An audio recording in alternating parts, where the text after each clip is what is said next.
Test.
Test. Test.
Ladies and gentlemen, I'd like to call to order the City Transit Trust special meeting of August 22nd, 2023. Call the roll, please. Hankins. Harris. Chapman. Gill. Hampton. Uyghur. Johnson. Warren.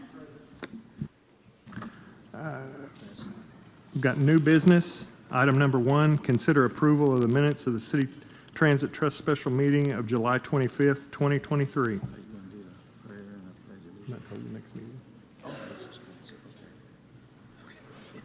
Do I have a motion? Motion. I have a motion. I have a motion and a second? Call the roll, please. Or voting. I'm a yes.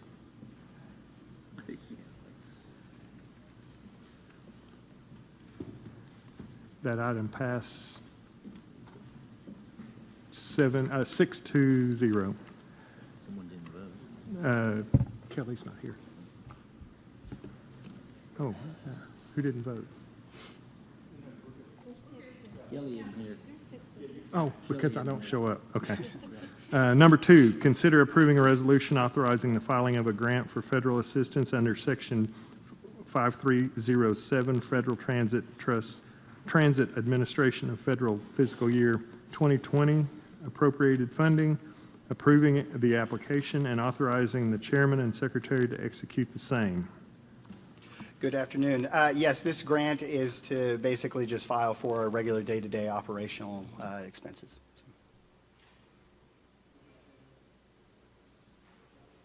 Yeah. You good? Any questions? I'd accept a motion. Make the motion. I have a motion. Second. I have a second. Call the roll or vote.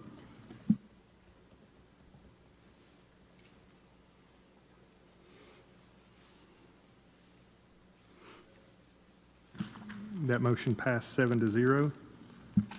Item number 3, receive a report from LATS regarding the bus trolley system. All right.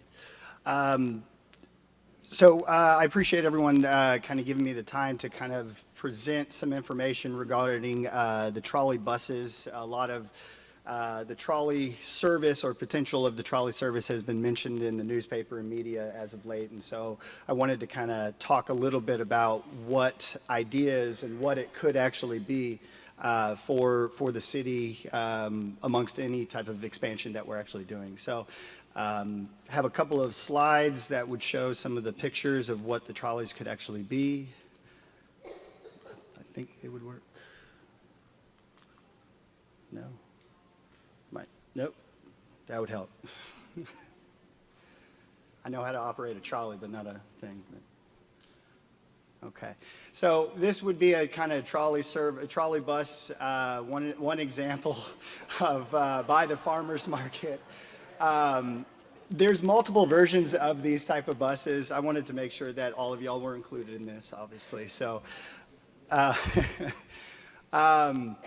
these are very simple buses. They're similar to what our bigger buses are, same type of frame, but they just look like trolley buses. They have kind of the same type of useful life as our buses. They do come in diesel, unleaded, hybrid, and fully electric as well. So if we move towards that alternative energy, these would actually be made available. Again, this is kind of a photo of what it could look like going by the park. And then one of the ideas that we were kind of thinking with having a trolley service is what's called a deviated fixed route. So you would actually have a dedicated fixed route that goes kind of in the downtown area, but can actually go outside to specific locations. So it's a little bit different, kind of a combination of fixed route service and our demand response service.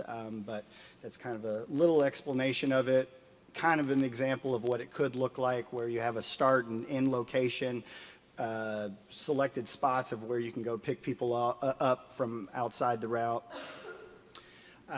This would be an example of one particular route that we could actually have downtown. The arrows kind of show where we could go off route to go pick people up. Here's another example of a route that we could actually have downtown. And the good thing about these particular routes is they probably will run about every 30 minutes, so you could actually have multiple ones where they go in different directions multiple times throughout the day. Another example.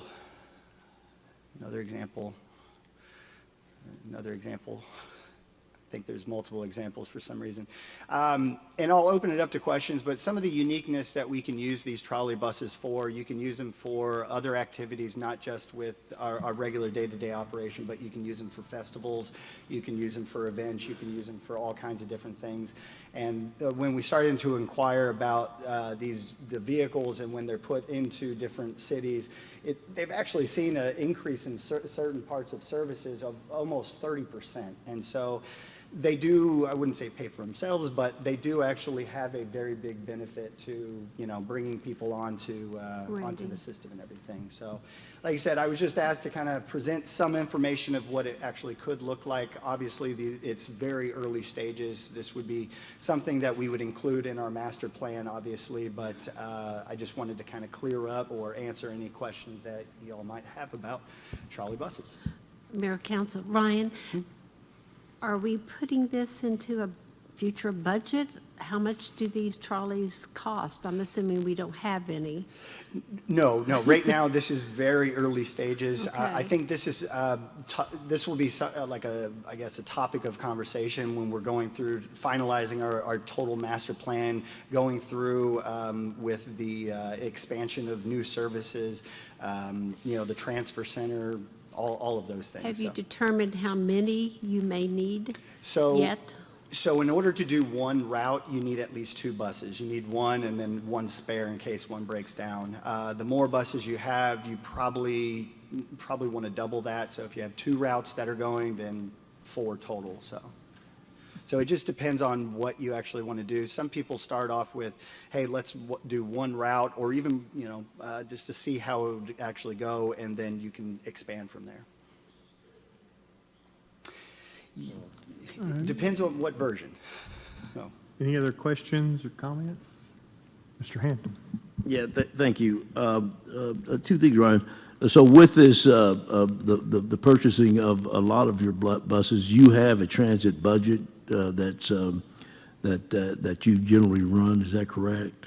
So currently, right now, we do have a transit budget that we use for our day-to-day operation. Any type of future budget that we would have would include funds from CIP or other local funds, but we would match those with other federal grants.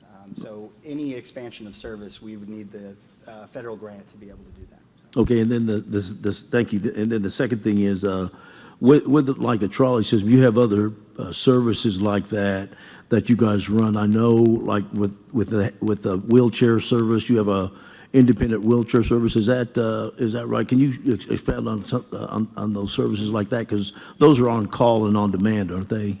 Yes, so right now we have 3 types of services. We have our regular fixed route service that operates Monday through Saturday, and then we have what's called a complimentary paratransit service. What this service is it's a demand response service that anyone that's physically unable to actually get to the fixed route, we would actually go and pick them up from their door. It's a door-to-door type of service, and it's 3/4 a mile outside of the actual fixed route. And so we would pick them up, bring them to their destination, and then, but they would have to call in, book that.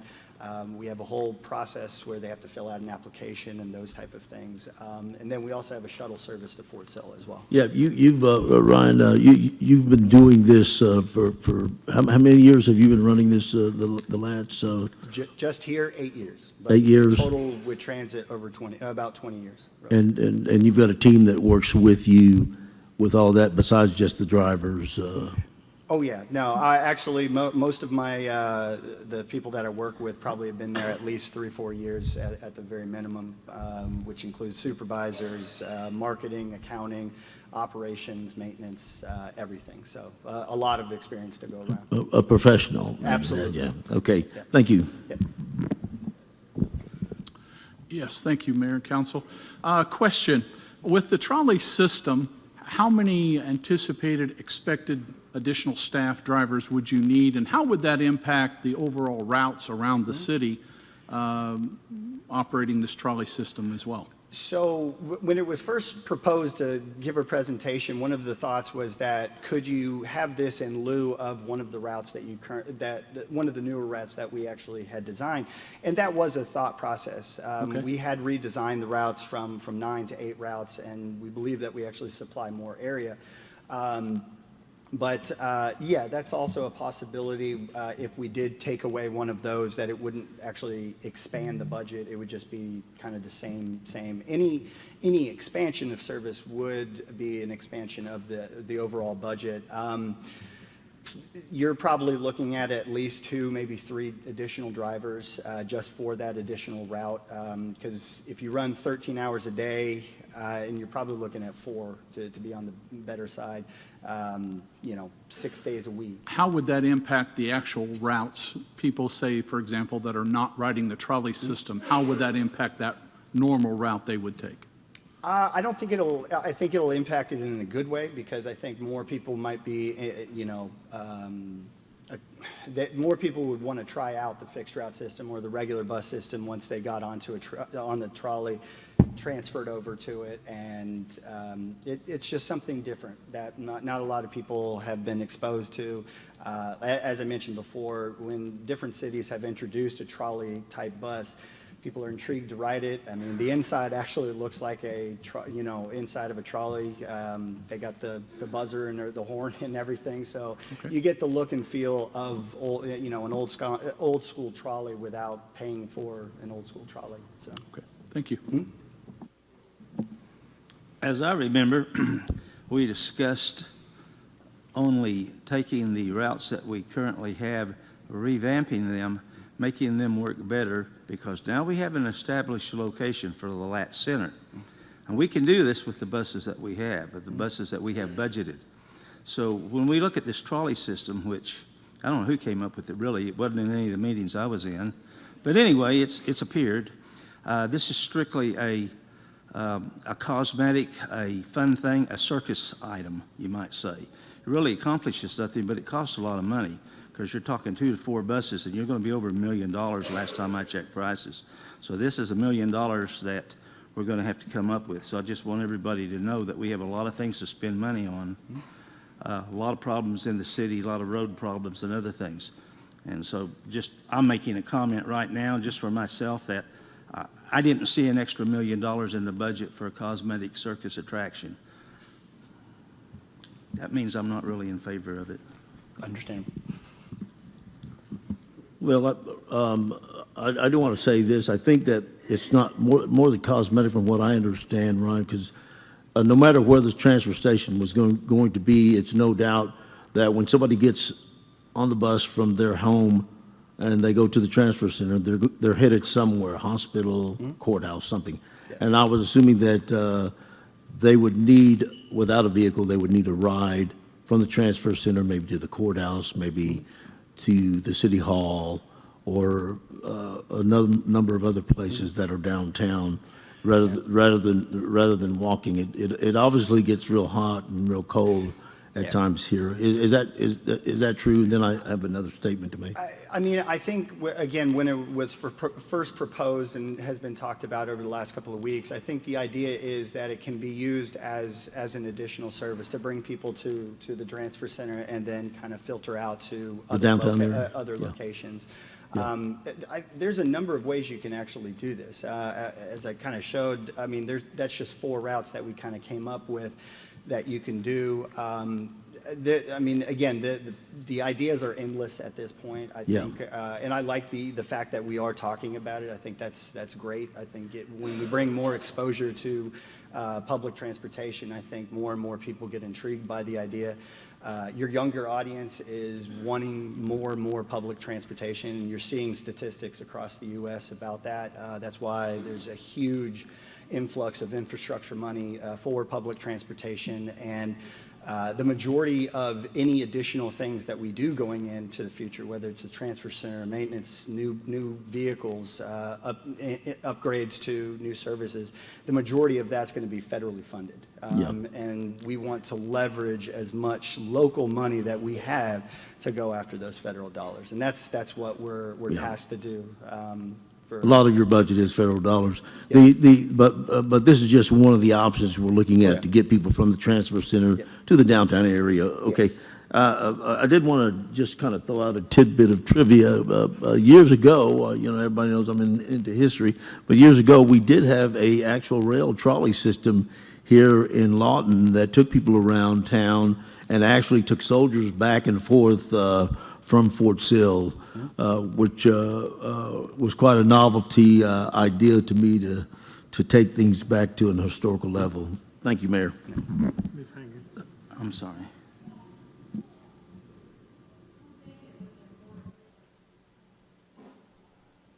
Oh, there I am. Okay, I think it's important because a lot of citizens don't realize how much federal dollars you get in your budget.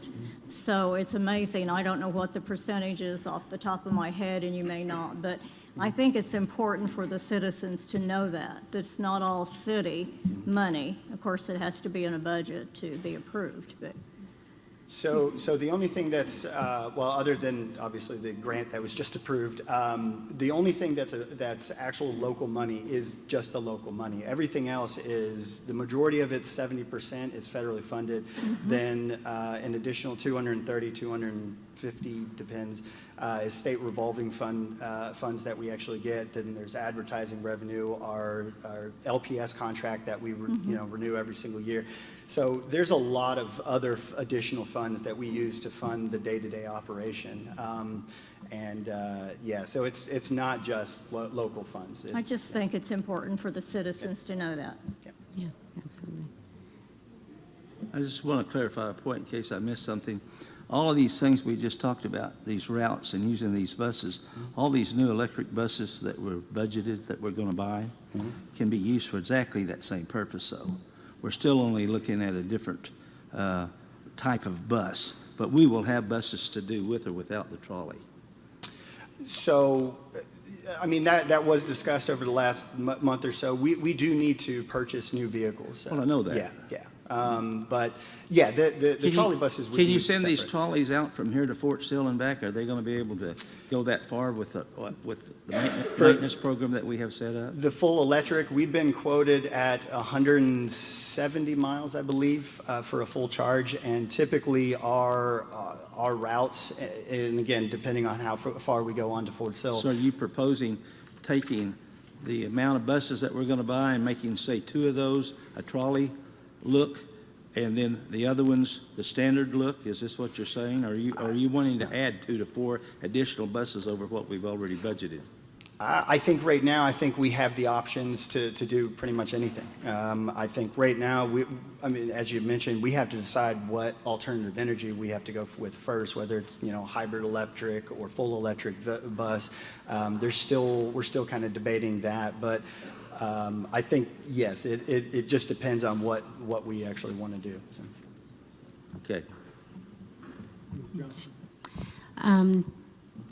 What's the cost between the trolleys and a standard bus? Is there a big difference?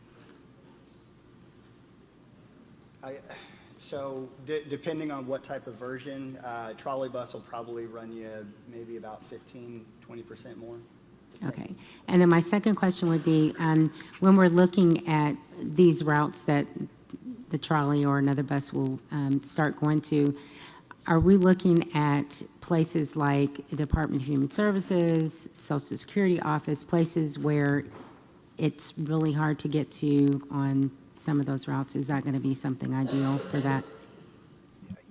I think the easiest answer to that is that you do have a lot of options. You could propose routes that do go across town that could attract more people to go to those particular services. And I'm not advocating that we, with the new buses, that we just go all trolley buses or anything along those lines.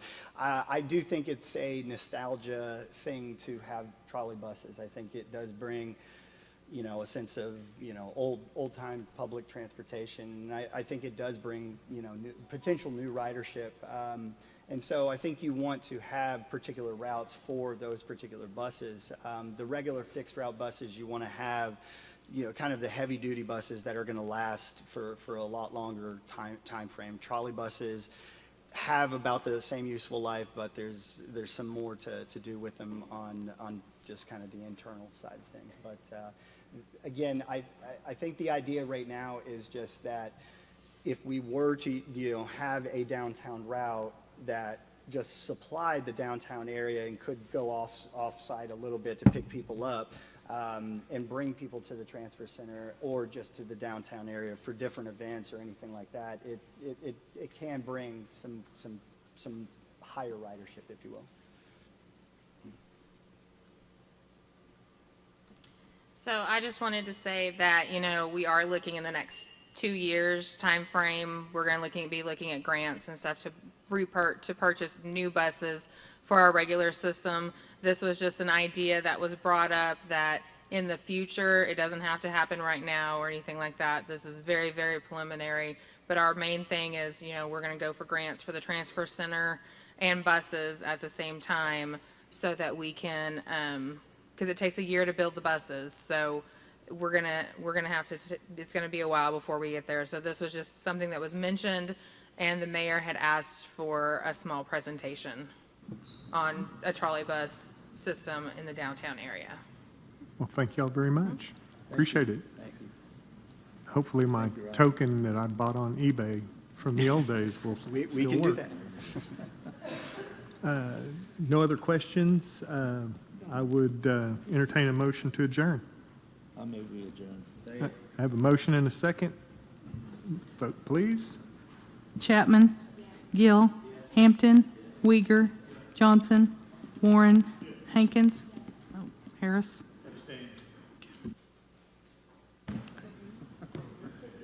Can we go straight in? I wasn't.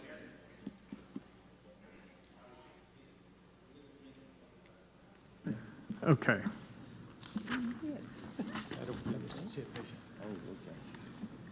I call to order the meeting of the Lawton City Council for Tuesday, August 22nd, 2023. Would you please stand with me for the invocation and the Pledge of Allegiance? Invocation will be by Pastor Terry Marsh, Carriage Hills Church. Would you pray with me? Father, we begin by asking you to give us humility.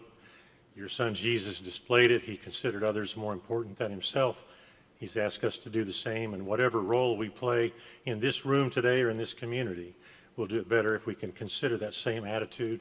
And then, Father, we pray for wisdom. You've asked us if we lack wisdom, pray, and you'll give it.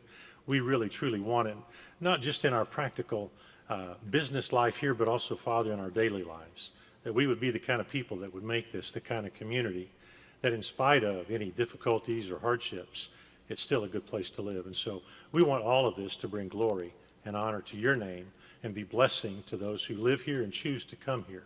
And we ask your blessing in all of this in Jesus' name. Amen. The United States of America and to the republic for which it stands, one nation under God, indivisible, with liberty and justice for all.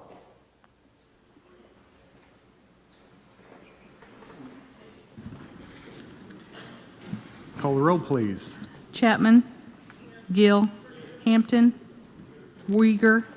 Johnson? Warren? Hankins? Harris? That brings us to the annual report from the Lawton Fort Sill Chamber of Commerce.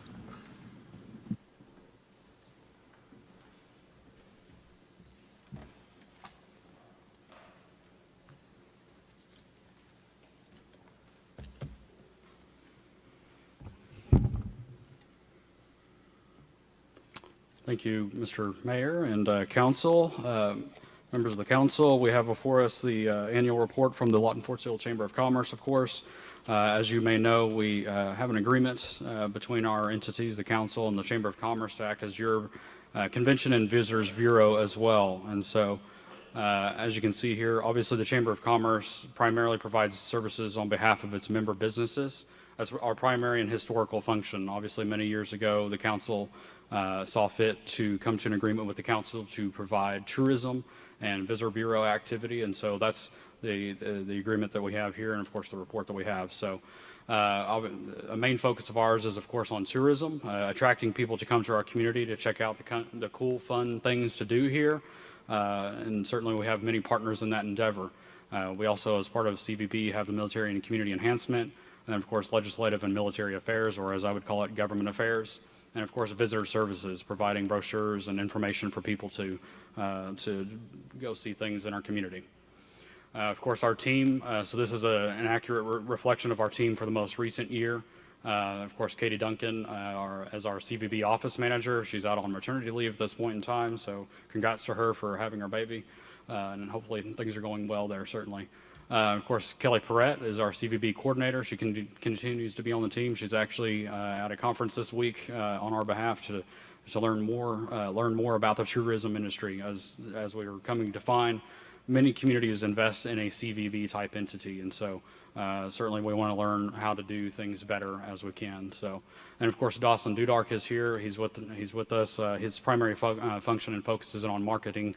And developing our marketing strategy. How do we get our message out to other communities? As we speak, he's actually working while we're here. He kind of took his office on the go today, so he's always hard at work for us. This is kind of an overview and a snapshot of tourism in the state of Oklahoma. This is the most recent data that the Oklahoma Tourism and Recreation Department provided that we were able to pull up. As you can see, the state invests heavily in tourism, and it's certainly something that we must continue to do as a community here. The state has seen fit over the last several years to make sure that we're attracting people out of state into our communities. Certainly there was kind of a ripe opportunity in the post-COVID environment where people were looking for somewhere to go and go hang out and go check out something new. And we're seeing a pretty good sizable uptick from that as a result of that. And so the state certainly is invested, and it's a great thing that our community does the same thing as well. Obviously, tourism is actually one of our state's largest industries. It's not too far behind oil and gas. It would come as a surprise to some people. So it's pretty substantial and very important. Of course, tourism to Comanche County is what we're actually here for. This is something we're really interested in, of course. The Chamber partners up with a group called Datafy to provide a lot of the information. These are the guys that help provide bubbles around areas to tell us the exact kind of activity that goes on. So you can see our total visitor days were 9.3 million. This is everything combined within the state as well as the out of state.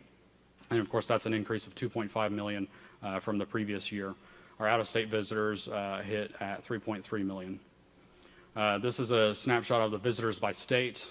So of course, Texas is one of our favorite partners because they love to come spend their dollars here. About half of all tourist out-of-state tourism comes from the state of Texas, particularly Wichita Falls, Dallas-Fort Worth area. And we've even tracked some stuff even down as far as Houston and San Antonio. So certainly they're an excellent partner of ours. And obviously we pick up some from Kansas, Missouri, and Arkansas as the big players. And then of course California and Florida, just by nature of their large population sizes, they like to come here and hang out too. This is kind of a market analysis. It's a little bit, looks like it's a little bit tighter than a little bit squintier than I would like it for it to be. That's why we actually provided the council with nice handouts here so you guys can actually see it as well, what I'm talking about. So our top DMAs, of course, are Wichita Falls and Lawton. This is just kind of the bubble that picks up those two metro areas. If you kind of go to the out-of-state area, the Wichita Falls and Lawton, that's more specific to what Wichita Falls does. So about 395,000 visitors come from Wichita Falls last year. Of course, Stevens County is a big one of our fantastic neighboring counties. And then, of course, out of state, Wichita, Texas County, and then Dallas County, Tarrant County, which is a county near Dallas, are some of our bigger players there for last year. If we move on to our CVB initiatives for last year, obviously a digital marketing campaign is a major part of what we do. This is a huge part of the budget that we actually spend on. This is the brochures. There's obviously the social media posts that we make sure we get out there to try to promote not just in our local community, but as far out to Oklahoma City, Wichita Falls, and Dallas. Certainly I have an interest in trying to increase that as we go forward. I think it's a major asset to us. It's cheap, it's easy, it's free. in a lot of cases. So our impressions were up to 5.6 million, so that means 5.6 million views of our content for last year. And then, of course, the click-throughs, we have up to 7,500, which is a doubling, a little over a doubling from the previous year. So obviously, our social media is having a sizable impact in attracting people to our community. We have the Visit Lawton app. This is something I probably hope to visit with you guys in the future about. Obviously, we produce and print brochures that are important for people, but a lot of people are actually downloading the app to be able to go see what they can do in our community and our neighboring areas. And so the app is a critical way of getting information to people so that they know what to do. We're actually entertaining a notion of passing out QR codes so that you can actually find like hotels and then restaurants and different play activities. And so that'll be something that we look forward to as we go forward. But for right now, the app is a fantastic asset for us to get that information out to people. Obviously, we've developed a partnership with the Holy City of the Wichitas. This is a tremendous event that attracts a lot of folks to our community. Certainly, there's a dual meaning in that event, but for our purposes of tourism, the reality is a lot of people stay in our hotels to come here and observe that event through every year. And so ultimately, it's just kind of a win-win for our community. So we certainly look forward to our partnership with the Holy City of the Wichitas. I also have to touch on Holiday in the Park. The really fun thing about this community sometimes is you want to see things like Holiday in the Park do better, and then you get put in charge of them. So I'm looking forward to that this year myself. Holiday in the Park, as you all know, is a tremendous event. It's wildly successful, and certainly this community has made significant investments to do better and to grow that as a place for a lot of our folks here to be able to do. But of course, we're also seeing some data and information from out of state, and so we had about 32,000 cars that drove through the park during that time, an estimated 117,000 visitors, and roughly 20% of these people are coming from outside of our community. So we see them coming from Chickasha, more importantly, Oklahoma City, Dallas, and even Wichita Falls. And so that is certainly a major driver of tourism at that point in time of the year. This is some of our demographic information that we've been able to collect with our partners at Datafy. They kind of basically break down by age, income, household, household size, education level, ethnicity, and they focus on what attracts those different demographic levels. And so we have a pretty good snapshot of that as we go through here. So what does CVB do? What are some of the other things that we do out here, right? Military community enhancement. This is a key factor and key driver of what we do at the Chamber of Commerce and with our CVB. Basically, this is our partnership with Fort Sill. How do we promote and enhance awareness of what it is Fort Sill does for our community, as well as how do we be better partners for them, making sure that we are getting the information that we need and giving them the information that they need as well. So obviously, we have the Armed Forces Day Parade, where there's a huge collaborative effort to make sure that we have a fantastic presentation for our community. We very much thank our partners at Fort Sill for doing that every year. It's a massive undertaking, but it's at the end of the day, it's basically the biggest in the country, biggest Armed Forces Day Parade in the country. We also have our Fort Sill 101 and 201. This is kind of an in-classroom orientation and experience where we partner up with Fort Sill. People learn more about the day-to-day, what it's like to be a soldier. So these are fantastic programs that we do for community members. Of course, we get into something that is actually in our contract agreement most specifically, the tourism and marketing and advertising. So, of course, we're obligated to produce and distribute a number of brochures. So our tourism brochure, we had 11,708 distributed. We had the business and visitors guide of 3,266. And then the Lawton Fort Sill maps, which are popular among some, myself included, actually. I love maps. You've got 2,500 of those were distributed. Total publications, of course, were over the contract, well over the contractual agreement, and certainly we'll make sure we hit that as we go forward. Then, of course, we get into what I call government affairs. This is what is traditionally known here as legislative and military affairs. So obviously we partner up, we make sure we have the DC fly in. This is our opportunity to advocate and lobby on the community's behalf in Washington, D.C., make sure that we're connecting with our local delegation as well as some of the federal officials that deal with some of the things in our community, obviously most importantly the military, but there's a host of other things that we try to drive as well. And so the D.C. fly-in is an excellent opportunity to basically advocate on the community's behalf. and get some good wins here. We also have the legislative reception, again, as part of the contractual agreement.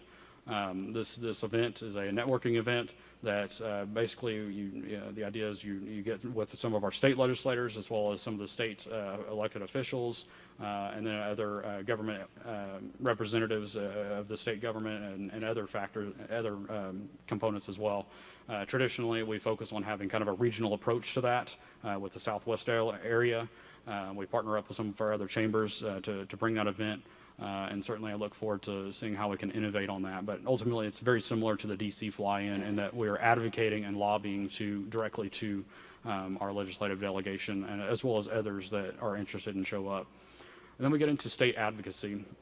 This is our lobbying component, essentially. This is what we work on behalf of the community most specifically for. And the reality is our community's seen some pretty tremendous wins over the last several years. And and at the end of the day, the only way that occurred is because of partnerships with a number of our community stakeholders, be it education, the business community, obviously with you, the council, and the city government by way of the ARPA investments for the water infrastructure program. And then, of course, the FISTA investment of about $20 million that was authorized through the legislature. And then, of course, over the last couple of years, we've actually seen very targeted and very specific investments for public education as it relates to Lawton most specifically. And when I say public education, I do also mean not just the pre-K through 12 component. I do mean our higher education partners and career tech partner at Great Plains Technology Center and Cameron University. Both of those entities receive dollars as well for expansion of nursing programs, which is a fantastic thing for our healthcare sector in this community. So as far as CBB sponsored events, obviously this is probably a lot of what our staff spends a lot of time doing, helping out our community partners, plan these events and bring them to our community. This is what draws the hotel rooms, the additional bed nights over and above and outside of regular economic activity. So the conference and events, we have 37 events, over 5,000 room nights, and 43,000 participants. We get into specialities like agricultural events like the Wichita Mountain Classic, which is hosted at the Great Plains Coliseum, which draws in a number of folks and a number of hotel rooms, obviously 545 on the board there, to enhance our community, and certainly it's a great thing for a lot of folks who participate in the ag world. We also have a number of sporting events that we participate and partner up with to enhance and support. And in total, our total sponsor, you have 49 events, 7,700 room nights, and 91,000 participants from the previous year. And as you can see, that's up. We increased our number of events. We nearly, not quite doubled our room nights. And then, of course, the similar participation as well is massively up in the last year. So the economic impact, you have an additional $575,000 in revenue estimated from that. And then, of course, there's the total event support that we provided, which was $142,000. So you have basically a 400% ROI going on there. If you listen to nothing else that I just said, CBB tourism outcomes, this is what we get out of what we've put into all of this. Our total visitor spending of $203.8 million. And of course, most directly generated through CBB activity, we see $51.3 million and over 651,000 bookings in the previous year. So with that, I submit the report to the council and yield for questions, Mr. Mayor. Are there any questions? I have one. Thank you, John Michael. Excellent report. How are these numbers generated when you calculate spending, and how it comes from how many people come from other counties, and how many people come from Wichita Falls, and et cetera? Thank you. That is primarily driven through our DataFi platform, from what I understand. And then we do kind of an internal process for reviewing these event nights and factoring in what they generated in hotel revenue. Some of these events have, they've been recurring, so we can draw on previous experience, and we actually have the data from the previous experience to be able to kind of compare it over time. So it's kind of a mix of, like I said, DataFi and then some of the internal stuff that we produce. Ms. Hankins?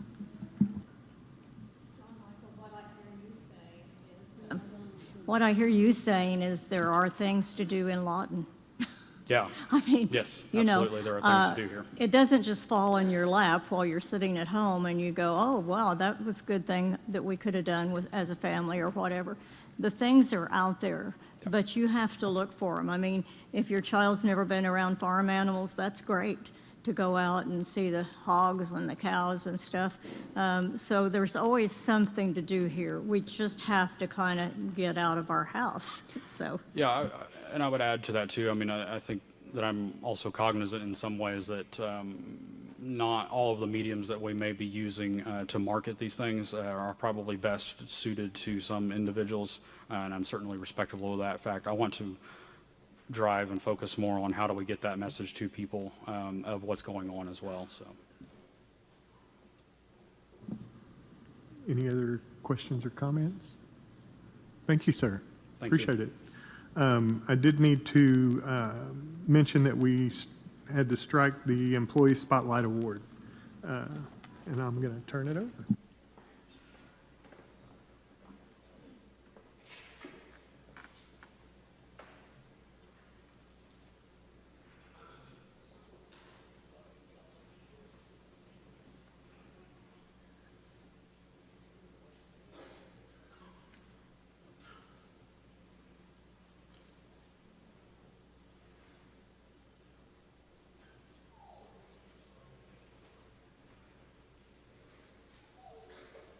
Okay, and now it's time for proclamation, Citizen of the Month to the American Veteran Supporters. If you'll please come forward, the awesome American Veteran Supporters.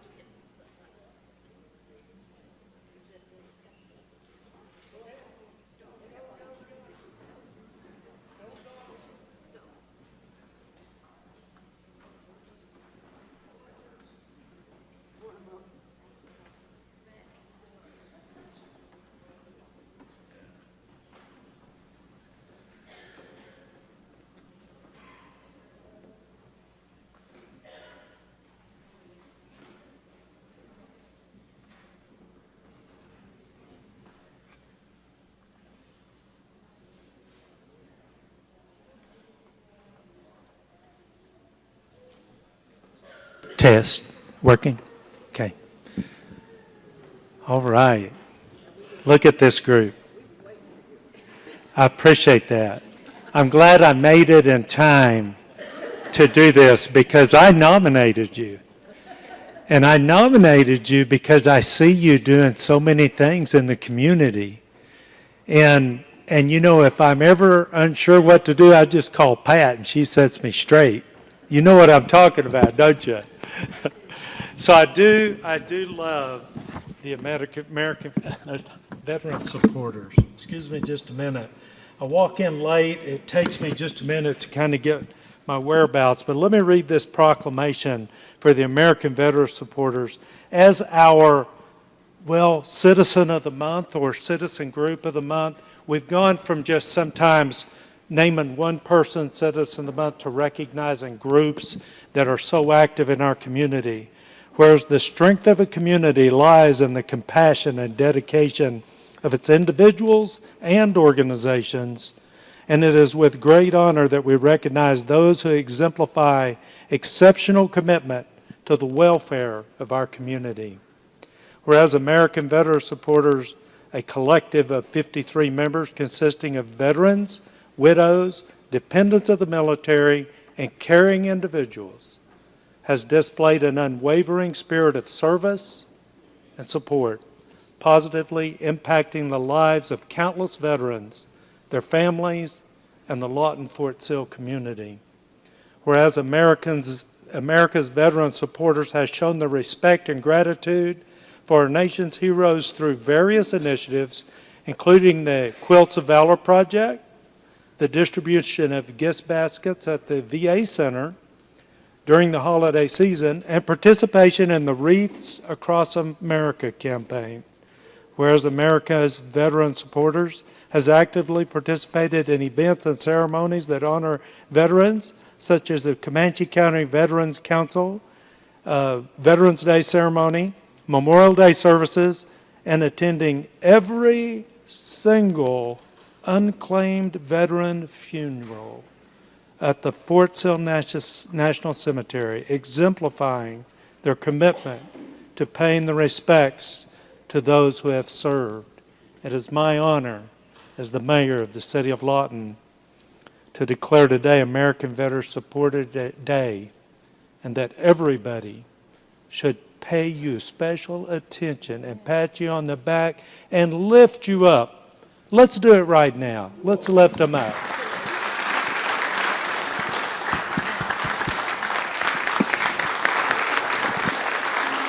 You going to be the spokesman?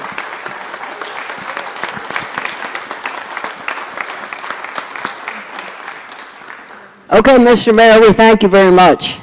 And yes, we are a very dedicated group. We do a lot for the community, and we will continue to do a lot for the community. And thank you again, Mr. Mayor, for that proclamation. All right, thank you. Let's give him another round of applause. And we've got to get a picture. Okay?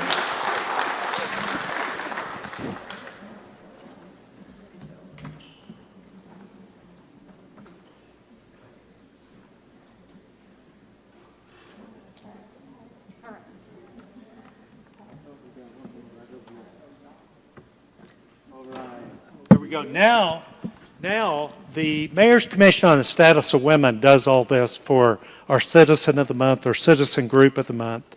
And we're going to let them talk a little bit about that because Christina has done such a good job of picking this up after it met some challenges with COVID. So here you go.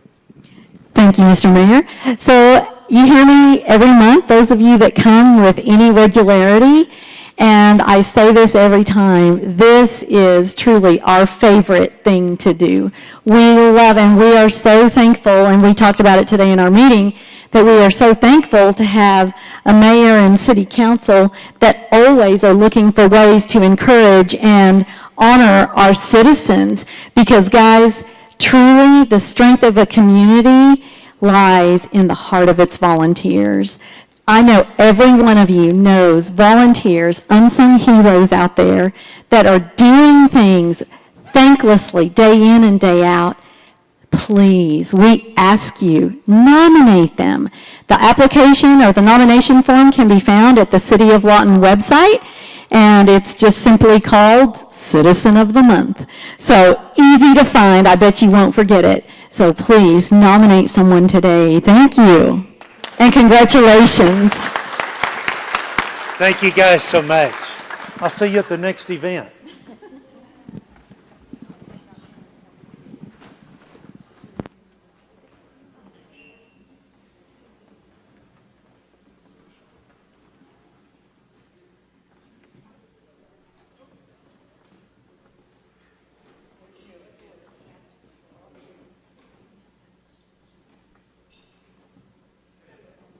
And now it's time for the reports by the mayor and city council, and we'll start with Ward 1. I was afraid of that. I don't really have anything today. Ward 2. I'll make up for Marion. No. First off, it's a great day. We this morning did the groundbreaking for West Wind Elements, and that was a project that was worked on very hard by multiple organizations here in town, and at the last meeting we had some citizens get up and sort of attack those organizations and to attack us. And I just wanted to stand up and say, and not only this, but another project, and I see Dave's here, so we're probably going to hear from David on the bus deal. None of these things are taken lightly, and we have worked extremely hard, and these other groups have worked extremely hard to make these as beneficial to as many citizens as possible. And some people are just not going to be happy with what we do, and I'm sorry for that, but we have worked extremely hard to address as many issues as we can so that it works for as many people as possible. And some really excellent people have done outstanding work to get us here. And so I realize that some people just, it doesn't work for them, but the difficulty for us is we'll have friends on one side of an issue and friends on the other side of the issue. So how do you choose? So we choose for what, or at least I choose for what benefits the most people and the neediest people. And that's what we've done in these cases. And in this case, this morning with West Wind, This is just a tremendous opportunity that's going to benefit all of us in a way that we won't know for, maybe 20, 30 years. But, when the people set up Goodyear 50 years ago, they didn't know how big it was going to get. And look what that means now. So we're hopeful that this will have the same effect on this community, and that in the future we'll look back and say, boy, that was a great decision. So that's all I have. Thank you, Mr. Mayor. Okay, and Ward 3. The Meadowbrook Hines Neighborhood Watch will be the first hosting of the Mayor's Whirlwind Tour this Monday at St. Paul's United Methodist Church at 910 North 38th Street. And it's not only just for our Neighborhood Watch or Ward 3. Anyone can come to this meeting and the other 2 meetings. So I hope that you will take advantage at one of these 3 meetings. They're going to be very, very important. And one last thing is this Saturday is the Lawton Philharmonic Orchestra's concert, and it's really going to be great. So I hope that some of you will choose to attend. We need the arts in this city. As I look out in this audience, it's certainly good to see our citizens here. I encourage everyone that can to come to these open council meetings. I think it's good for the people to hear what's going on. It's certainly good for us to see you. I get a lot of letters and a lot of calls, and I answer every one of them. They're all important. I don't neglect anybody that calls or sends a letter. But I do get that mail, and sometimes you don't put your name or phone number. I'm sure you're not ashamed to do that, or you wouldn't have sent me a letter. And as Councilman Harris said earlier, there's a lot of information that doesn't get out to the community. I wish we could do a better job of getting information out, but it just doesn't always seem to be both sides of the story.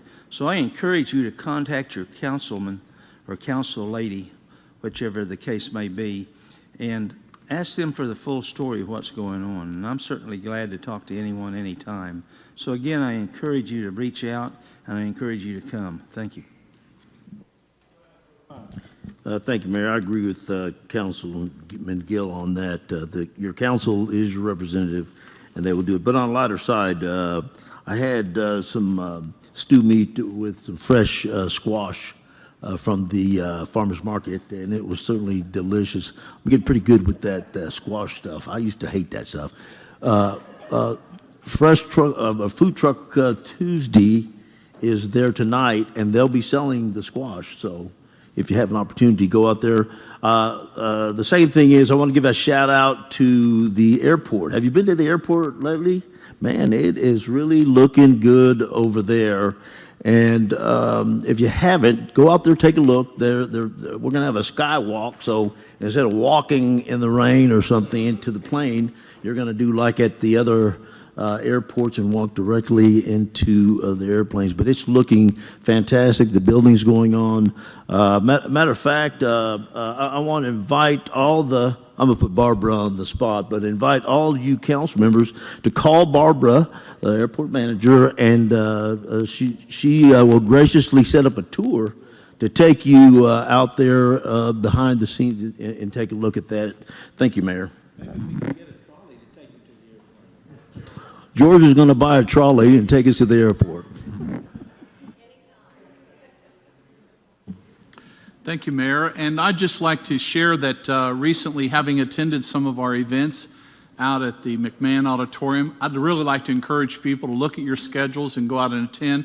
We attended a concert this past weekend, wonderful out there, and of course some other events that's taken place. Again, just great to be a part of a community that's actively moving forward. Ms. Johnson. Just wanted to remind all students from 9th grade to 12th grade that the application process is still open for the City of Lawton Youth Council. You can be homeschooled, but you just have to be a resident in the city limits, and that can be found on our website as well. And Mr. Warren. Just wanted to reiterate, great things are happening in Lawton, Oklahoma. It's a lot of times over the years it's moved at a snail's pace. and it seems like nothing ever actually happens. There's a lot happening right now, and it's happening a lot faster than it has in the past. The other note I wanted to make was it's hot. I do this every council meeting, it seems like, but it's hot out there.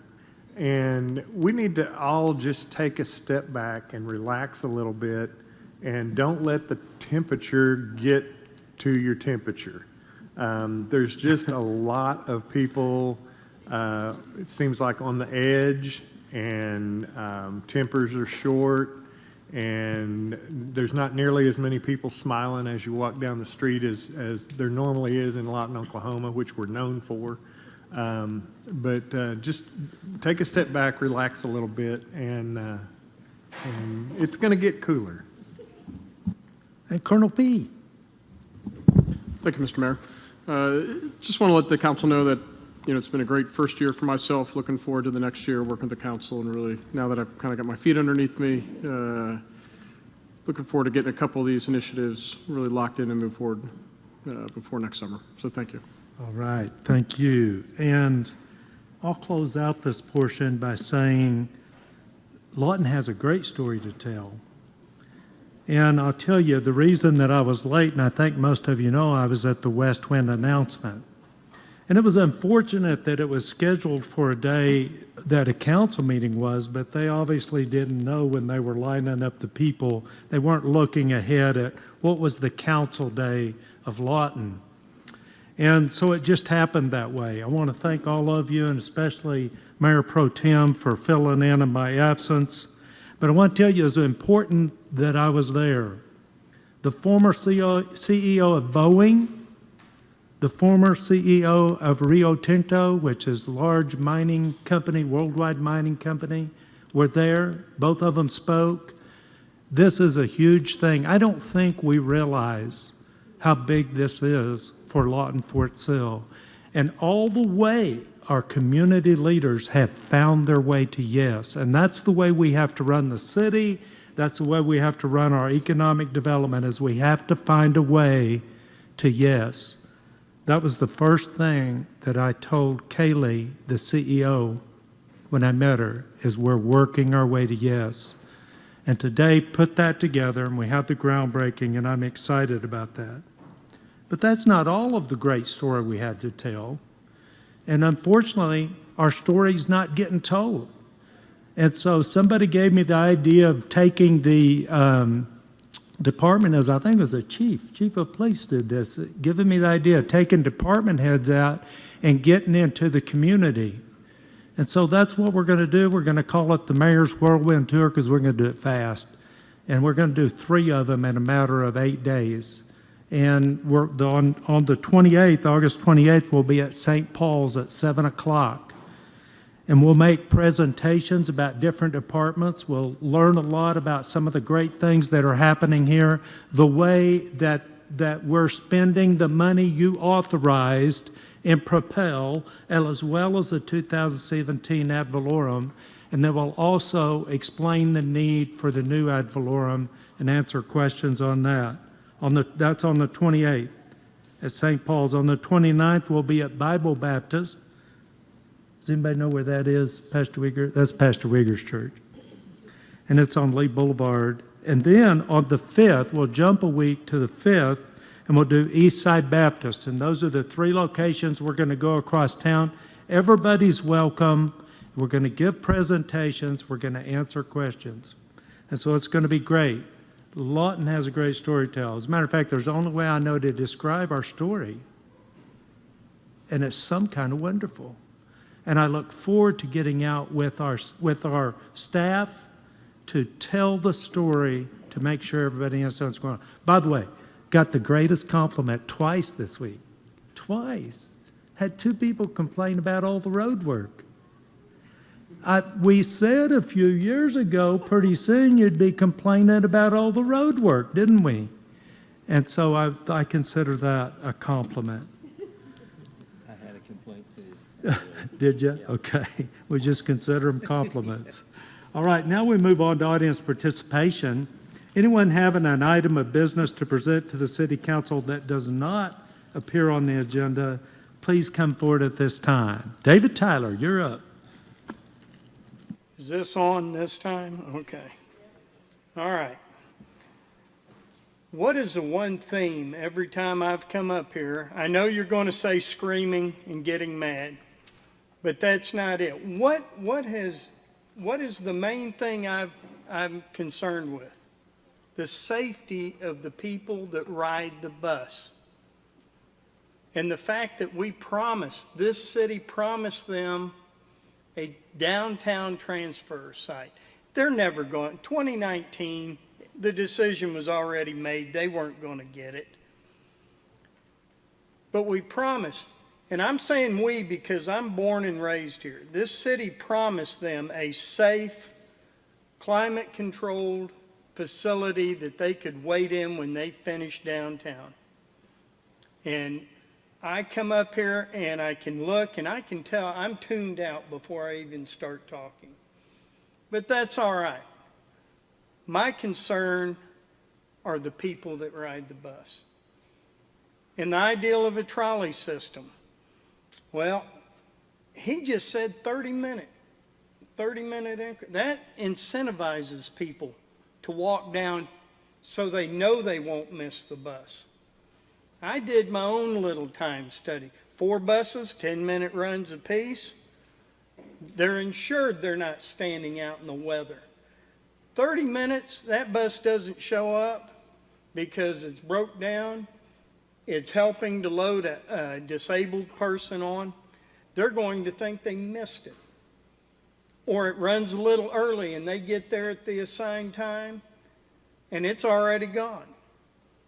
They think we're going to have to walk down there because I can't miss my bus home. Now it's fall, it's winter, it's dark, starts getting dark at 4:30, and God forbid somebody gets run over. My concern has always been the safety of the people that ride the bus. If it wasn't going to be the old police station, then I would support spending money as long as it was in the downtown area, not the East Business District. I drive by there every morning when I go to work. But that's been my concern. I get up here and I'm not mad, I'm concerned. And I just want the people that ride the bus to be safe. And Councilman Gill, you mentioned there are quite a few people in here today. That's actually why I came to the meeting today, because this needs to be moved back to 6 o'clock. So people that work can come to the council meeting, because it's for their convenience. This council meeting should be held in the evening. Okay, thank you for coming, David. Is there anybody else that'd like to come forward at this time? Hello, good afternoon, council members and Mayor we Booker. need your name and address. Roxanne Wiseman, and I live at 1604 Northwest Lake Avenue. Okay. Today I'm representing United Way of Southwest Oklahoma's Success by Six Family Empowerment Program as the Success by Six Director. We embarked on the mission of empowering families and children 0 to 6 in 2022 in the most underserved neighborhoods in Lawton, Oklahoma. We are a fully mobile program that rotates neighborhoods on a weekly basis. In May 2023, we began partnering with the City of Lawton Parks and Recreation Department. We currently utilize the H.C. King Center and the Dr. E.A. Owens Center. We selected these facilities based on data collected from 2020 census, both of which do not have working air conditioners. We were excited to have the city involved in supporting our mission. However, since we began utilizing city-managed buildings, we have been forced to conduct classes with pregnant mothers, infants, toddlers, and community partners in less than acceptable conditions. With temperatures surpassing 100 degrees, it is unsafe and, quite frankly, inhumane to force patrons, community partners, and most importantly, children to endure these conditions. Your facilities are in the most underserved neighborhoods in our community. These facilities are for the children in these neighborhoods in the city of Lawton. The city of Lawton is doing them an injustice by not maintaining their buildings properly. In closing, our partnership seems to be failing, not only in the neighborhoods, but the trust and relationships we are trying to form within this community.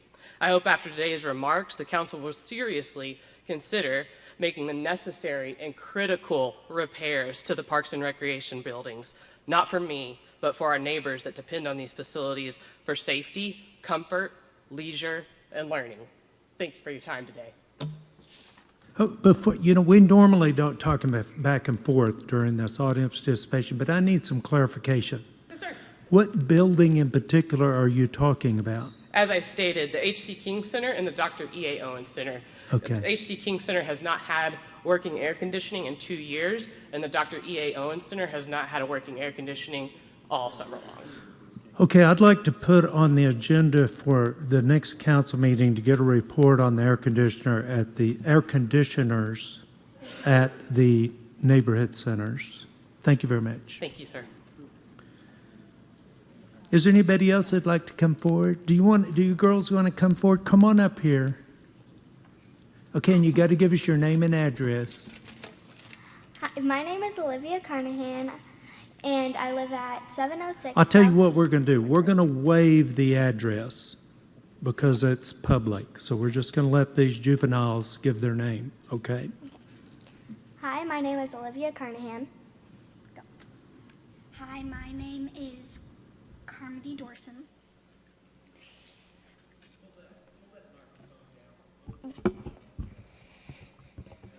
You ready? I am a homeschooled 6th grader. My homeschool group meets at the Owens Center multiple times a week for learning, playing, art, and socializing. This summer has been really hot. The Owens Center AC has not been working. Many of the families have stopped coming to events. The kids who come stay for a very short amount of time. It feels like I'm walking into a sauna when I come. Could you please fix the AC, because we all miss doing our favorite example for our... Okay. Yeah. Could you please fix the AC? We all miss doing our favorite activities. For example, mine is art. Also, the King Center AC has been out for an entire year. I can't imagine how they feel. Could you please fix theirs too? Thank you. Do you want to say something, young lady? No. It's okay. Okay. Go ahead, ma'am. This is my daughter Olivia. We live on the east side. We have a bunch of families that come into the Owen Center for a multitude of programs. And not only homeschool kids, but over the summer, a lot of the community kids were coming in. And they really stopped coming in when the temperatures were getting extremely hot. We learned that the H.C. King Center AC, I have a friend whose daughter played basketball there last summer, and she said many times her daughter came out and had headaches, an upset stomach due to heat. And her daughter did not play this summer because her team was still going to practice over there. I've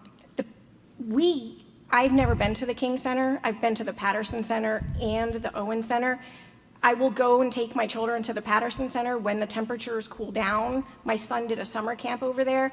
The pottery and the ceramics over there is fantastic. They have in their gym, they have a whole working out area. They have all kinds of machines, and they have a lot of programs for seniors, and it doesn't get as warm over there, but it's still pretty warm. So if you guys could please fix the heat and air over there, that would be fantastic. Okay, well, we thank you very much for bringing that to our attention, and thank you for bringing these young ladies to speak, helping develop them into great citizens that participate in the city. I think we ought to give these girls a round of applause, don't you? Not only that, I think I've got a coin. Have you got a coin? Okay, you'll grab one. Okay, we're going to give them, on one side it says mayor, and on the other side it says city manager, and the city manager is going to bring another one out for you, and we're proud of you for coming and participating, okay?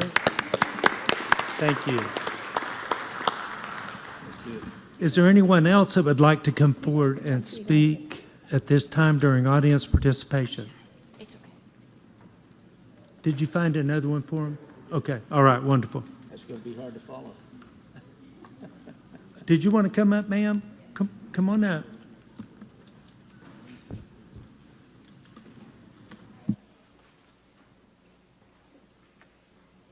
Yes, ma'am, and we'll need your name and address, please. Hello, my name is Christiana Zender, and I'm in Ward 5 at 208 Northwest Fort Sill Boulevard, which I believe Ellen Hampton, right? My concerns are the large number of people on foot and in vehicles that are committing larceny with no investigation leading to arrest.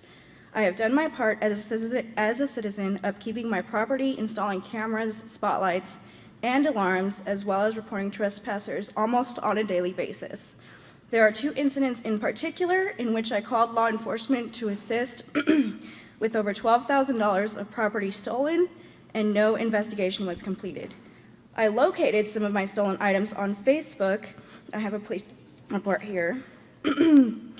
I located these items and provided the name to the police, and no investigation was completed.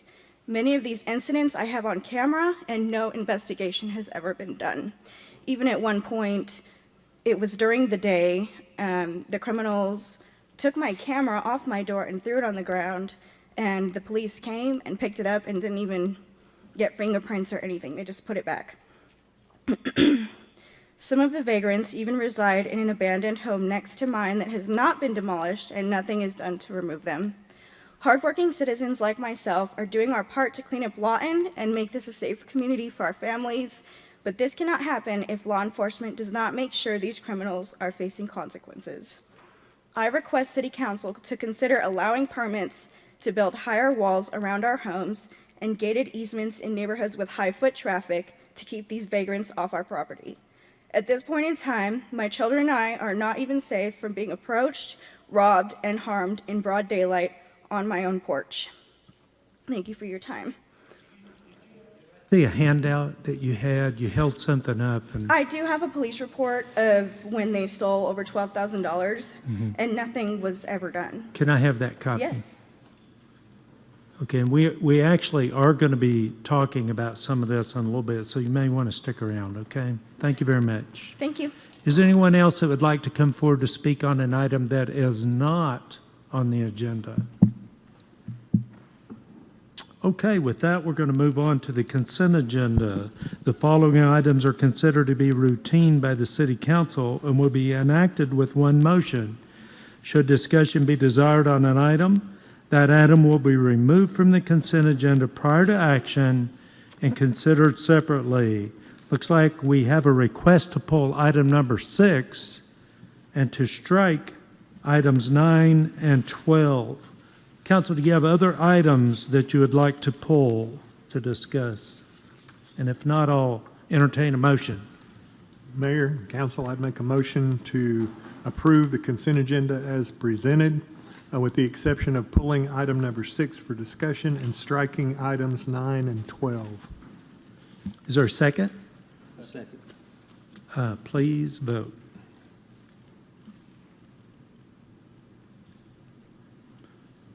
And the item carries 8-0. The consent agenda carries 8-0. Brings up item number 6. Consider approving and authorizing the mayor to sign a memorandum of understanding between the City of Lawton and the International Association of Firefighters, IAFF, Local 1882, to authorize the transition of 3 assistant fire marshal positions from 8-hour shifts to 24-hour shifts, and increase the salary of personnel in prevention, training, and the staff assistant fire chief. Chief. Mayor and council, I first want to echo, man, what a great day this is for Lawton. I was able to attend the groundbreaking, and I'm very impressed and looking forward to West Wind. After attending today's groundbreaking, I'm more convinced than ever that this reallocation plan will assist us in the overall goal to support the open business philosophy. When Fire Marshal Want was introduced to council, he told you about his background growing up in a home of a small business owner. This plan, if approved, meets his goal and yours to be open for business.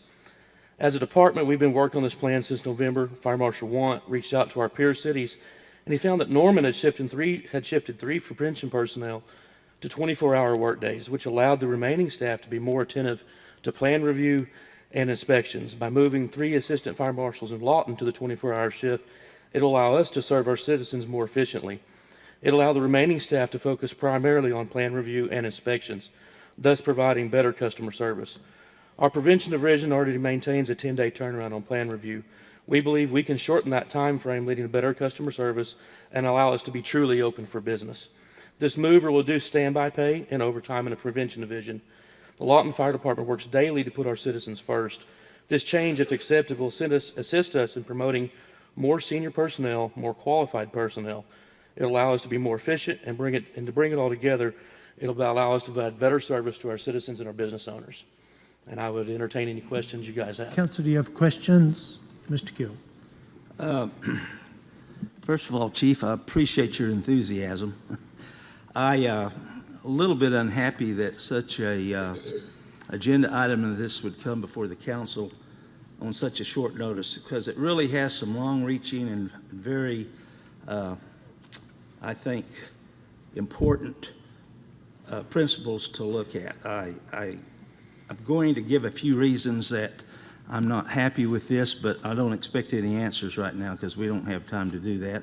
I'm going to refer this when I get done to Councilman Hampton, but I'm glad you brought up the peer cities because I also researched it, and I see a little bit different structure with our peer cities, at least Edmond and Norman, than maybe what we're trying to do. Now, there may have been some changes, and that's fine. These are things we should have researched. But I do think we need to compare what this agenda item is to what our peer cities offer. I have a real problem with moving fire marshals to the capacity of being chiefs, because you brought up another point that I appreciate, and that is if you check with building and safety on permits, there's an overpreponderance of the last items that ever get done, and they do hold permits up, is the fire marshal. Yet we have 3 or 4 or 5, depending on, I'm not sure what we have today, but we have slots for 6, and I guess we have 4 filled. Is that correct? No, sir, we have 3 filled. 3 filled, okay. We've been working towards this, and that's one of the things that we believe can expedite the process. Okay. So we're not getting our fire marshals into building and safety. We get them there, but they're habitually the last ones that do it, and it does hold up plans. If we move these fire marshals to a position of being on a shift instead of working by the hour, then we're going to have even less during the daytime, because they're going to work 24 hours on a shift where they're not going to work that next day. They're going to be off. And not only that, I don't see any inspections or any training or any investigating going on at midnight or 1 or 2 or 3 or 4 in the morning. I don't see that. So I'm just saying I have some real questions. These are things I think we need to work out. I think that this probably really should have been presented to the Employment's Matter Committee. That's what that committee was formed for, to look at the salaries and the positions of our employees for the city of Lawton. It was not presented there. Like I said, that's what we have that board for, and I think it should have been presented to them. So having said that, I'd like to turn the rest of my time over to Councilman Hampton, who is the chairman of that board, and see what he has to say about it. Mr. Hampton. Yeah, thank you, Mayor.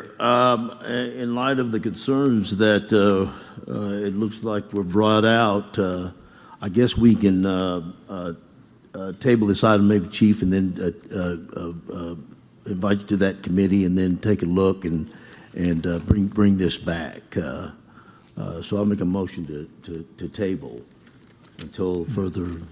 Okay, so we have a motion to table. Is that, are you wanting to send this to the committee, or you wanting to table it to a day certain? Table and send it to the committee, Mayor. Okay, table it here and send it to the committee. And we have a second, so we have a motion and a second. Discussion or debate? Mr. Mayor. Yes, Mr. Harris. Chief, so with the policemen that are on there, the inspectors that are on the 24-hour shift, what will they be doing in the evening hours? And how many calls a week do they go out? I'm assuming they'll be the ones that go out to any fires that occur in the evening, correct? They will still have a full inspection schedule, just as they do today. We have 6 personnel in the division. 3 of them would be shifting to that. That would leave the remaining 3 to primarily focus on our plan review and inspections. The 3 that are on shift would have that as well. An interesting note, Edmond, Enid, Midwest City, and Moore, they all have 8 to 5 fire marshals. Last year, they had a total of 143 investigations. Lawton, we have on shift or on 8 to 5 fire marshals. We had 131 fire investigations alone in the city, so we're nearly as many as our comparable peer cities. When we have a fire marshal call out, and 90 of those are after hours. On average, it's a 3-hour scene time. The next day after that, there's 8 hours of follow-up of interviews to be able to conduct the investigation. Those guys, when they're doing that, they're being pulled off of their inspections, and that's why we believe if we reduce the inspection load off of the 3 that are doing that, we can increase the inspection load on the 3 that are on duty or on the 8 to 5. We believe that we can be more efficient that way. That's how we would balance that. That's what Norman has done. Norman and Broken Arrow are the only 2 that are doing this, but out of Norman and Broken Arrow had 74 investigations and Norman had 162. So what's driving this is the number of investigations, and what's causing a portion of that delay is when we'll have a fire marshal on call. Currently, they do a 2-week on-call status, and then if they have someone, they may be coming to Mr. Hampton's for an inspection. If we get a fire during the day, now they're pulled off of that because that fire takes the priority. We can accomplish the same mission and cut back on that. That's how we're going to be open for business and push this forward more efficiently. So is anyone going to be promoted to chief? No, sir. These are not new promotions. This is a reallocation of current personnel. They will not have an operational task. They will be sent to the fires as they're dispatched, so we can start working that as an investigation at that point. But they are prevention personnel, and they will not have a command function as part of the command staff. Do you anticipate these changes will be revenue neutral? It will cost us some money. It's going to be an additional $50,000 is what it's going to cost. We will make up a portion of that through the standby pay. Currently, during that 2-week period, it cost us $13,000 a year to have personnel on standby. The other thing is that's 270 hours. If we go back to those 90 call-outs, that's 270 hours of overtime. We will not be paying for those guys when they go out. We'll be able to accomplish that in-house. The remaining revenue or the remaining cost of that will be covered by lapse funding. We haven't had these positions filled. There's 4 of them that aren't, or 3 of them that aren't filled today. We also have 18 personnel down in operations.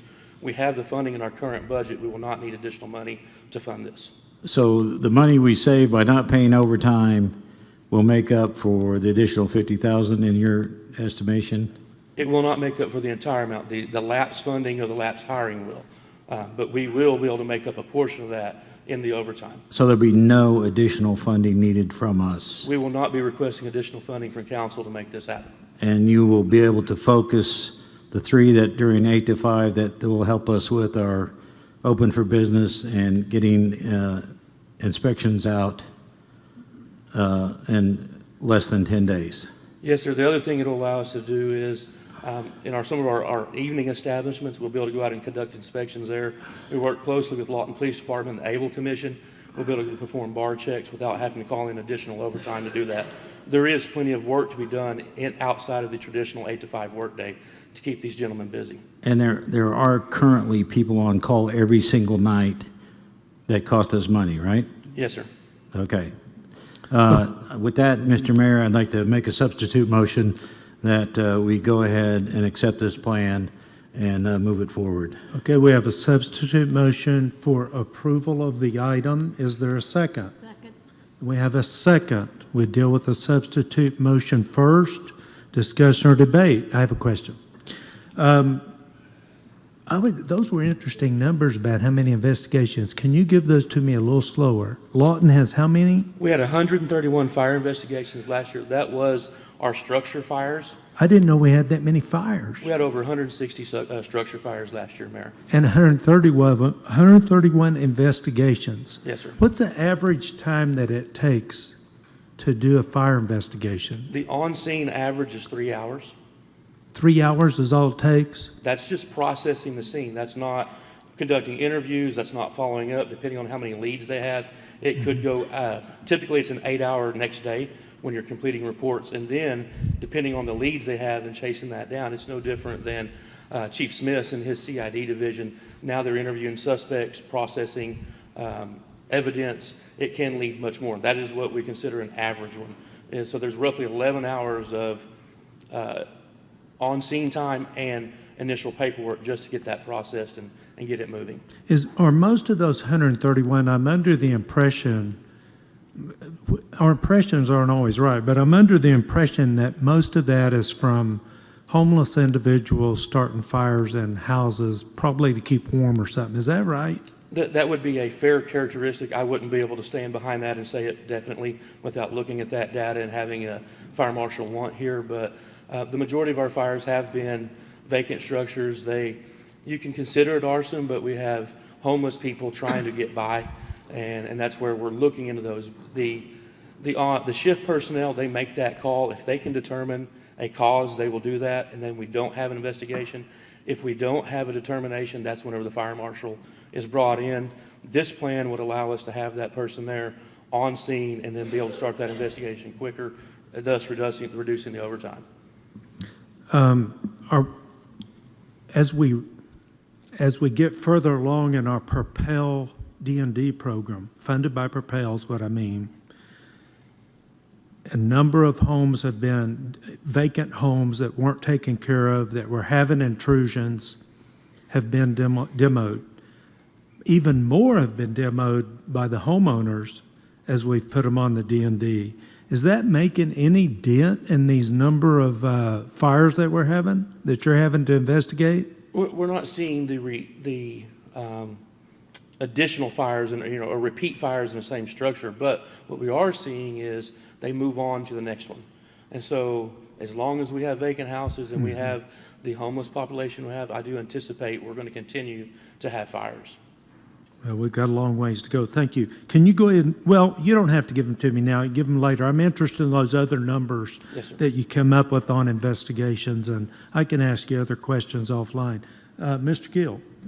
I've got several more questions, Chief. I notice in the agenda, as it's stated in there, you're asking to take 3 assistant fire marshal positions and put them on shifts, and also an increase in salary of personnel. This increase in salary of personnel, and we're working on salaries to keep this equal and try to keep all the firemen happy, because we love all of you and we want everything equal for everybody. Now, when I read this, it said that you wanted to move into chief or assistant chief positions.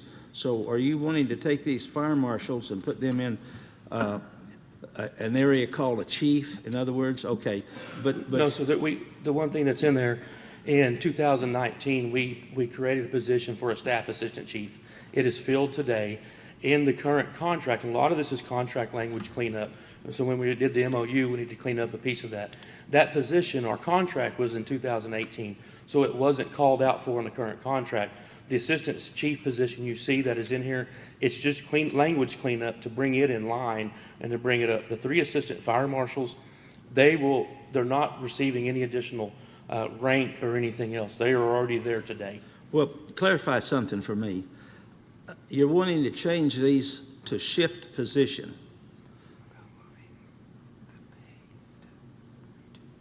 So as a shift position, you're going to take 3 fire marshals out of the scope of what they're doing right now and put them on a shift.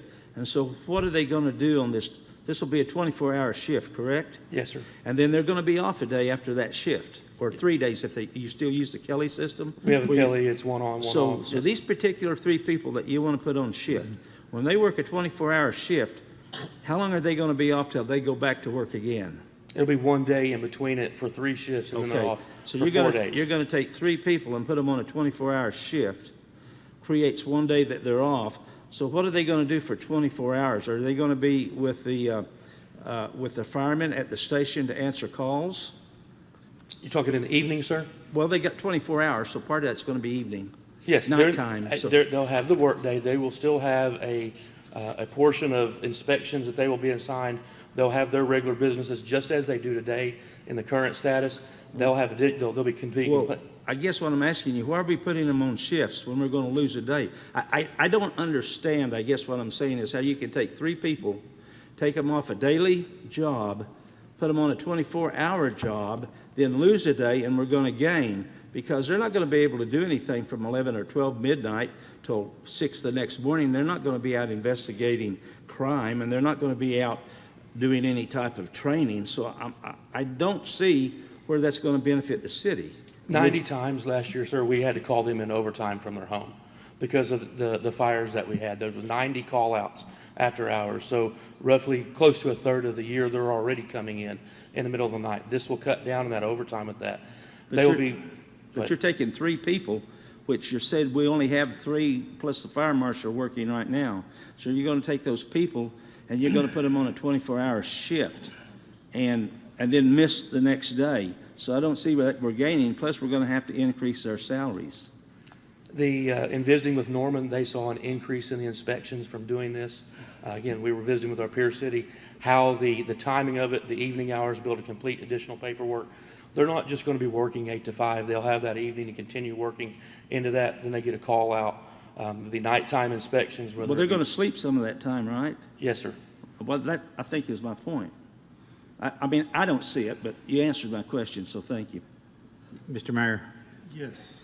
So, Chief, currently some of our firemen are sleeping part of the time they're on call anyway, aren't they? That is something that is afforded to them in the evening hours whenever they're not responding. Right. And currently, there is nobody doing restaurant inspections or movie theater inspections or something in the evening hours, correct? Not without a complaint, and then it takes time to bring someone in to make that happen. And so some days I get to work 8 hours and I get a lot done, and some days I work 16 hours and I still get even more done. So, and sometimes I'm more productive in those days. So isn't it just possible these guys could get more done even though they're working a 24-hour shift, and being able to rest up properly and be able to continue the investigations that they're doing without saying, "Oh, it's 5 o'clock, I gotta go home, I can't get any overtime"? That's the information that Norman has provided us and that we're hoping happens here in Lawton. And then finally, we have 3 current assistant fire marshals, is that it? We have 3 assistant fire marshal positions, 4 assistant fire marshal positions, a deputy fire marshal, and a fire marshal. And so do we have to hire anybody for this, or are we just going to realign the ones that are here? It will be an internal application process. We typically promote from within. That's not my question. Are we going to hire any additional people? No, this will not require any additional hires, I'm sorry. So we're fully staffed in the fire marshal department right now? No, we're down 3. We'll have to promote for that. But you're not adding an approved position. No, we're I think not is adding the any. point. We're not adding any more budgeted positions. We just don't. We have vacancies today because we've been anticipating and trying to work through this since November. So we felt it was best to bring it to council to be able to do this, so that when we run the application process, they know what shift work or if it's going to be an 8 to 5 that they're going into. So the 3 people that you're going to fill these positions with will more than make up for the job that only 3 people are doing now, correct? Yes, sir. Thank you. Mr. Hampton. Yeah, thank you, Mayor. Chief, it's no doubt everybody's aim to try to make things easier and more efficient with the fire department. I just want to let you know that obviously some of the contention is that we're trying to understand what is exactly going on here. I did see pay increase on here, and that some of this stuff is better dealt with sitting around a table is the reason I followed and wanted to go ahead and put it in there. But the question I had, you said something about 3 fire marshal positions that are empty at this point, and that's due to a lack of people applying for those positions. Is that what I'm understanding? We've been working on this since November, and so we've held off on opening that process. Currently, the pay scale, and this is getting the pay side, it's only a raise for a firefighter or a driver to move to the fire marshal's office. It's one of the reasons we see some of the continued issues we see in those positions. So by increasing the pay, the hope is that we will draw more senior, more qualified personnel from the rank and file to make a better applicant moving forward. Promoting from within. Yes, sir. And that would give, what is there, 6? That would give 9 fire marshals? No, sir, it'll be 6. It's So- not increasing the number from the allotted amount that's already been okayed in the budget. Okay, thank you. Mr. Gill.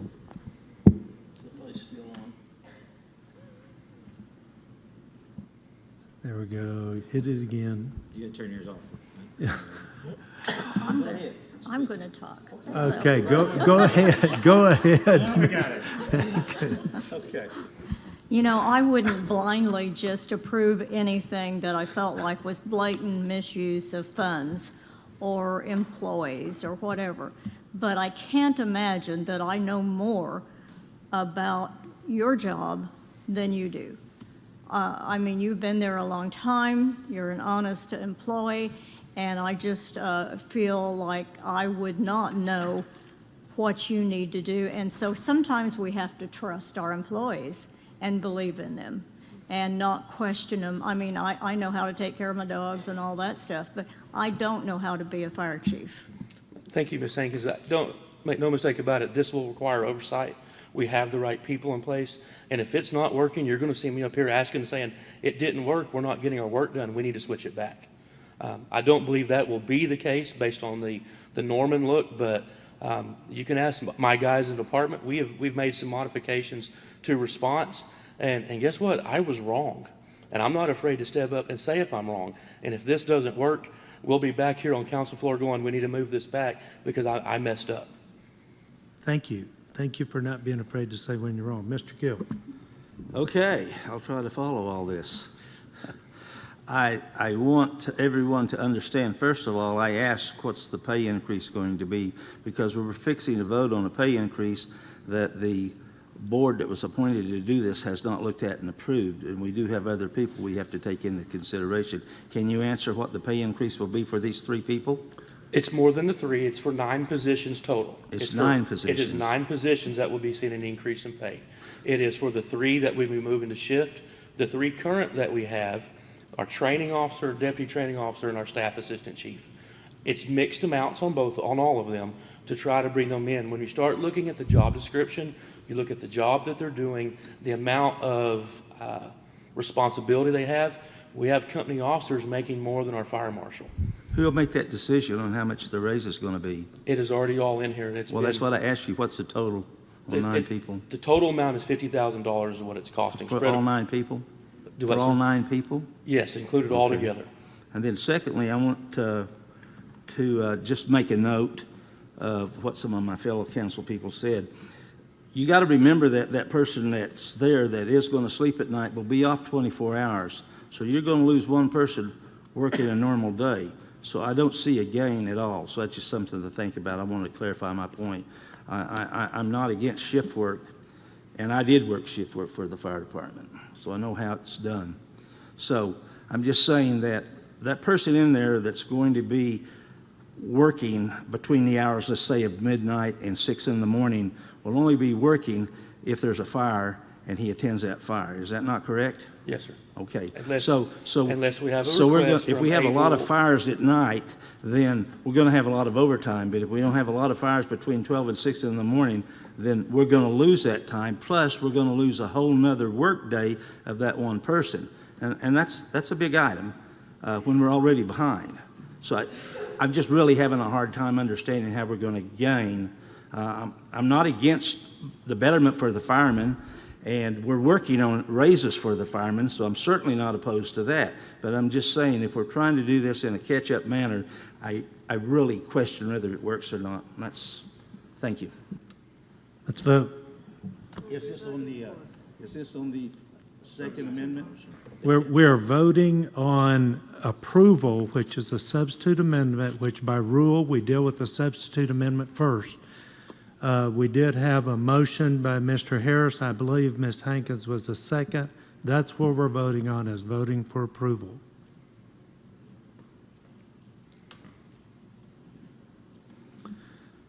And the motion, let's see, I need one more.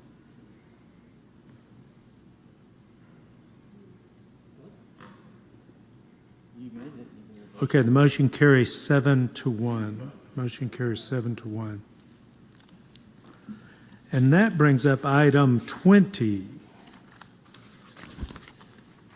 receive an update from the Public Works Department regarding traffic signal operations on Gore Boulevard from 2nd Street to Laurie Tatum Road, KCA Veterans Drive, and provide direction as deemed appropriate. Larry? Mayor and Council, we have Steve Hoffner with Traffic Engineering Consultants to provide us an update on the traffic timing that was implemented and some equipment that was installed as well.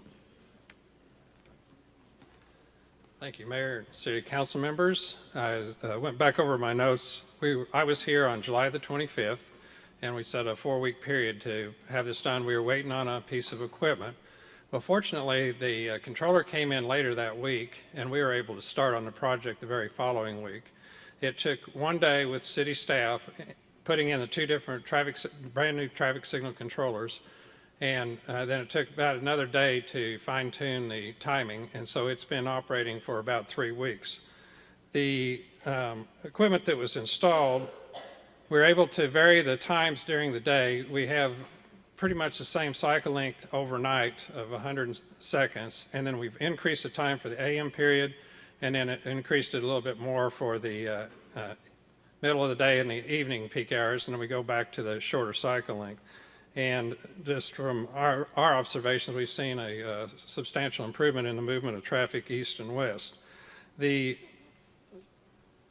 things that work well or that are helpful with this new equipment is we can make changes relatively easy if there are any comments or concerns and we need to go back and look at it. The changes are easy to make. We can vary the time periods as necessary.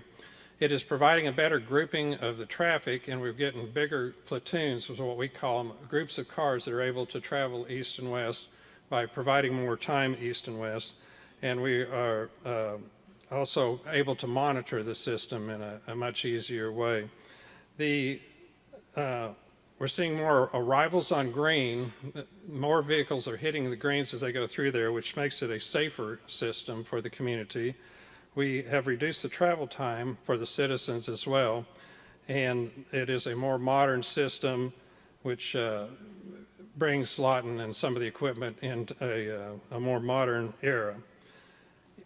As far as the future is concerned, I know that I've talked to you earlier about flashing yellow arrows. That would still be a benefit at least 3 of the intersections, being the 2 at the Interstate Drive for the left turns, and also at Laurie Tatum.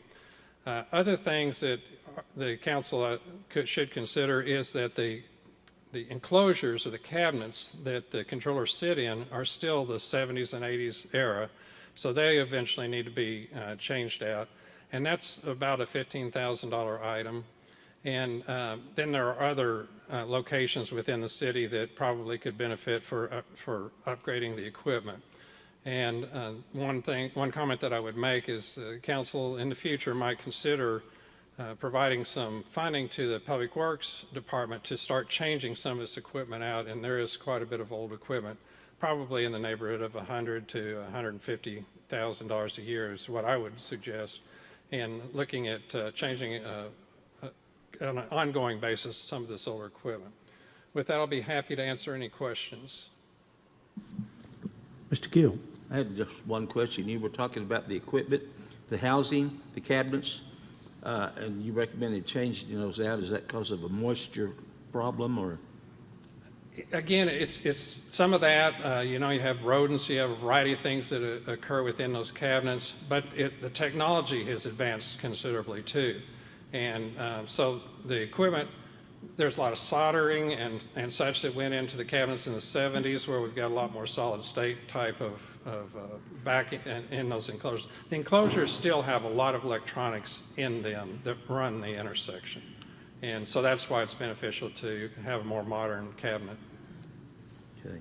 So I think what I heard is we've made improvement, but we can make some more. Sure. Okay, and I'm glad to hear that because we have made improvement, and I'm glad to hear there's more because I was hoping there was going to be more. And so I'm excited about the improvement we have had, though. Is there anyone else that would like to comment on this? Mr. Mayor. Yes, Mr. Harris. I drove that the other night, and it was fabulous. I drove all the way through, didn't hit a single light, and including through the fire station. So Great job. I just want to say, if you could move just a little bit further north over to Fort Sill Boulevard and Cash Road, I'd appreciate it. We can do whatever the council would like us to do. And I think we actually have to have equipment there. I think it's just currently not being timed, but it was, well, like I said, I drove through the night. It was awesome. Well, thank you. I consider it's kind of a proof of concept to show what can be done. And there are areas that you probably can put off for a long time, but there's other areas that we could probably make some great strides in. Could I ask you one more question? In your mind, in making the traffic move more efficiently on our main roads, does that eliminate some of the traffic that we have going down our side roads, people speeding through neighborhoods, people ignoring stop signs, et cetera? Is that a direct benefit of having our main traffic flow more efficiently? It is. What we have found through studies for many, many years is that once you get a system operating and operating well and efficient, it brings traffic to it. Traffic was going somewhere else, and I'm not talking specifically about Gore, but it'll happen there as well. And so you'll see that, we believe that you'll see the traffic increase because it's flowing much better and you have a lot more time to do it. And therefore, our side streets, which are not engineered to the main streets, will last longer. Correct. Thank you. Hopefully so. Okay, this is an action item, but I don't hear any action, so I'm going to say, good work, keep up the good work, and let's keep getting better. Thank you for coming. I'm assuming nobody had action. Okay, thank you very much. Thank you. Item number 21, hold a public hearing and adopt a resolution declaring the structures located at 502 Southwest H Avenue, 513 Southwest H Avenue, 714 Southwest Park Avenue, 805 Southwest 5th Avenue, 901 Southwest 7th Street, 906 Southwest I Avenue, 914 Southwest Summit Avenue, 927 Southwest 5th Street, 1206 Northwest Baldwin Avenue, 1210 Southwest Park Avenue, 1602 Southwest 19th Street, 1908 Southwest A Avenue, 2207 Northwest Pollard Avenue, 2326 Northwest Williams Avenue, to be dilapidated pursuant to Section 651 Lawton City Code, ordering the owner to abate the nuisance, authorizing summary abatement, and authorizing the city attorney to commence legal action in district court to abate the nuisance and present an update on the number of structures that have been demolished compared to the number approved by voters in the 2020 CIP. John. Mayor, Council, how are you all doing today? All right, 502 Southwest H Avenue, inactive water since 2017. As you can see right here, there's paint actually starting to chip off the siding of the structure, which is causing the elements to actually hit the wood, to start rotting out the wood. Underneath the porch right here, you can actually see spots of sunlight coming out through the roof on the structure. Damaged siding, once again, the protective barrier of the stain and the paint for the wood. Damaged trim around the roof and also on the side. Right here, you can see that there's actually parts of the roof already starting to fall off. Damaged trim to the roof. Windows have been, some of the windows have been broken into. More damaged siding itself. And this is the secondary structure where the roof has actually already started to cave in on it. Some of the board planks have actually started to fall away from it as well. Adobe. Questions? Seeing none, I'll open the public hearing on 502 Southwest H Avenue. Anyone wishing to speak on this item, please come forward at this time. Seeing none, I will close the public hearing. Council? Mayor, I move to approve a resolution declaring the structure of this property dilapidated public nuisance and authorize the abatement thereof as set forth in the resolution. Have a motion. Do I have a second? Second. We have a motion and a second. Discussion or debate? Please vote. Gill. Yes. Hampton. Yes. Uyghur. Yes. Johnson. Warren. Hankins. Harris. Chapman. Motion carries. Moving us to 513 Southwest H Avenue. John. 513 Southwest H Avenue. This one actually has active water because it shares it with the other building that is on 513 Southwest H Avenue. this structure right here has actually fallen in on itself. There is no fire date on this, so we believe that it was just cosmetic, the structure itself just gave way.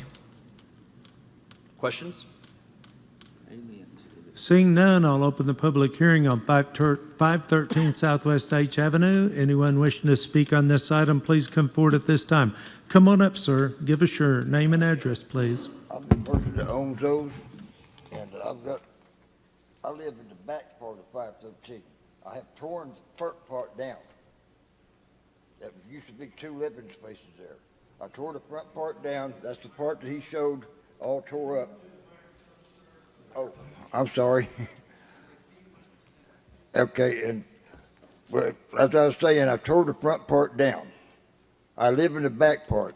I have pictures of the front part being tore down right here, and there's the roof on the back part is right there. It's in good shape. Because I live back there, I keep it up. The front part, I will admit, it needed to be tore down, and I tore it down. I'm in the process of getting it hauled off now. When you say you live in the back part, are you talking about the back part of the same structure or a back structure? The same structure? It used to be a front living space and in a back living space, a 2-bedroom back there. They used to be rental property. Where the front part was falling apart, like I said, I have torn that down. I'm in the process of hauling it off. I live in the rear section. Did you know this, Jonathan, did you know this was an occupied? Excuse me, sir? You didn't know it was occupied? Can you run through these pictures again for us, please?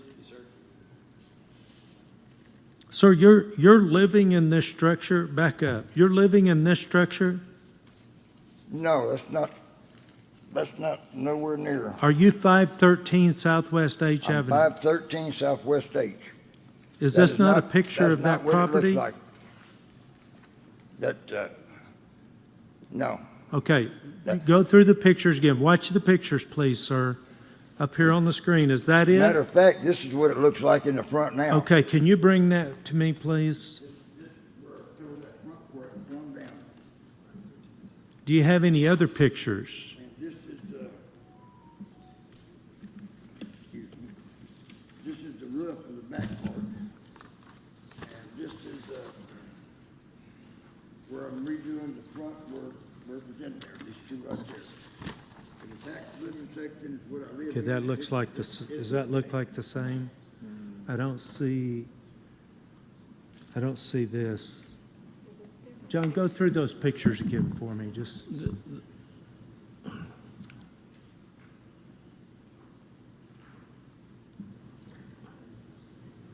Mayor, I went by that structure today, as I do all my structures. Now, I saw you were tearing down that front part of it. I noticed there was siding there, but there's 2 houses on that property, one that's actually on 6th Street, and then there's another one right beside it to the east of it, correct? That's 515. Just east of it. Is that 515 that's next to the? 515. So the one on it, this is 513, and we have 513 and a half. Yeah, do you live, you tore down half of that building, I tore down the front part. the front part of it, and you're I saying live you in the live rear in the part. back part of it? I live in the rear part of it. If 513, I drove by there, Mayor, and he tore down the front side of that house and had the stuff there. And there was a structure there in the back. There was I noticed that the part that you pulled off, there was outside siding actually on that part of the building, right? Yes. Yeah, okay. I got a panel where I tore the up front part off. I've got to put wood up and panel it up and then put the siding back up on top of that. Okay, yeah, I saw what you did today when I went by there. Yeah. I'm old. It takes me a little longer to do it. I can't afford to have it done. Okay, so you tore this piece down? Yes. And you're living in this piece back Yes. here? Now I live back. So you live back here? In the back part, yes, the very back part. In the very back part of Yeah, this house? the big part was way up front. Yeah, so you tore this piece down? Yeah, I tore all the dangerous structure down. Okay.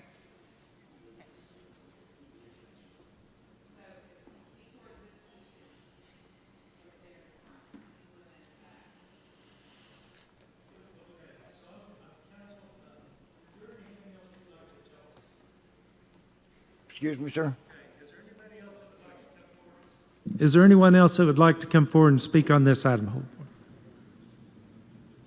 Okay, I'm going to close the public council. I'm going to ask you to table this to allow the staff to investigate further. As far as Tim remembers, we have never condemned an occupied house, so we need to investigate further.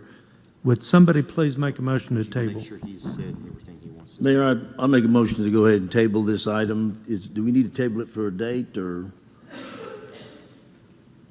Table it to the, what do you need, John? 30 days? Bring it back next time we bring it up. Table it to the next, table it 30 days. Let's give We'll them- table this. I'll make a motion. Hold on, I'm getting legal ear I here. don't know if he understood.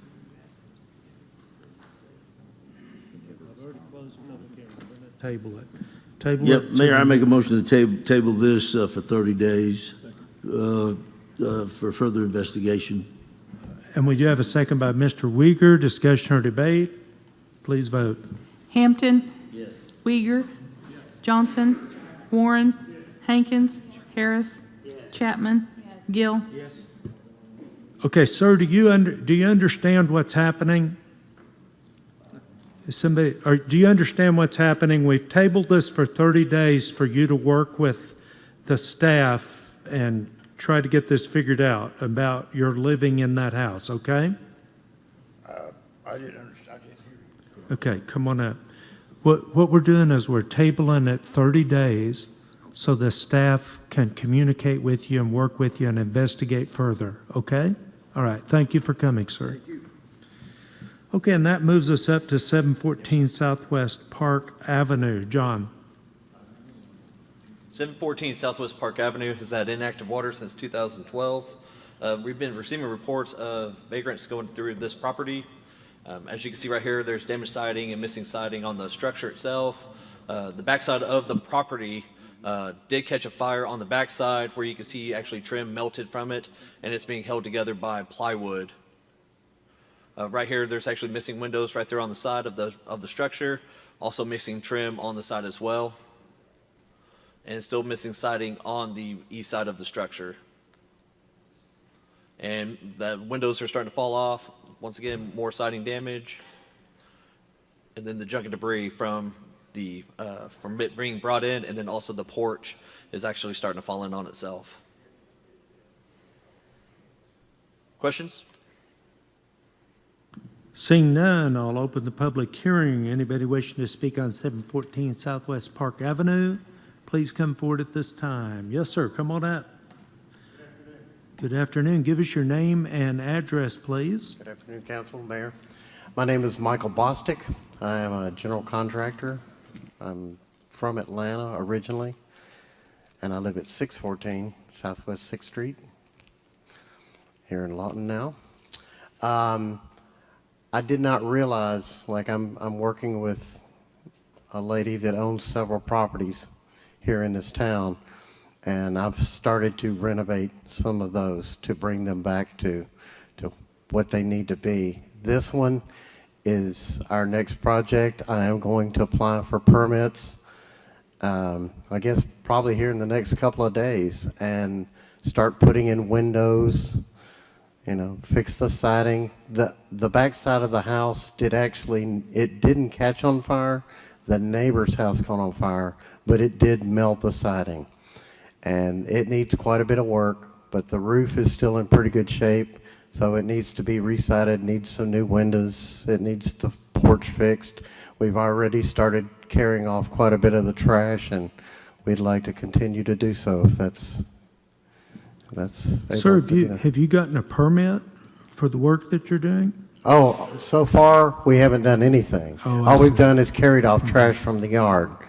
But no, I'll be applying for a permit here in the next day or two. I didn't know until we got the notice, and so I did my due diligence and found out I needed to apply for permits, and I'll be doing that. Okay, so I was going to explain to you how this process works. Okay. If the council goes ahead and puts it on the D&D list, Okay. you have 30 business days, which is 6 weeks roughly, Okay, to pull a permit. okay, Then you will have to show progress every 30 days. absolutely. Okay? And so that's what that's all about. So this really will work out good. If the goal of the owner is to improve it and they're hiring you, this should work out good. We both have the same goal, and that is Absolutely. for quality housing on the market, okay? John, did I explain all that right? Yes, sir.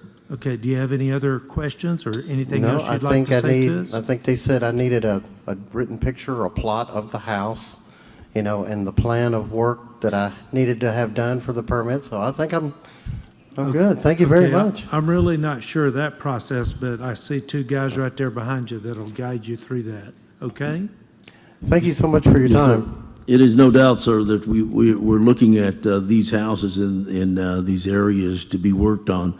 And a lot of the houses, if they haven't had attention for years and years and no water services, we're just looking to expedite the process. And if people do want to fix their houses, we certainly want them to do that.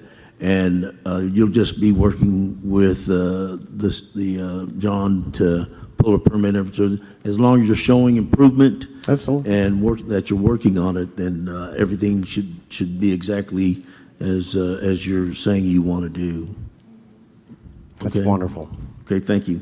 Thank you. With that said, I move to approve. Hold on just a minute. Okay. Is there anyone else that would like to come forward and speak on 714 Southwest Park Avenue? Seeing none, I will close the public hearing. Council.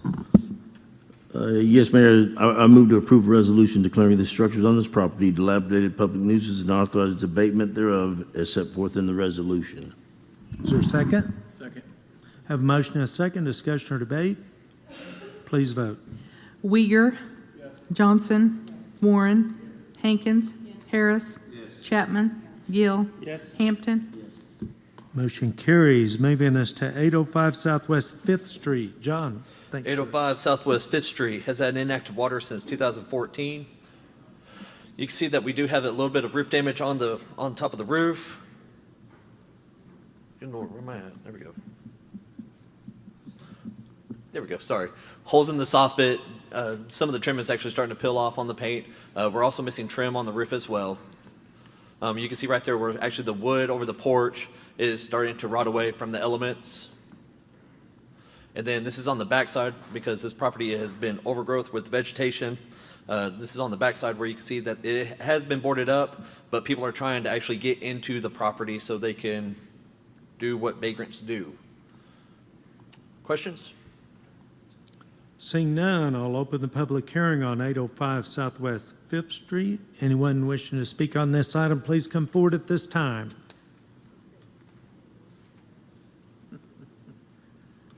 Seeing none, I will close the public hearing. Council? Mayor, I move to approve a resolution declaring the structures on this property dilapidated public nuisance and authorize the abatement thereof as set forth in the resolution.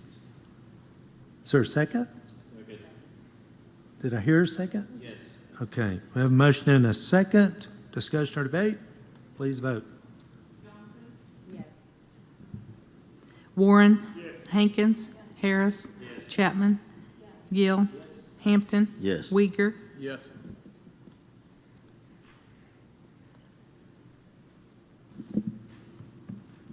Mr. Hampton, were you wanting to speak? No, I'm sorry. Okay.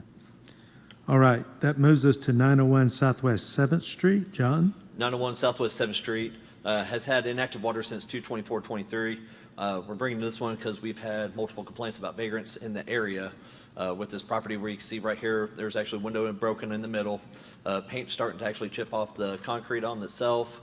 Damaged trimming, damaged roof. This is actually leading up into the area, the room above the garage, where you can see that actually steps are getting broken off into it. And then right there, the air conditioner is missing from the unit itself, but it's actually leading into the structure of it, which will let animals and the weather get into the structure. Damaged soffit. And then right here above the door, there's actually a hole that leads straight into the building. And then we do have mold and starting to decay of the wood that's over the carport. Questions? Seeing none, I'll open the public hearing on 901 Southwest 7th Street. Anyone wishing to speak on this item, please come forward at this time. Yes, sir, come on up.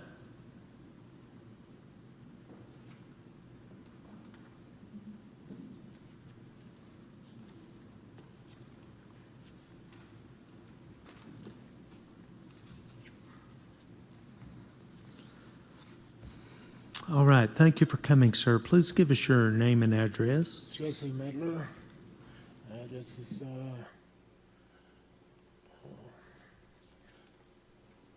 1935 Windsor Drive, Duncan, Oklahoma. Yes. Thank you. That house is under renovation as we speak. We're clearing it out and we're starting it.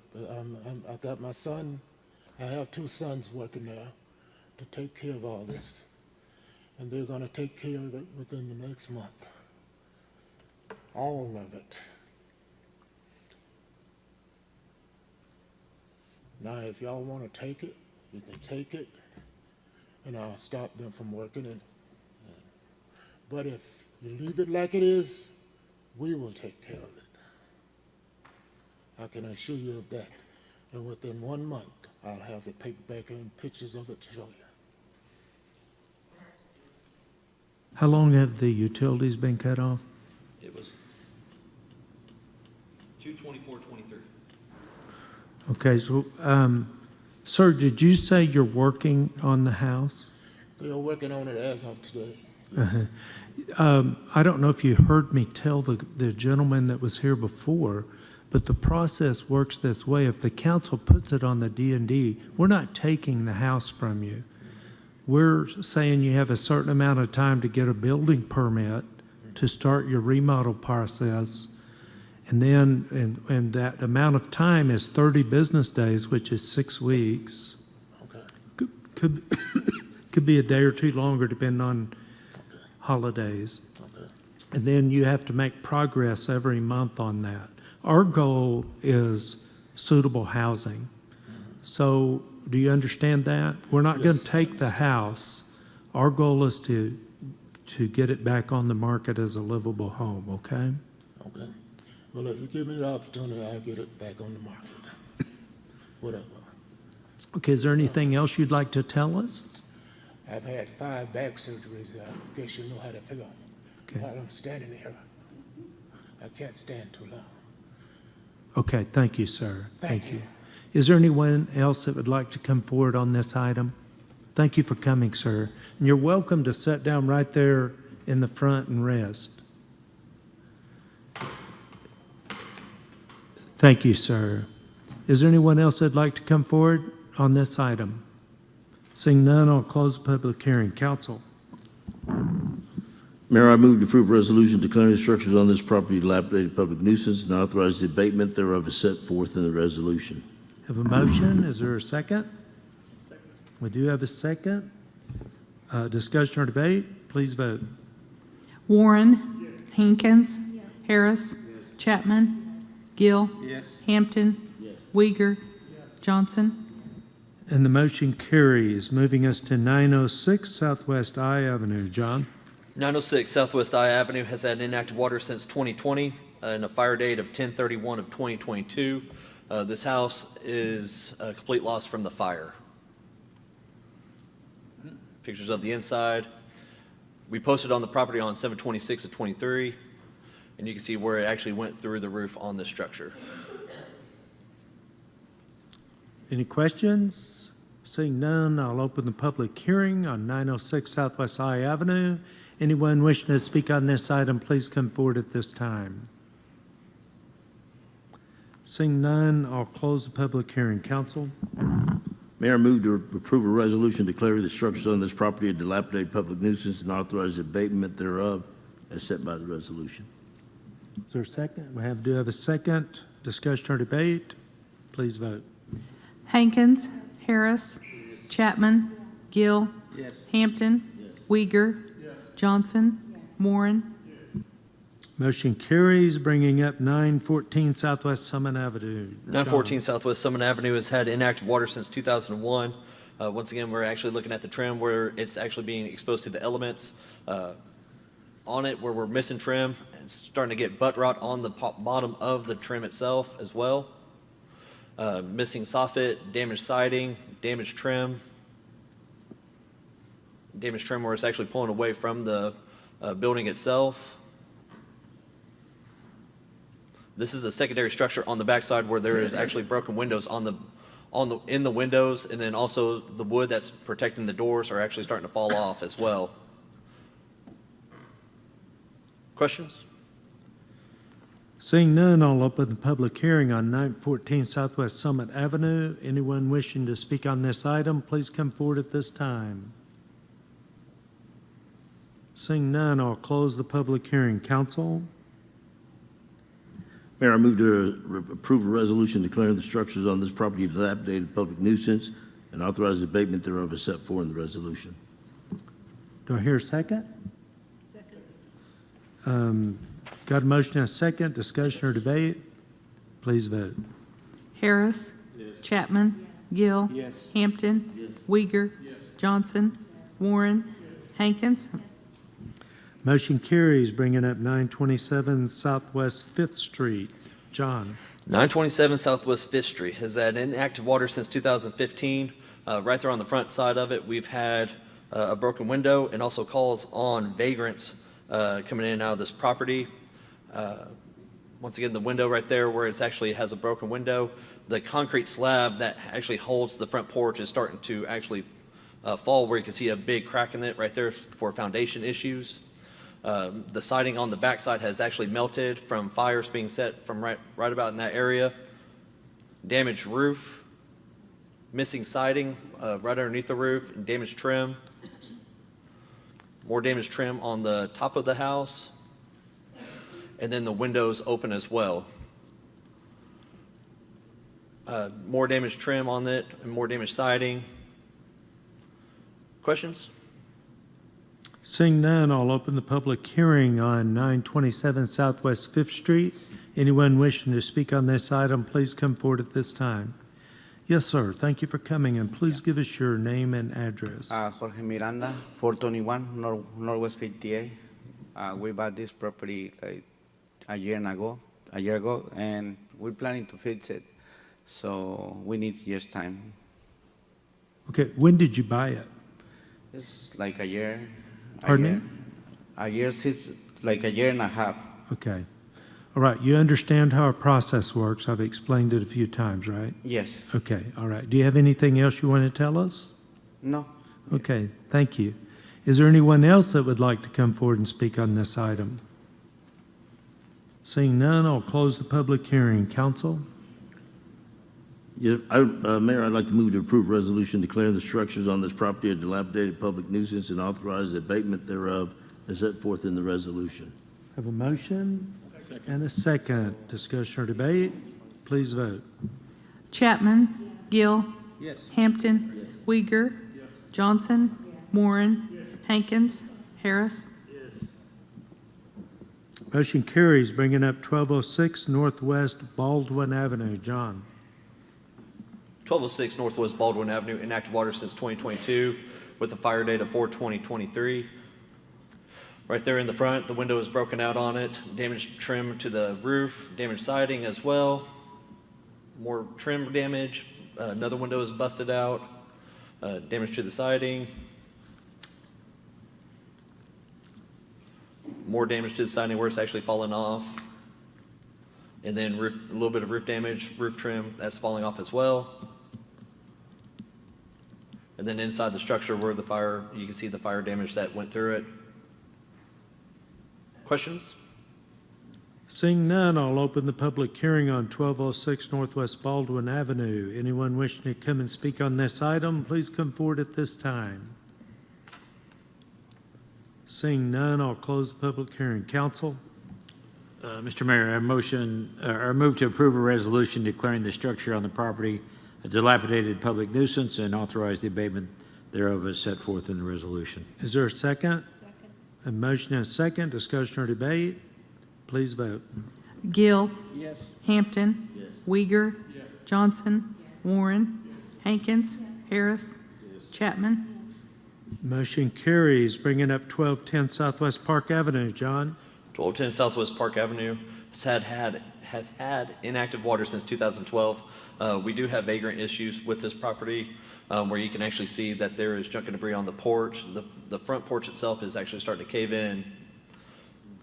And there's actually, right there off to the side, there's actually buckets of human waste that are right there. Damaged windows on this property itself. Actually, all around the property, there's broken windows, damaged siding. And then right here, this is actually on the back side where they put up a sheet over a extension of the building itself, roof damage. And there's actually people living in the backyard in tents with junk and debris. Questions? Seeing none, I'll open the public hearing for 1210 Southwest Park Avenue. Anyone wishing to speak on this item, please come forward at this time.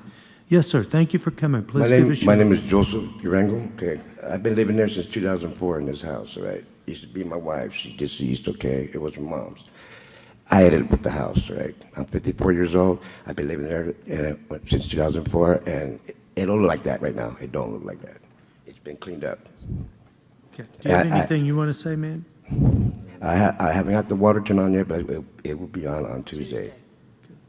I have electricity in there. Okay, you do understand the process. I've explained it a few times, right? Okay. Yeah. All right. Do you have anything you want to say, ma'am? I just got back to help him. I've been gone Okay. for about 12 All right. years. Wonderful. I'm finally here to help, and I'm trying to help him get the property where it needs to be. Okay. Wonderful. So if we can get a little time and I can get permits and get it all fixed up. Okay. Well, if you're gonna talk, I need you to come up to the mic. I'm getting his water turned on Tuesday, and that way we can continue to clean up. The front does not look like that anymore. So if we can get more time, we'll have it perfect. Okay. Do you understand the process that Now I I do. told earlier? Okay. Now I Wonderful. Counselor, do you have any questions? Is there anyone else that would like to come forward and speak on this item? Seeing none, I will close the public hearing. Counsel? Mayor, I move to approve a resolution declaring the structures on this property dilapidated a public nuisance and authorize the abatement thereof set forth in the resolution. Is there a second? Do you have a second? Discussion or debate? Please vote. Hampton. Yes.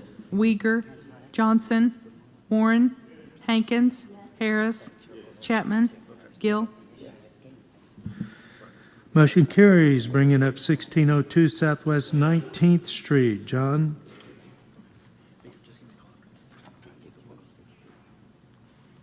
Sorry about that. 1602 Southwest 19th has had inactive water since 2010. As you can see right here, the front porch is actually starting to dip down in the middle. Concrete blocks that are on the outside. That's a show sign that it can have foundation issues on the side of the building. Damaged trim, damaged roof. As you can see right there, actually over the backside of it, where you can see holes going into, and then through the vent is actually you can see a hole into the building itself. More damaged roof, damaged siding on this property as well. And then on the other side, another hole where you can have the elements and animals go into the building. Questions? Seeing none, I will open the public hearing on 1602 Southwest 19th Street. Anyone wishing to come forward to speak on this item, please do so at this time. Yes, ma'am, and please give us your name and address. Hello, ladies and gentlemen. My name is Barbara Poindexter, and this is my grandfather's shop. We reside at 1211 Southwest Bishop Road.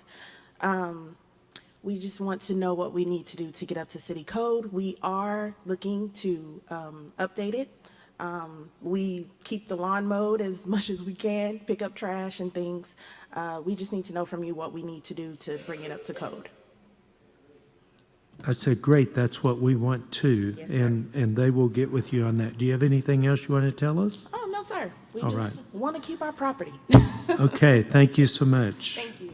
Anyone else that would like to come and speak on this item, please come forward. Seeing none, I'll close the public hearing. Council? Just wanted to reiterate again that when it's put on the D&D list, that it's not going to be taken. You have time to get it up to code. And with that being said, move to approve a resolution declaring the structure on the property a dilapidated public nuisance and authorize the abatement thereof as set forth in the resolution. Okay, motion and a second. Discussion or debate? Please vote. Uyghur. Johnson. Warren. Hankins. Harris. Chapman. Gill. Hampton. Motion carries, bringing up 1708 Southwest A Avenue. John? 1708 Southwest A Avenue has had inactive water since 2013, and vagrants living inside the property itself. Where you can see right here, there's damaged siding to the property. Whoops, sorry, went too fast. There's actually, the door right there is open, damaged windows on the side where the windows on the other side are boarded up. And you can see right there on the bottom right-hand side where there is damage to the siding, a little bit better picture of it. There's a little bit close-up picture of it where there's siding actually missing on it. A little bit of a damaged roof on the north side. And then there's actually siding missing, and that's actually exposing the bare wood. And then a lot of junk and debris in the backyard. And then this is actually underneath the carport where there's actually parts missing from the roof on the carport itself. Damaged siding, missing siding. And then this is actually a shed in the back where they do have some people living inside this little shed on the back side of the property. Questions? Seeing none, I'll open the public hearing on 1708 Southwest A Avenue. Anyone wishing to speak on this item, please come forward at this time. Yes, sir. Thank you for coming, and please give us your name and address. My name's William Fike, and I own the property, and I want to go through the program and get it updated and get it livable, and that's what I'd like to do. That's what we want to hear. Thank you. Is there anyone else that'd like to come forward on this item? Okay, I'm going to close the public hearing. Okay. Council? Are you living in that shed out back? Who's living in the shed? I don't know. There was not supposed to be anybody living in the shed. Okay. And so for what was there, or who was there, it's beyond me. Okay, all right, we know. Council? Yeah, Mayor, I move to approve a resolution declaring the structure on this property dilapidated public nuisance and authorize the abatement thereof as set forth in the resolution. A motion and a second. Discussion or debate? Please vote. Johnson. Warren. Hankins. Harris. Chapman. Gill. Hampton. Uyghur. Motion carries, bringing up 2207 Northwest Pollard Avenue. John?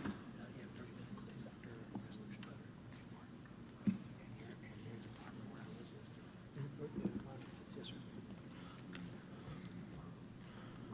2207 Northwest Pollard Avenue.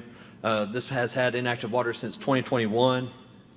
As you can see right here, there's actually damaged siding to the structure itself, missing siding as well, and then broken windows throughout the property. This is the back side of the picture where you can see that there's a damaged roof and also no electrical meter on this property. More damaged siding on it. Questions? Seeing none, I'll open the public hearing on 2207 Northwest Pollard Avenue. Anyone wishing to speak on this item, please come forward at this time. Yes, ma'am. And we need your name and address, please. My name is Leanne Enderly. I live at 316 Northwest 32nd Street. I'm not asking about this home in particular, but all of these homes that you're showing us today. Is there any law in the city or an ordinance that says if the utilities have been off for a year or 2 or 3, that it can automatically be put to the D&D list instead of us having to wait 10 or 12 or 14 years on some of these homes before this happens, to kind of nip it in the bud instead of Our going for public so long. hearing is, our public hearing is not a general public hearing. It's specific to this property. But we can get with you and answer any questions that you have about the process, okay? Okay, thank you. Okay, anyone else like to come forward and speak on the item for 2207 Northwest Pollard Avenue? Seeing none, I will close the public hearing. Council?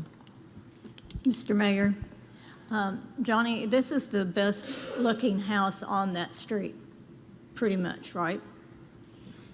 Yes, ma'am. And so I'm almost, I visited with this woman and she seemed like that she would, the lady that owns it or is going to redo it, that she would get right with it. I'm embarrassed about Pollard Street. There are houses on there that look a lot worse than that. There's one burnout. That one's not down, I don't think, yet. And some of them are boarded up, but the boarding is off and children are playing. It's horrible. I'm embarrassed to drive by there and talk to the people that live there. This house looks good in comparison. So I think that what I would like to do is let her know, and she knows that she's going to have to pull permits to do this, but we need habitable housing that is affordable. But the people that aren't taking care of their properties and live some other city, it's just irritating because it's not fair to not respect the city of Lawton and the people that live here. So if you're not taking care of your property, you need to. But this one, I'd like to just go ahead and if she pulls permits, then we'll do it. If she doesn't, I'll be right back because I don't tolerate this very well. So are you wanting to, if I understand what you're saying, you're wanting to table this to a date certain, say 30 days? Yeah, that'll be fine. Okay, But so- we'll watch it. So the councilwoman wants to table this. Second. Okay, and we do have a second motion and a second to table for 30 days. Discussion or debate. I have a question. If this is the nicest house on the block, how did you determine it was the one that you wanted to put on the D&D list? If there was a burn out there, We've already brought the burnt out to council. We're just waiting on the clearances so we can get that so thing the torn down. burnout is already on the D&D. What Correct. about other houses on that block? Are they on the D&D? Some of them, yes, sir. I know there's at least 3 burnt out structures that we've already brought to council. We're just waiting for Okay. clearances and permit application from the contractors. And then there is other ones that have been boarded up that are on our radar that we will be bringing. Okay. All You right. know, Thank- Mayor, this is a systemic effect. I mean, when people don't keep up their properties, then no one in the neighborhood feels like they have to keep up their properties. But when someone does knock themselves out and keep their property picked up and presentable, then it's also passes on to the others. So we've just got to try to do right. Please vote. Warren? Warren? Hankins? Harris? Chapman? Gill? Hampton? Uyghur? Johnson? Motion carries. Okay, I got off here. Which one was that? Was that Pollard? It was Pollard. That was Pollard? Okay. And that moves us to 2326 Northwest Williams Avenue. John? 2326 Northwest Williams Avenue, inactive water since 2013 with a fire date of 5/15/23. As you can see right here, there's a little bit of damaged trim and siding on this. Secondary structure is actually, the door on the left-hand side is actually coming apart where you can see junk and debris on that with the damaged trim. More damaged siding and missing siding. And the door to the structure itself on the backside has been tried to be pulled out. And then missing soffit on the underneath of it. Questions? Seeing none, I'll open the public hearing on 2326 Northwest Williams Avenue. Anyone wishing to speak on this item, please come forward at this time.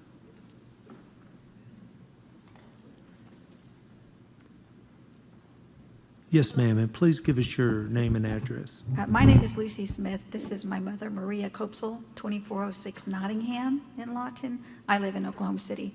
This is her property and my father's property. We're not aware of a fire to the property. We did board it up, as indicated when we received a letter from the city that it was not secure, so they did board it up. It's cleaned up now, and then she does want to fix it up. It's just a matter of time, and I do believe that she's had some problem getting electricity to the property and getting, who's the electric company? PSO to, or any electrician to allow, to have PSO allow them to run electricity to the house. Okay, you do understand that if the council puts it on the D&D, we don't tear it down, you have 30 business days to pull a remodel permit and start your work on it. And you will have to make progress every 30 days, okay? Right. Our concern would be if we can keep it boarded up to keep people out of it, and that's, nobody can get in it right now. There's no entry into the property right now. Everything's boarded up and nailed shut, and we'd like to keep it that way even if we're working on it. Otherwise, we know there are problems with people that get into the property. Okay.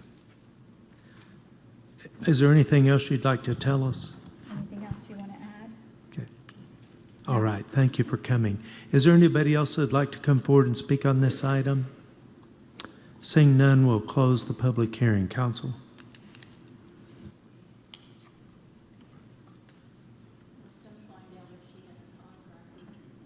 Oh, ma'am, do you have a contractor?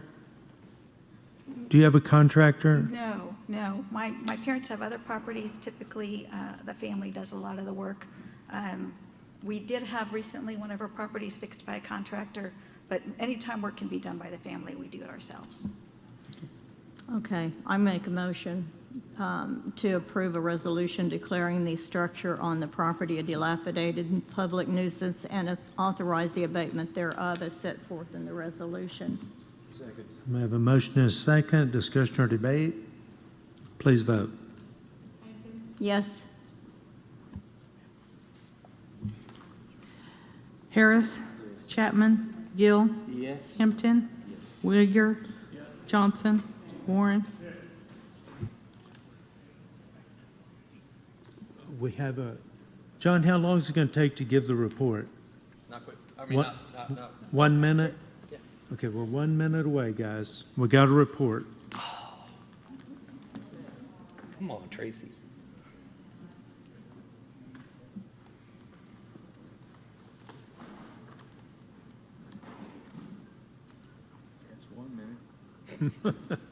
Mr. Mayor, while we're waiting, I just wanted to say, John, I think you're doing a great job. I think the guys are already out there working on the tree issue that I called about, and you and John Senior have done an excellent job working together on taking care of some of these issues, so thank you very sir. much.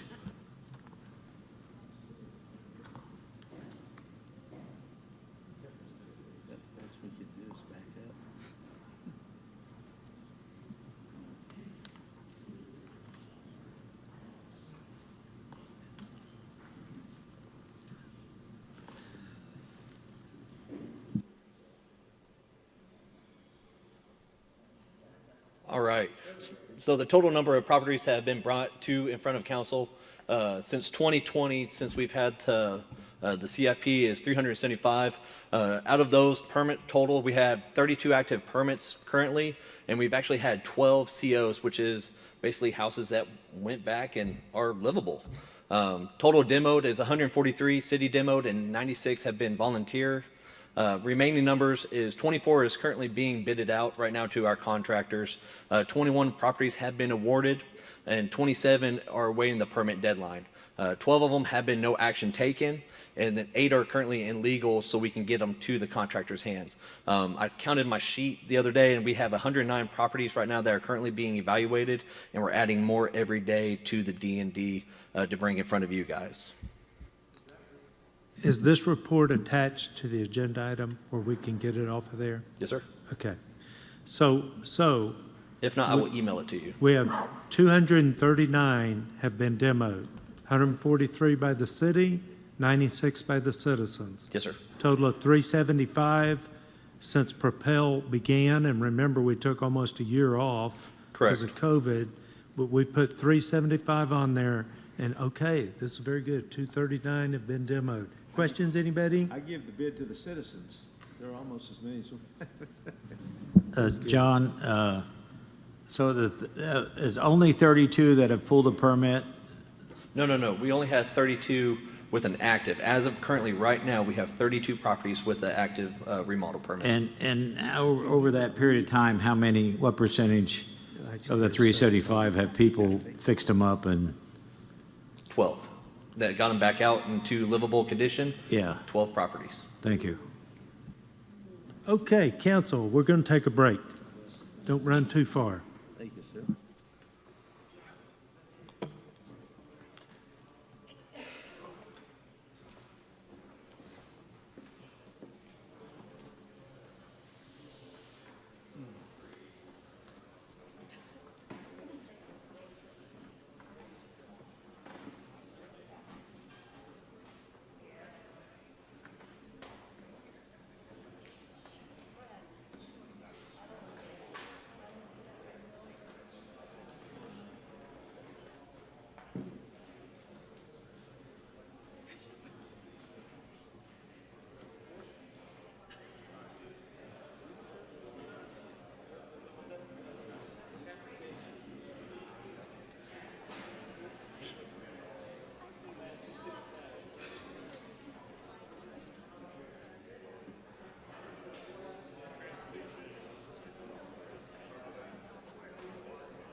Okay, we're ready to get started. Please take your seats.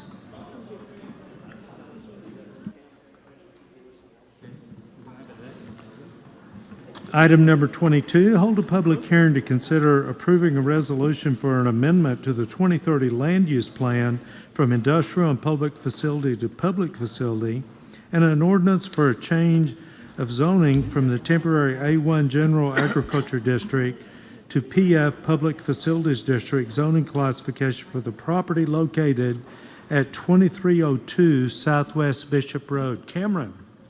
Good afternoon, Mayor, Council.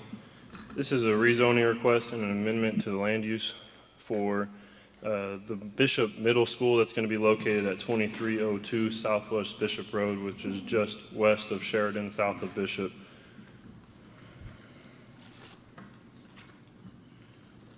As you can see on the location map. The current zoning for that is temporary A1. The current land use is part of it as public facility, part of it is industrial. The proposed zoning of this is public facility, and the proposed land use is public facility. As you can see, the current zoning to the north is temporary R1. To the east is where the elementary school is, that's currently PF, and then to the south and to the west is temporary A1, agriculture. And then on the land use, it is public facility to the east and south and west, and then residential low density to the north. This is the current aerial shot of the proposed zoning and amendment to land use, and this is the proposed site plan. As you can see, they will enter off of Sheridan and circle up through a circle drive and exit on Sheridan. There is a proposed second phase to this, which would add an entrance and exit onto Bishop. This was sent to 4 property owners within 300 feet of the requested area on June 21st and posted in the Lawton Constitution on June 25th. The City Planning Commission did hold a public hearing on July 13th and recommended to approve this rezoning and amendment to the land use plan. Are you ready for questions? Yes, sir. Okay, Council, I want to remind you that when there's a public hearing involved, we ask questions, but we don't make comments before the public hearing. Do you have questions? Yes. Okay, and Mr. Gill. Just a clerical question. Temporary agriculture, what does exactly that mean? That it's pending a change? Yes, sir. When the land gets annexed in, it gets a temporary zoning placed until something is proposed to come there, and then they would bring that rezoning at the time. So because there's nothing built there, as you can see on the aerial shot, it's all vacant land, and so that's why it's that temporary A1. And then when something's proposed, they're going to bring that to a rezoning request. I guess my question is, what's the difference in A1 and temporary A1? There is no difference. Thank you. Mr. Harris. What are they proposing to build there? Is it a new school or? It's going to be a middle school for Bishop. So the temporary is just what's put on by ordinance when we annex in. It's only supposed to be on there for a year. Unfortunately, we've got a lot of the outlying areas that are still under temporary. Okay. But like we're fixing to come in with the property that we just annexed, probably within the next month or so, for a rezoning for the industrial to take the temporary off. So it's something you know is going to be rezoned soon? Yeah. Okay. Yes. Any other questions? Seeing none, I will open the public hearing. Anybody wishing to speak on this item, please come forward at this time. Seeing none, I will close the public hearing. Council, we need a motion for a resolution, then we'll vote. Then we'll have to come back and do an ordinance. So do I have a motion for a resolution? We have a motion. Do we have a second? We do have a second. Discussion or debate? Please vote.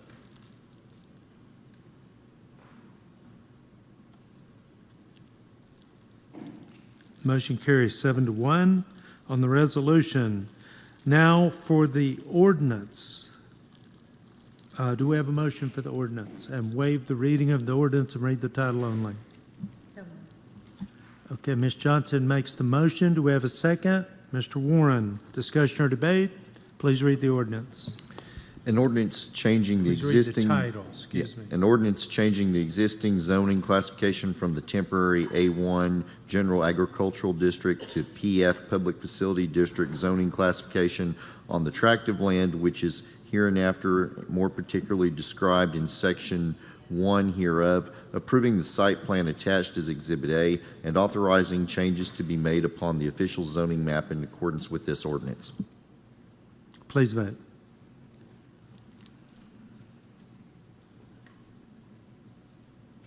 Motion carries 7-1. Bringing up item 23, consider approving a resolution to include any floor amendments, amending Resolution 23-17 and establishing a revised annual funding allocation for hotel motel tax collections received by the City of Lawton. Yes. Good afternoon. I'll start with the changes to the hotel motel resolution itself. So we changed some dates to reflect for fiscal year 24. We removed the one-time funding for Holiday in the Park and the McMahon Auditorium Authority since they will not apply this fiscal year. And we reduced the unallocated amount to $306,352. Any questions on that part? Okay, then I'll move on to the funding allocation changes. LEDC was increased to, or we're proposing we increase to $367,015. The economic development portion of the hotel motel fund, we're recommending increase to $250,000. The tourism allocation, we're recommending increase to $387,000. And tourism is further broken down in the agenda item itself. Any questions? Okay, just to clarify, Yes. 387 is unallocated. 306,000 is unallocated. 387,000 is allocated to tourism, which includes Okay, I got you. museum, Lawton Philharmonic, community theater, etc. So show me that 396. What am I missing? You mean 306, Mayor? Or when you say? Did you say 306 is unallocated? Correct. So in the budget, when we approved it, we said we could spend up to $2,223,007. This is only allocating $1.9 million. Okay, so if Holiday in the Park brings us some ideas, we have some money to dip into. We do. All right. Obviously, they haven't done that, so we haven't allocated anything. That's my question. Any other questions? Do we have a motion? Move to approve. Motion for approval and a second. Discussion or debate? Please vote.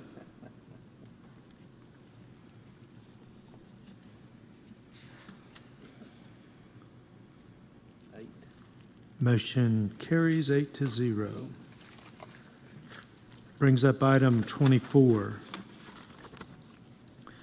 Contingent upon the passage of the proposed hotel motel resolution, consider approving an agreement between the Lawton-Fort Sill Chamber of Commerce and the City of Lawton to include any floor amendments that may be made thereto to fund activities by the Chamber designed to encourage, promote, and foster tourism, including elements of economic development related thereto to the City of Lawton, and authorize the mayor and city clerk to execute their agreement. Kristen. So as you know, all of these hotel motel allocations require an agreement. This is the Chamber of Commerce's, and they are requesting $800,000. Questions? Motions? Mayor, I've got a comment. Okay. So I talked to Scott Hatch yesterday. The chamber's not going to be able to meet their deadline in the agreement, which was the 30th of September, to have their audit done. They do anticipate having it done by the end of the year, but they're not going to have it done by the 30th of September. So we just need to make a floor amendment to adjust the audit timeline. So moved. Okay, hold on just a minute. We have a motion, but before the comment, now we have a lawyer wanting to talk. Okay, so John's right, and then this would be actually going back to the way we had it in the last fiscal year, with the audit material will be due by December 31st with the floor amendment. We were trying to move that to September 30th to help us with our city audit, but John Michael did indicate late last week that they would have a hard time meeting that this year. So with John's proposal, we would be keeping it at, move the floor amendment to make it December 31st. So are you, before I ask for a friendly amendment,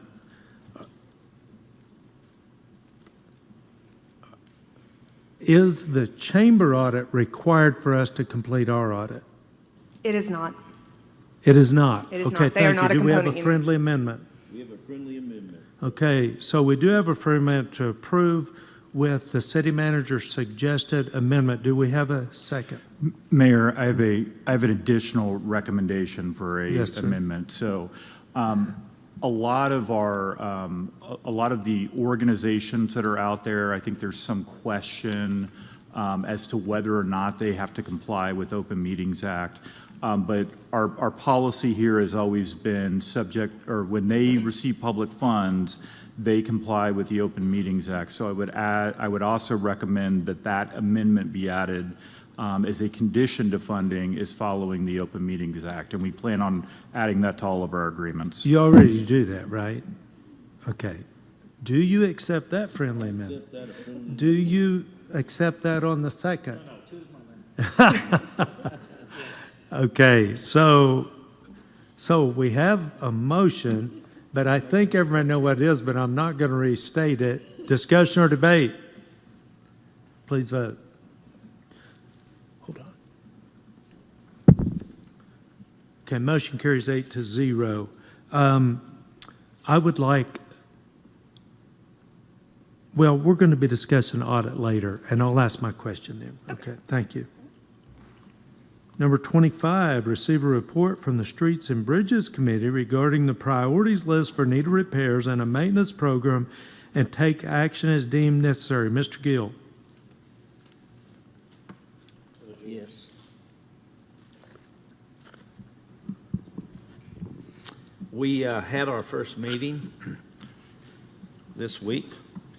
It was a well-received meeting, had good feedback in the meeting. We picked a priority of 4 bridges that we are putting in priority number 1. The 2 bridges on 11th Street and the 2 bridges on Cash Road. These were determined by DOT, Department of Transportation, State of Oklahoma, that they needed to be addressed immediately and/or there would be closures. So, of course, we did those. Then we have a list according to the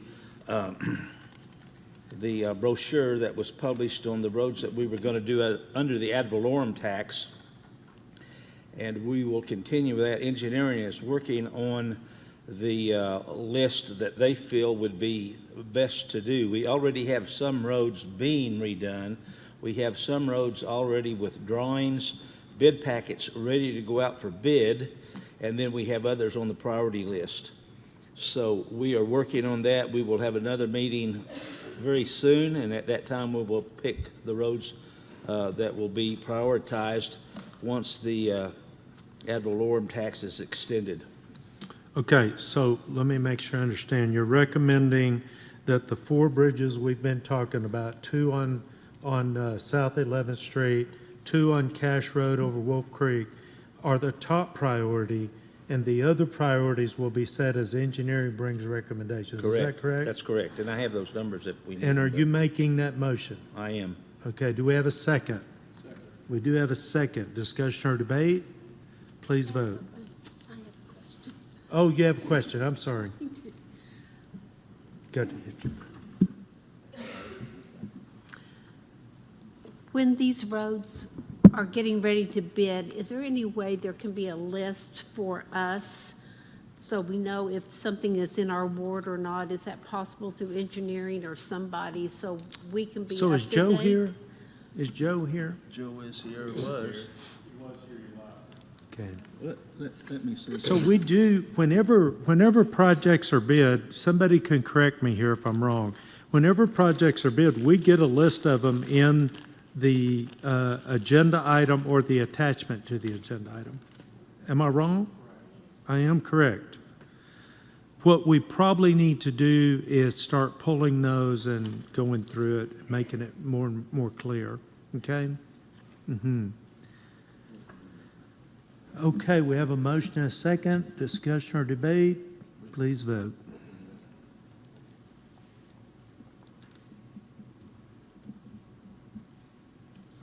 And the motion carries 8-0.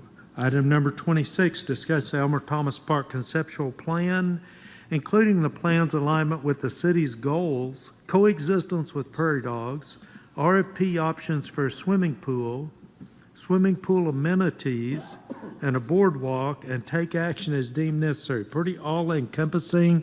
Mitch, are you talking to us? Are you just answering questions and we're talking? I'm sorry? Are you just answering questions and we're talking? I just wanted to say I'm excited to have this on the council's radar. Elmer Thomas Park is one of our premier parks, and we're excited to be working on it. I am in my second day as interim director, so the staff source that was listed on this item is no longer in the department, so you got me for now. Again, I'm excited to talk about it. I'm ready to take notes on what council would like to prioritize with this park. Okay, we've never gone through this, so I'd like to make some comments. And if everybody will open up the item called 23-207 ETP 2V2, ETP 2V2. Now you can see, if you look real hard, you can see what the existing behind the picture. Does that make sense? Like, for instance, the road that runs through what appears to be a basketball park and a tennis court or something, and looks like the swimming pool. You can see the existing road. I'm not really interested in tearing up that road in order to put in a new road. So that's one comment I'd like to make. There are things that I like very much about this plan. One of the, and you know, the amphitheater was one, and we took care of that the other day. And I can't remember what else it was the sidewalk. The sidewalk around Lake Helen was included in that discussion, and initially the conversation also included the boardwalk or the promenade along the southern edge of Lake Helen. Say again. The promenade or boardwalk along the southern edge of Lake Helen was included in that initial discussion a couple of weeks ago. Okay, we did approve going out for proposals on the boardwalk? I don't think it was approved to go out for proposals, but it was included in the discussion. Okay. What I'd like to see us to do today is, one, discuss how we're going to do item 27 and 24. That's the one on the screen. And that's the two lawn areas. Now, 24, the problem is we'd have to tear up existing parking lot, if I understand correctly where it is. I'm not really interested in that either, but I am interested in the lawn area. And I'm interested in the lawn area south of the Miracle League, which I'm not interested in moving the Miracle League. Right. So you're looking But at how are we going to coexist with prairie dogs in irrigated lawn areas? Excellent question. The original plan that you can see up here included an area in the northwest corner that would be designated for prairie dog habitat. And the idea with that, it's, I wish I had a laser pointer. I'm not sure that this thing does. But just above that road on the northwest corner, there was an area designated for that.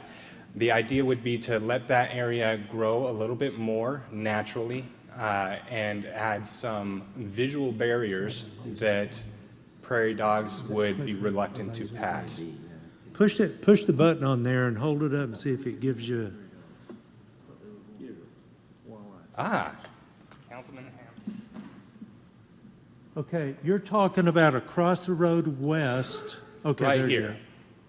go. All right, that's prairie dog country? Yes, sir. How are you going to contain them? Because this is important. Absolutely. And we have an item, I don't know if it's on the agenda, we already passed it, to give some prairie dogs to the wildlife refuge, and my only problem was it wasn't enough because they go, well, I don't have anything against prairie dogs, but they've just taken over. And Absolutely. they go from the railroad east of the Ramada Inn, and they're all over the museum and the auditorium lawn. Absolutely. And I don't know if they're over at the Comanche Museum or even beyond. I don't know that, but They are. but somehow we have to understand how to contain them if we're going to have a lawn. I agree. I'm in total agreement with you. Starbucks the other day wanting coffee. Absolutely. So from what I've learned about prairie dogs themselves, they have problems passing visual barriers. So the idea would be to let the edges of this area grow more naturally and add some more visual barriers so that it becomes a more natural containment area within that square. And as we develop the area south of there, their natural inclination would be to enter that area because it's more protected. That's my understanding as it is right now. Obviously, we have way more prairie dogs in this area than can be contained in that small space. We did approve a plan to partner with the Fish and Wildlife Service to transfer a number of prairie dogs to them to reestablish their colony. And as we know, prairie dogs are quite destructive with property, and we would like to cull that a little bit to reduce that damage by controlling the population of the prairie dogs, both with the containment and the natural space, and then every year we will be getting a permit to reduce their numbers via the Fish and Wildlife Service. Does anybody want to talk about prairie dogs? I will. Okay, go ahead, Mayor Pro Tem. You're completely correct. And I don't know to what extent we need to add to that, but they've told us for years and years and years, when we very first started trying to contain them, that the way to contain them was to plant tall prairie grass around them, and they won't go beyond that because their world is only what they can see. I don't know that we probably shouldn't also have some kind of underground barrier also, but the only problem I see with it is, and I'm speaking as a guy that has stood next to a 40-foot prairie dog. The only problem is if we get grass high enough for them not to be able to see and to contain them, how's the public going to even know they're there? We would have to build walkways around the grass so that the public could actually even see that they're there. So, I mean, this is kind of an all-encompassing thing. Because if you can't see that they're there, why are we even going to have them? Now, and this is not a joke, it's going to sound like a joke. There is a place in the United States, and I can't remember where it's at, that the humans go underground, and there are little pop-up plastic domes that you look through, and you're actually in the prairie dog habitat. That's in And the Houston Zoo. yeah, I've been there a few times. It's awesome. But that was my concern is if we do plant the grass, how are we going to actually let the public see the prairie dogs? Councilman Warren, that's an excellent question. To kind of answer that question, the area in question is a natural depression in the land. So the roadways and trails around it are naturally higher than the rest of it. That may help alleviate that concern. Interesting. That's an interesting option, isn't it? By the way, I do have that picture of the Mayor Pro Tem next to a 40-foot prairie dog, if anybody cares to look at it. He appears to have the pose perfect. Now, I think somebody down here, Mr. Harris.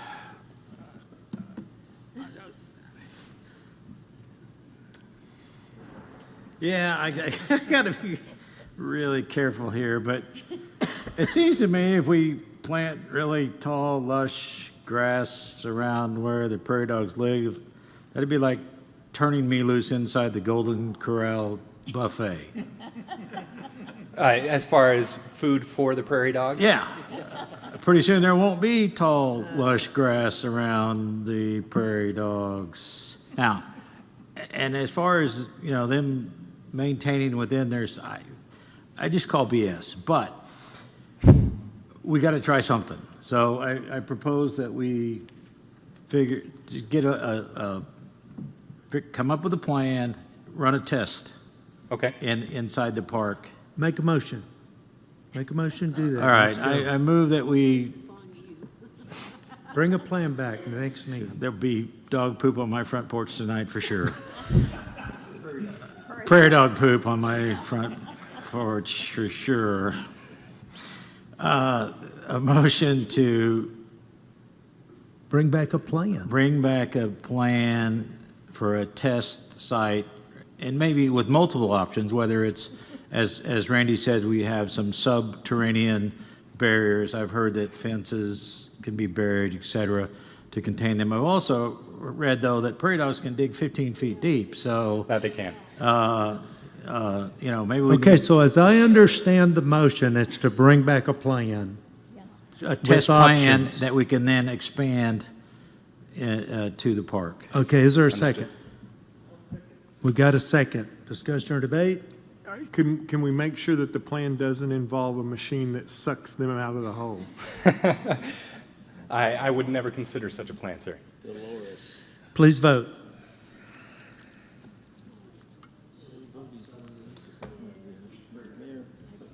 Motion carries 8-0. That takes care of a piece of that. Now, we still have to talk about some other things like that boardwalk. Now, I really like that boardwalk. I think it's cool. And I think those little bridges designated 9 are kind of cool too. You're talking about the bridges from one finger to another on Lake Helen? Well, okay, you see 12 as the number. Go to the other picture. If you go to the other picture. Okay, that picture right there.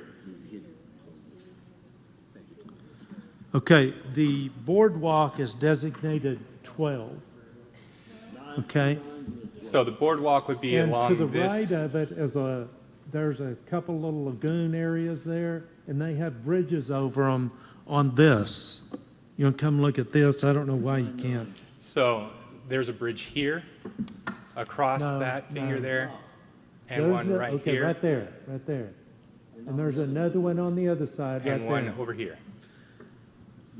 So what I'd like to see us do, if we can, if you think we can do this, is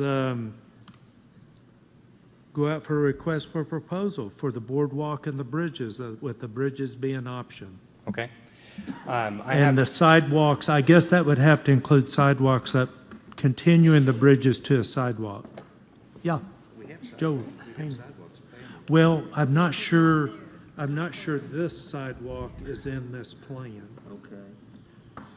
It may be though, You need a but it looks like it comes around here and goes there. You You need follow me? we need a motion to direct the staff to come up with a plan. No. Just go up a bit. Well, if you could do a request for, if you could do a request for proposal, it seems easier to me. George, I got an idea for that. So let's listen to Joseph Joe. first, I guess. So we had directions to build a sidewalk around the lake, and that was just a concrete path sidewalk like we've been doing, which we could do with our on-call contractor. You brought up the point that to do these bridge structures and different things is more involved, and we would have to hire a consultant to put together plans and specs. Do we want to maybe do the whole thing at once, or do you just want us to proceed with the concrete sidewalk and then incorporate, or?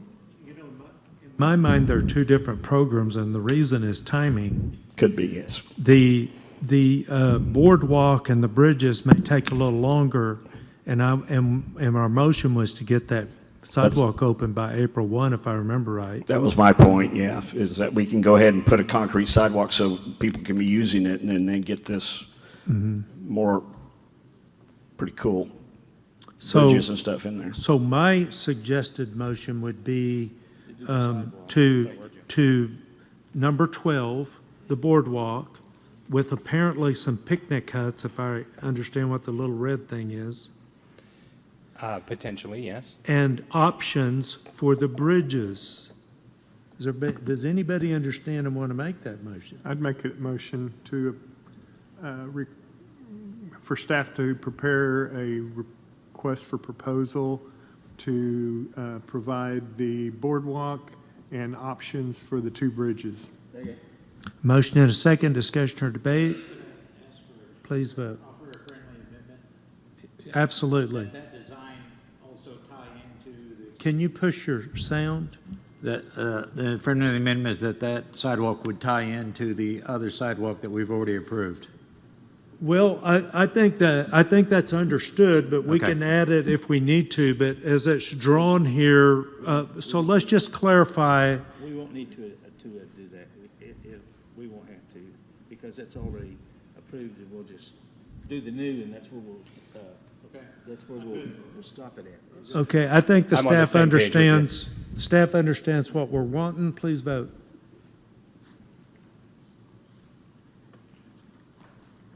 Mayor, and those, playground. I had a question about the playground too. I know we voted. Okay, Mr. Hampton. I don't know if it's time yet, but since we finished that one, Mitch, those shade coverings that got blew off of the playground? Yes, sir. Is there plans on getting those back up there with all the sun I'm glad and you heat? asked. It's on my list of to-dos to have, in my new position, to get with finance about Fund 35. I don't know exactly what is included with that option, but we did identify some potential funding to get the shade sails over the playground in Elmer Thomas Were Park. the old ones completed. totally destroyed? Yes, sir. Yes, absolutely. The new ones, if I remember right, are in the order of $65,000 to, or $64,000 to purchase. Right before Christy left the department, she let me know that potential funding for that may have been identified. I still need to follow up with finance on that. So you really haven't got a time frame as to? I currently do not. Pending available funding, we already have a quote in hand for those shade structures. We've already confirmed that quote is still good, so we can purchase those as soon as we identify the funding and make sure that it is. Yeah, do they available. have those readily available, or do they got to make them, custom make them? That's an excellent question that I'm not sure I know the answer to at this point. Okay. We did order some shade structures for the Elmer Thomas splash pad through a different vendor, and it took about a month for those to be delivered. Okay, all right, thank you. So you're going to tell us next week or next council meeting if you found money? I can do that, Please. absolutely. Ms. Chapman. It's me with my light on. Oh, Ms. Hankins, I'm sorry. LEDC or LETA, we discussed that the other day. I think, were you there, Christian? They talked about that and even talked about colors for those, so. Yes. Okay. Yes. I brought that question to the board, and they determined that the original colors Yes. would match their ideal Yes. Okay. for I the just wanted to expansion make for sure the you'd made all-inclusive that park. Yep. connection. Yep. And Ms. for the Chapman. council's information, that was red and forest green, alternating colors for those sails. Mitch, if those were blown off, did we not have insurance No. to reimburse some of that? I don't No? believe so. No? I wouldn't think you could. Okay. I might be wrong, but I wouldn't think we would insure it, and I wouldn't think you could. I don't think so Too either. high hazard, which does bring up, is there another option? But you can bring that back if you figure something out. Yes, sir. Any other comments? Are we ready to talk about swimming pool, Mayor Pro Tem? I've looked at that and looked at that and looked at that 1,000 times, and I keep remembering back when the gentleman from WTI, is that WTI? Yes, sir. came and discussed some of his ideas. This was real early on. I would really like to table that part of it and see if we couldn't get WTI to come and give us kind of an all-encompassing idea of what we could possibly choose from to do there. I don't want to be tied to just this design. I would like to see what we could do and what it would cost. So if we could table this. Okay, so we had several items and we don't have to take any action. I think if we just put this on the agenda for next week, if we're able to get in touch with WTI to get him here, does that sound good? Yeah, it works for me. I think the staff can just take that and go, unless somebody has a problem with that. Okay. Anything else on Elmer Thomas Park before we move on? Okay, thank you very much. We'll move on. And by the way, congratulations on your interim role. Thank you very much. Where are we at on the amphitheater right now? So just 2 weeks ago, we instructed RFP. How long does it, when we ask you to go out for RFP on the amphitheater, how long does that take before it's advertised? Excellent question.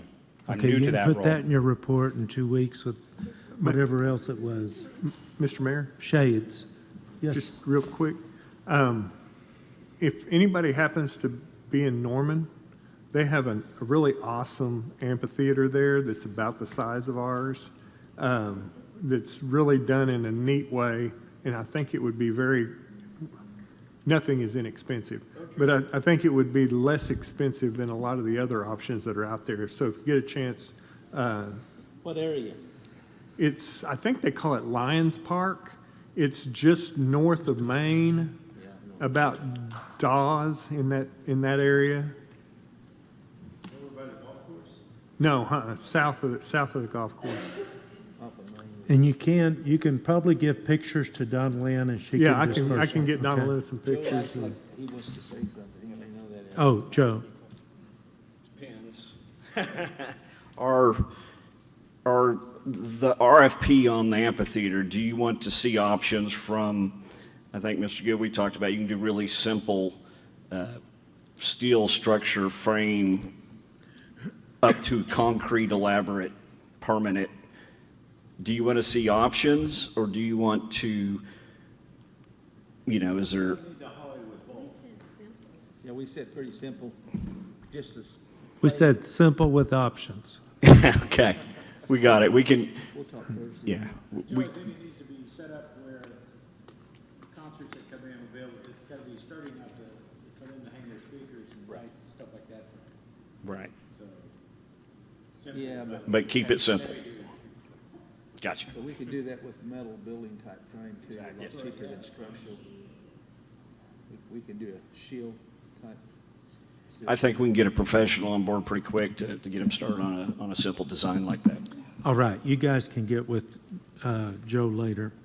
27, discuss the lane assignment changes on Southwest Sheridan Road at Lee Boulevard and direct staff as deemed necessary. Larry?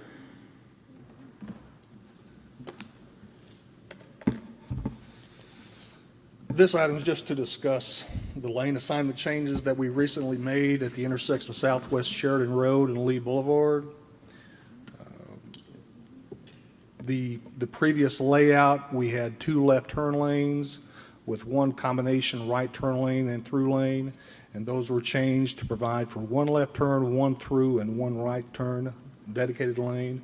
And so there's some photographs attached to the agenda item that show the initial changes to the traffic signals and then the follow-up changes that were made following some driver input that I had received.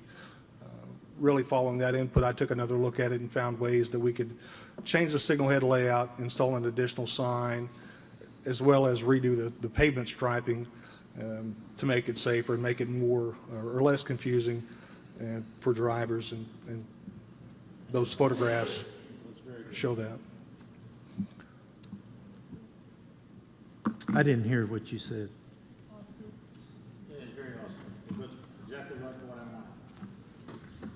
My phone is making noises. That it, It looks just like what I wanted. I had noticed the same changes that Larry had mentioned beforehand, that there were two arrows going straight ahead. Should have been one arrow, now there is one arrow straight ahead and one arrow turning right, correct?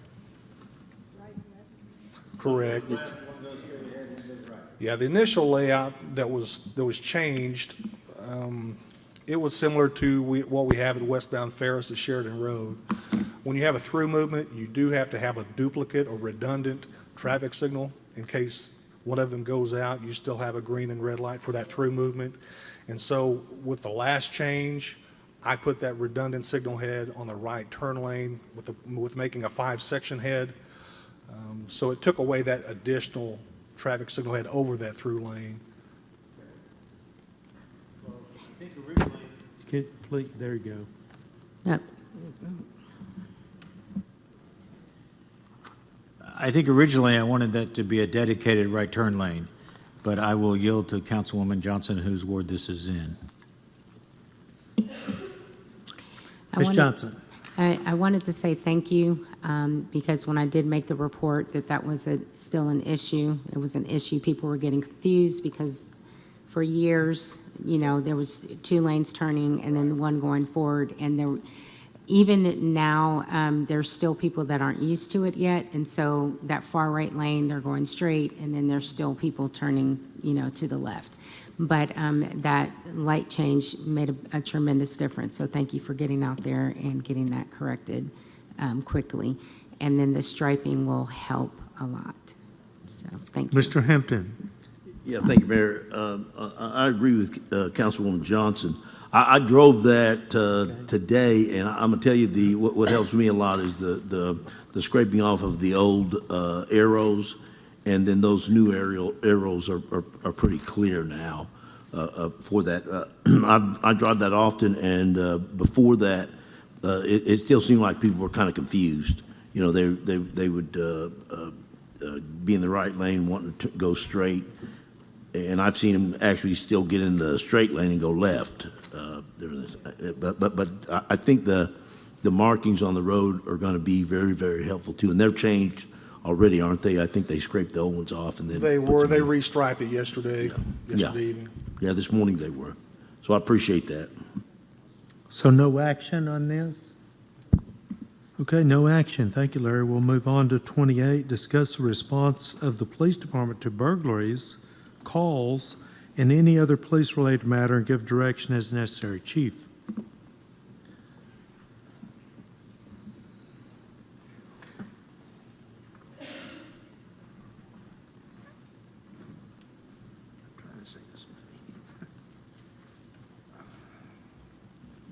Good evening. I guess it's evening now. Hi, Chief. Mayor, City Council. Last time I was up here, there was some discussion about our burglary response. I did prepare a presentation, but for the sake of time, if y'all have any concerns or questions, I'll be happy to answer. I think one of the concerns that came up are we responding to our burglaries that we are called upon? And I think my voice is going. But checking with my staff, checking with everyone, when we are called, we do respond to our burglaries. Last year, in 2022, we had over 86 calls for service. Not all of those were burglaries, but we had over 86,000, 86,000 calls for service. 86,000 calls for service. Our detectives received over 2,700 cases throughout the year that they did investigate. So those are some of the numbers. I can go through more, but I'll be happy to answer any questions that So that you all may have. I really think what this is about, was there a time, and we're gonna see if some citizens want to come up, they may have left. Is there a time that we did not respond to burglary calls? During the height of COVID, there were some categories of burglary calls that we did not respond to. If someone stole your bicycle off your back porch and you didn't have a suspect, we asked you to go to our online reporting system and report that. We did not respond to that, but our online reporting system is down at this particular time. It should be back up by the end of the year, but we are responding to our calls, or citizens can go to the police station and have a report taken by our desk officer. So we are responding to our burglary calls. I think, for me, what it's about is not that our police officers aren't doing their job or anything. It's about, and we know, or I know, that there's a shortage of people applying for the job, and that we do not have, it's my perception, city manager can correct me, it's my perception that we are not filled up in authorized positions. Is that correct? Well, yes. Okay, so we understand the staffing issue, but we passed the True North statement that says we can't make excuses. So the question is, how do we meet the expectations of the citizen, including potentially, I've always wondered, and I've had this discussion with Mr. Fortenbaugh when he was still here, is why don't we have some kind of a promotion to expand our sentinels and allow sentinels to do certain things that are kind of after the fact, like a burglary, they're gone. Because what happens when we're not able to send somebody out because we're legitimately too busy, nobody's saying we're not legit, at least I don't think they are, we still send the message to the citizen that we're not going to do anything. And when we say, come down and file a report, and your house has just been broken into and you're sleeping there that night, you really feel like that the police don't care. Now, we know the police care, and we even have some burglary solving. So they're investigating something, or they wouldn't be able to make those arrests. Am I right? Absolutely. One of the things that we do strive each and every day to make sure that our citizens know that we do care, number one, and we are investigating those crimes.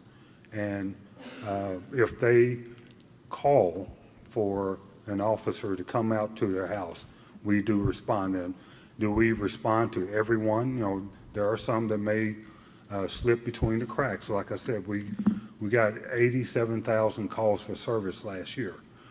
Our authorized strength is 176 officers. We're not at 100%. There's no police department throughout the nation that's 100% at this particular time. Right now, we are at 162. We have 8 of those that's currently in the academy. So right now on the street, our numbers are 154 out of that authorized strength of 176. 154 of 176. Is that what I heard? Yes. Okay. Okay, what percentage of calls do not get response? And was the 86,000, was that the number you said, 86,000? Yeah, over 86,000 calls for service. And when you say calls for service, you're meaning calls that require a police officer to come? Calls into dispatch requesting our assistance. And that sounds like a lot. It is a lot. And like a lot of those are not, burglary calls. A lot of them are accidents or, I'm sorry, I thought somebody, a lot of those are accidents or or crimes against person were homicides or assaults, fights. We assist the fire department, EMS, so we get all those calls for assistance, even for when cars are broken down on the road, for citizens assist on the road. We get all those calls.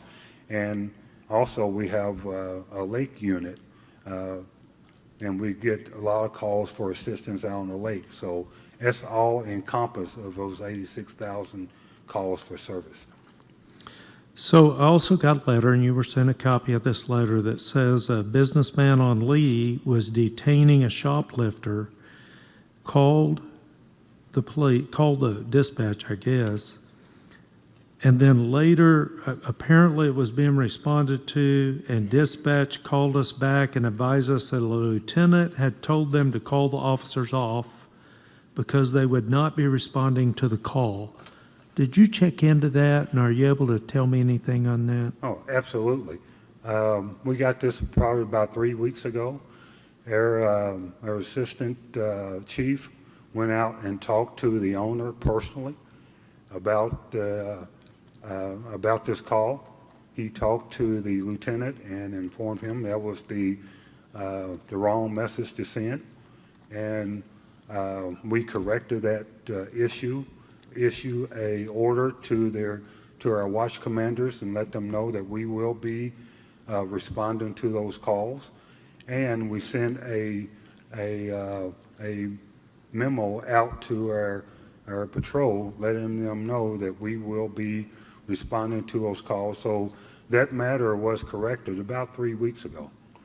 Okay, well, I just received this yesterday or day before, I can't remember. Now, the guy is very complimentary of the police officers, but he's very frustrated with that one thing. So you went out and talked to the individual? No, sir, I didn't. My assistant chief did. Okay. Talked to him personally. And so there is no policy to not respond, because, I mean, he was holding a shoplifter. That seems like a potentially dangerous situation, and you don't have a policy that would keep him responding. It was just a bad decision by somebody that's been corrected? That was a bad decision that has been corrected. Did he have a reason? I don't know what his specific reason was. I didn't speak to him. The assistant chief did. Mr. Harris. Mr. Mayor, I just wanted to let you know, this was brought to my attention by another citizen, and I instigated the investigation into that, and I want to say that from dispatch all the way up, they have gone out, I think they've recognized their error, they've gone out, they've put into place systems to make sure this doesn't happen again. And I believe that the owner in question is very satisfied with the response he got from all of us, and I hope that it's resolved. So, but yeah, I did, and I've talked to him multiple times, and so Jessica has gone out and spoken to him. Chief Carter went out and spoke to him. To me, he said he's extremely happy with the response. He was frustrated with that had happened in the first place, and I understand that. And I think this letter is a reflection of that growing frustration. So I made it clear to him that his business is very important to this city and specifically to that area, and that without him, that would become a food desert. And so whatever we could do to help, we would look into. But I'm very satisfied with the response that Chief Smith's department and dispatch has given me in responding to Mr. Breeze. Yeah. Mr. Warren. My comment, I mean, really is, I've known these numbers for a long time, but they're just so almost unbelievable. That's an average of 235 calls a day is what they're receiving. I don't know how we fix that. Having a full staff is going to help, but that's still a lot of calls to try to have to answer, and I don't know how we lower that number of calls. There's got to be some things that we can do on a non-police end to provide other avenues of being able to help people. I think having a breakdown of those calls, and I think we've gotten that before, but to look at that breakdown of those calls and see if we can't figure out a way to shrink the number of calls that we're actually having to put out to a vehicle, that would help a lot. But I don't know how we do that. So that's about 10 calls an hour, isn't it? Yes, City Manager. Mayor, I just wanted to say publicly, earlier this week, we had 2 officers respond to a felony warrant, and they ended up chasing the guy down. There was an open records request for the body cam videos. That's been released, but I just wanted to say I thought the officers really did well, and they showed a lot of professionalism and restraint while upholding the law. So I just wanted to commend you both for that. Well, thank you. We got that information out as soon as possible. There were some concerns and some requests for the video, and we got that out just as soon as possible. Also, I want to bring out that not only was 86,000 calls for service, we had self-initiated activity too. Our officers wrote over 25,000 citations last year and over 500 DUIs. And I like to stress that because getting DUIs off the street helps save lives. And we also took over 700 vehicle accidents. But we also do a lot of self-initiated activity also. So I appreciate you saying that, because I don't think anybody is saying that the officers working aren't working. I think the concerns that I hear is that we don't have enough officers. And up here we know that we're getting every officer, every individual that applies that qualifies is given the opportunity. We haven't lowered the standard. No, sir. Am I right? No, sir, we have not. We've kept our standard up, and if they qualify and apply, they're going to boot camp, whatever we call it, academy. We All have right, but we're not getting enough. we have an academy going And so the on. question, I think, is, how can we meet the citizens' expectations with the police manpower crisis the nation and our city is facing? How can we still meet their expectations? Mayor, I had a question along that, Yes. and it might be towards the city manager.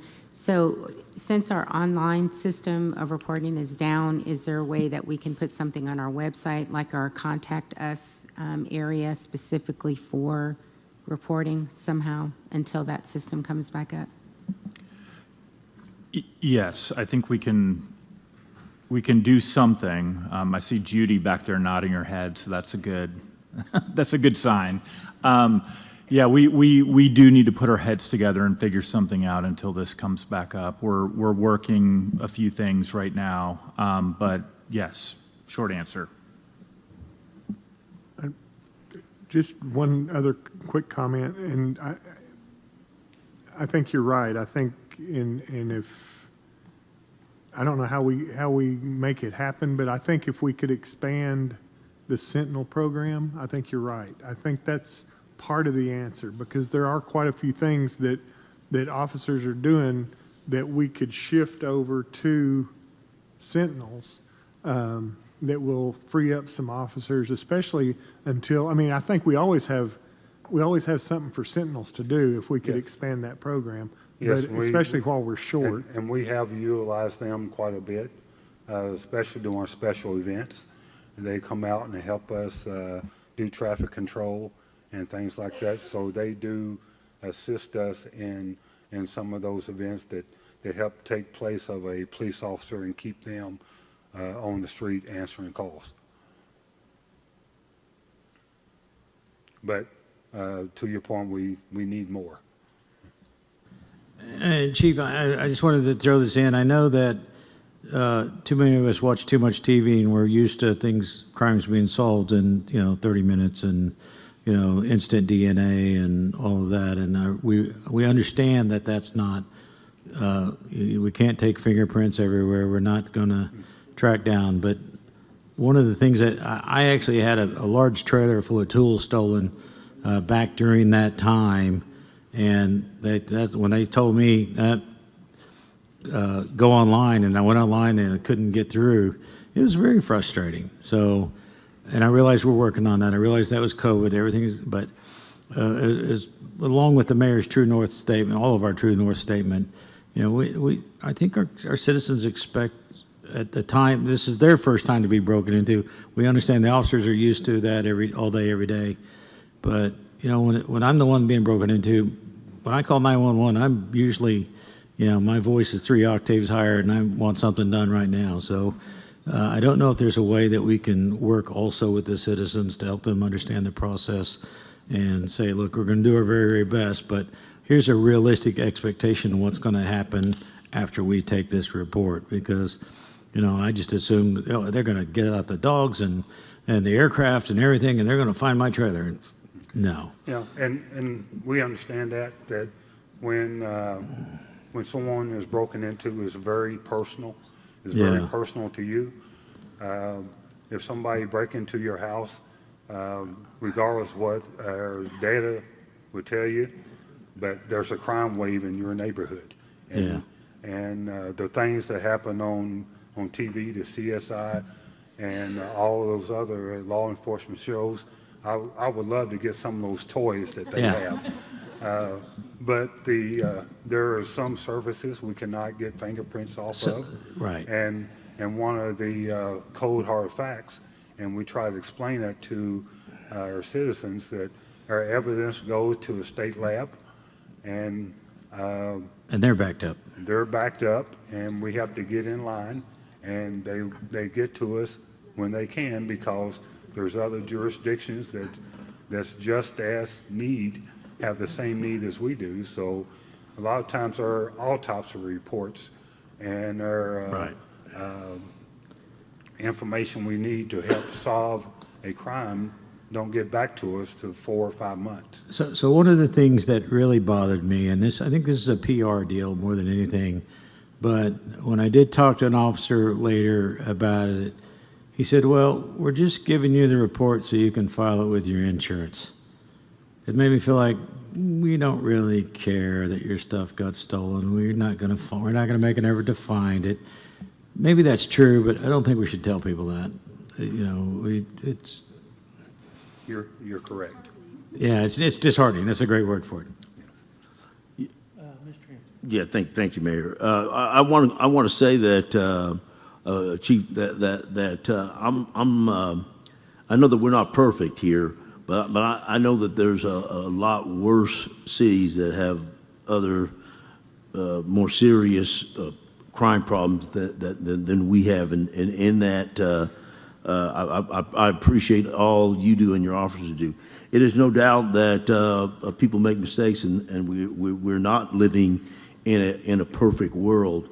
But I want to commend you and the Deputy Chief that you're open to have this open discussion. And I want to say it appears to me to be a team effort with citizens coming in and voicing their concerns about what they are. And so I want to commend the citizens that come in and actually voice their concerns. There's no doubt that the connection that you made with the young lady that came in here was something that maybe slipped through the cracks or mistakes or something, but no doubt it's being addressed. And I gave her my card to call me about other issues, but I saw that she was very happy that she got some direct attention from you, and I want to commend you on that. You're talking about the lady that came out? Yeah. Yeah, Yes. yeah. The chief director, go ahead, Yeah, Chief. and I appreciate that. And, and that's our goal, to make sure that our citizens are satisfied with the services that we provide each and every day, because we work for our citizens. And in keeping with the True North statement, we want to make sure that they are feeling safe in this community, and we are making sure that the community that we serve is a safe community for everyone to go to the park, to go to the store, and go out to play. So we take those complaints serious. So if anyone having issues or concerns, I have an open door. I give out my cards all the time with my phone number on them. So if people have issues or concerns, I'm more than able and ready to listen. And if we make a mistake, we'll own up to it and we'll work through it. I want one of your cards. I've heard really some interesting information today, and we were talking, how can we get this out to the public in some way? Different statistics that you have given. And I was thinking back 3 years ago when I started my neighborhood watch, we were able to get some really detailed police information about our area or our ward. And I can remember how valuable that was to my residents in my ward. And that's not done anymore, where they actually have a report that's been printed off. Our representative may say, oh, we've had a few car burglaries, keep your doors locked and all that. That's not what they want to hear. And yet finding out how many calls you've done in a year or a month or a day, I think that's valuable information to get out to the public and how hard you are working. So those are some suggestions from Ward 3. Yes, ma'am. I would. Yeah, one more thing. I appreciate the Neighborhood Watch program that you got put in, and I do think that at least my groups that they are very, very keen and appreciative of the reports that they get on what crimes were actually done in their area. And I don't know if any of the other citizens that are on board are listening, but it's really, really important to attend those meetings if you're really concerned about what's happening, because there's a detailed list of crimes in your ward that took place, and a report is given, and a police officer is assigned there that you can actually talk to. They have his phone number. They can call him if there's an issue or something. So I think that those people that are not feeling safe, try to find neighborhood watch groups you can go to that you can tie yourself in. I have people sometimes that come from other wards and other neighborhoods that come to my neighborhood watch just to make contact with the police department directly and personally. Thank you, Mayor. Okay, I'm kind of feeling like some of this is, for instance, this one, when we communicated, it seemed like the customer was much more happy. And so I wonder if some of it's not miscommunication. I gave one to Donna Lynn that somebody brought up to me at one of the, I think it was at Mr. Harris's neighborhood watch a week ago, and it was all about communication. The gentleman was not able to get his communication. So I think some of it is communication. I think some of it too is maybe we don't tell our story. Now, the city doesn't tell a story as a whole. We don't tell our story. So maybe we need a better job there. Jerry, do you have anything you want to talk about? This is Jerry Hernshire. And Jerry's going to give us his address. I think he's a longtime member of Crime Stoppers. Crime Stoppers. Yes. Drew a blank. Yes, Jerry Hernshire, live 2901 Northeast Coronado. The other question I might have is, I've talked to about 18 store owners or managers, and the shoplifting is getting just completely out of hand. And I talked to one drugstore, and I asked when the worst time was, and they told me. I went there for a period of 3 hours and caught 5 shoplifters. And I mean, they said that's a normal occurrence. And 2 of the store owners told me that the increase in cost that we see in merchandise is halfway due to shoplifting, the other half to the general inflation. So I just wondered maybe if there was a way we could address the shoplifting issue so we don't have to pay that increased cost as much on merchandise that we're experiencing.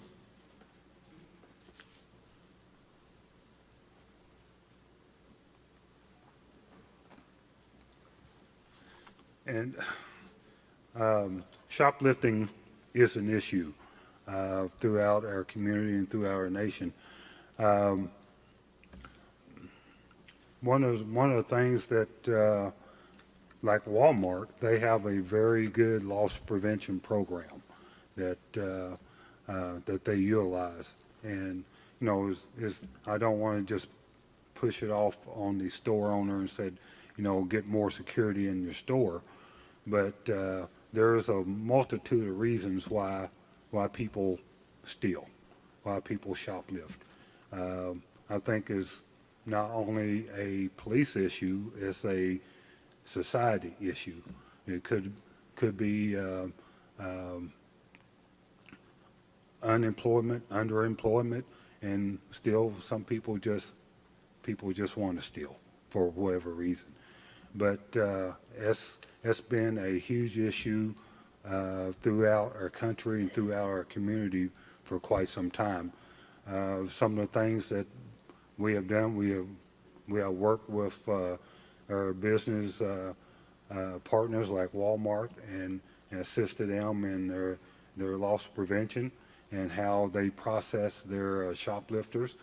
But a lot of companies, unfortunately, I even hate to say it, they're encouraging their employees not to do anything because the price of a $50 item, if they try to stop them and somebody get hurt or injured while trying to stop that shoplifter, outweighs the price of the item. So, you know, you really bring up a good point that societal issues are what drives this problem we're talking about. And more research needs to be done on that and better understanding. There's suppression and there's prevention. Your suppression mostly. But you do have several prevention programs going on. Now, when I was in retail, must have been 100 years ago, we had to provide our own internal security inside the store at that time, as I recall. The police wouldn't provide it. You could hire police in uniform to come in on their own time, and you paid them, and that was just like hiring a security officer, whether uniformed or plain clothes, to catch that. But I think we've established earlier on when we were talking about the letter we got, we do respond to shoplifting calls, right? Not all of them. We do not respond to Walmart. When was that? Probably about 4 or 5 years ago. We met with Walmart. They have their own internal security. If we respond to the unfortunately, if we responded to Walmart shoplifting, we will be there all day long. But, What do they do with their shoplifters then? they,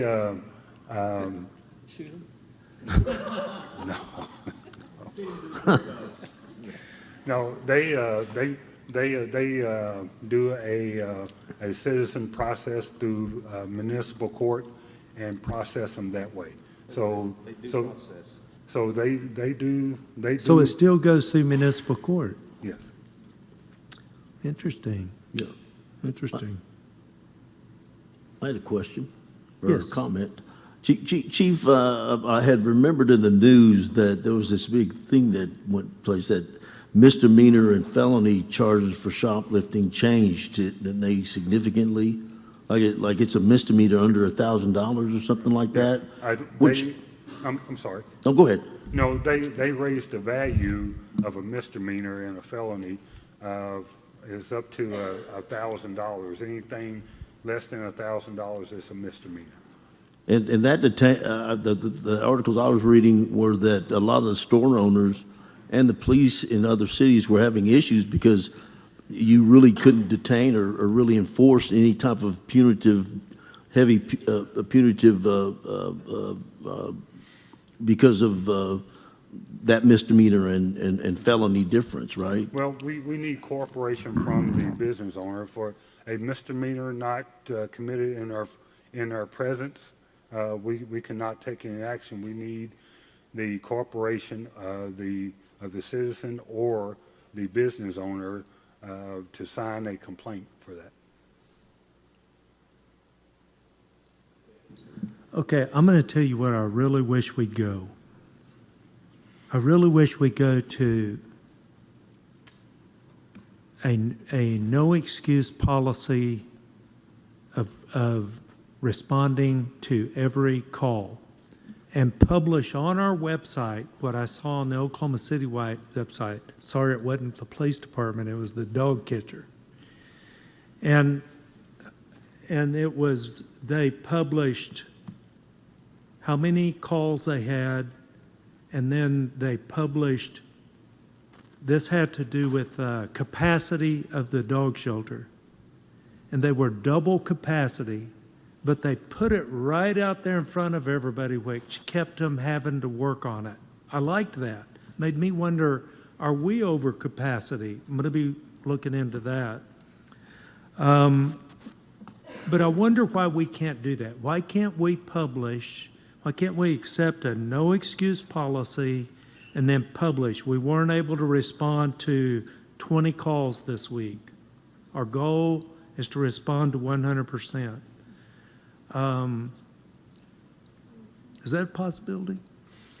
Well, what we try to do is, through dispatch, we do, just for lack of a better term, we, triage our runs because there are some high priority runs that we have to respond to. Somebody has been assaulted, there's a fight, there's a homicide, or there's a critical accident or a fatal accident. We dispatch our officers there. Yeah. But if somebody called and said that my bike has been stolen off my back porch, or somebody broke in, there's nothing taken, and all of our officers at that time is tied up on a priority run, we may not get there. So I understand that, and we're going to report. And this idea, we would report that we didn't get to 20 this week, 30, 50, whatever it is, but it would keep us focused on getting better and cause us, it would put a little pressure on us. Sometimes accountability makes me better, maybe all the time. And then I would constantly be working on getting my Sentinels up and improving that program, or coming up with technology that would help us do our job better or something if we had a no excuse policy. Here's what I'd like to ask you to do. I'd like to ask you to put together some teams in your organization maybe. It doesn't have to be exactly like this. It's just kind of throwing it out there. To talk about ways that we can meet the citizens' expectation of response and communication. Now, I think that's what this is about, response and communication. And I think communication would go a long ways, but I also understand that takes time. But I think it causes us a lot of problem to not keep people up to date. Well, but believe it or not, I constantly do that with my staff about how we meet the expectations of our citizens. And like you said before, communication is always the key. Yeah. You know, there are some things we can and cannot do, and a lot of that is, you know, by laws or statutes or ordinance. But by communicating the wrong message, as Councilman Harris was talking about earlier, it kind of leaves a bad taste in the citizen's mouth, and that's something we do not want to do. Yeah. But we are constantly trying to improve the services that we are giving to our citizens every day. So what would be a reasonable amount of time for you to do that and come back and tell us about some ideas to improve communication and response? 30 days, 45 days, 60?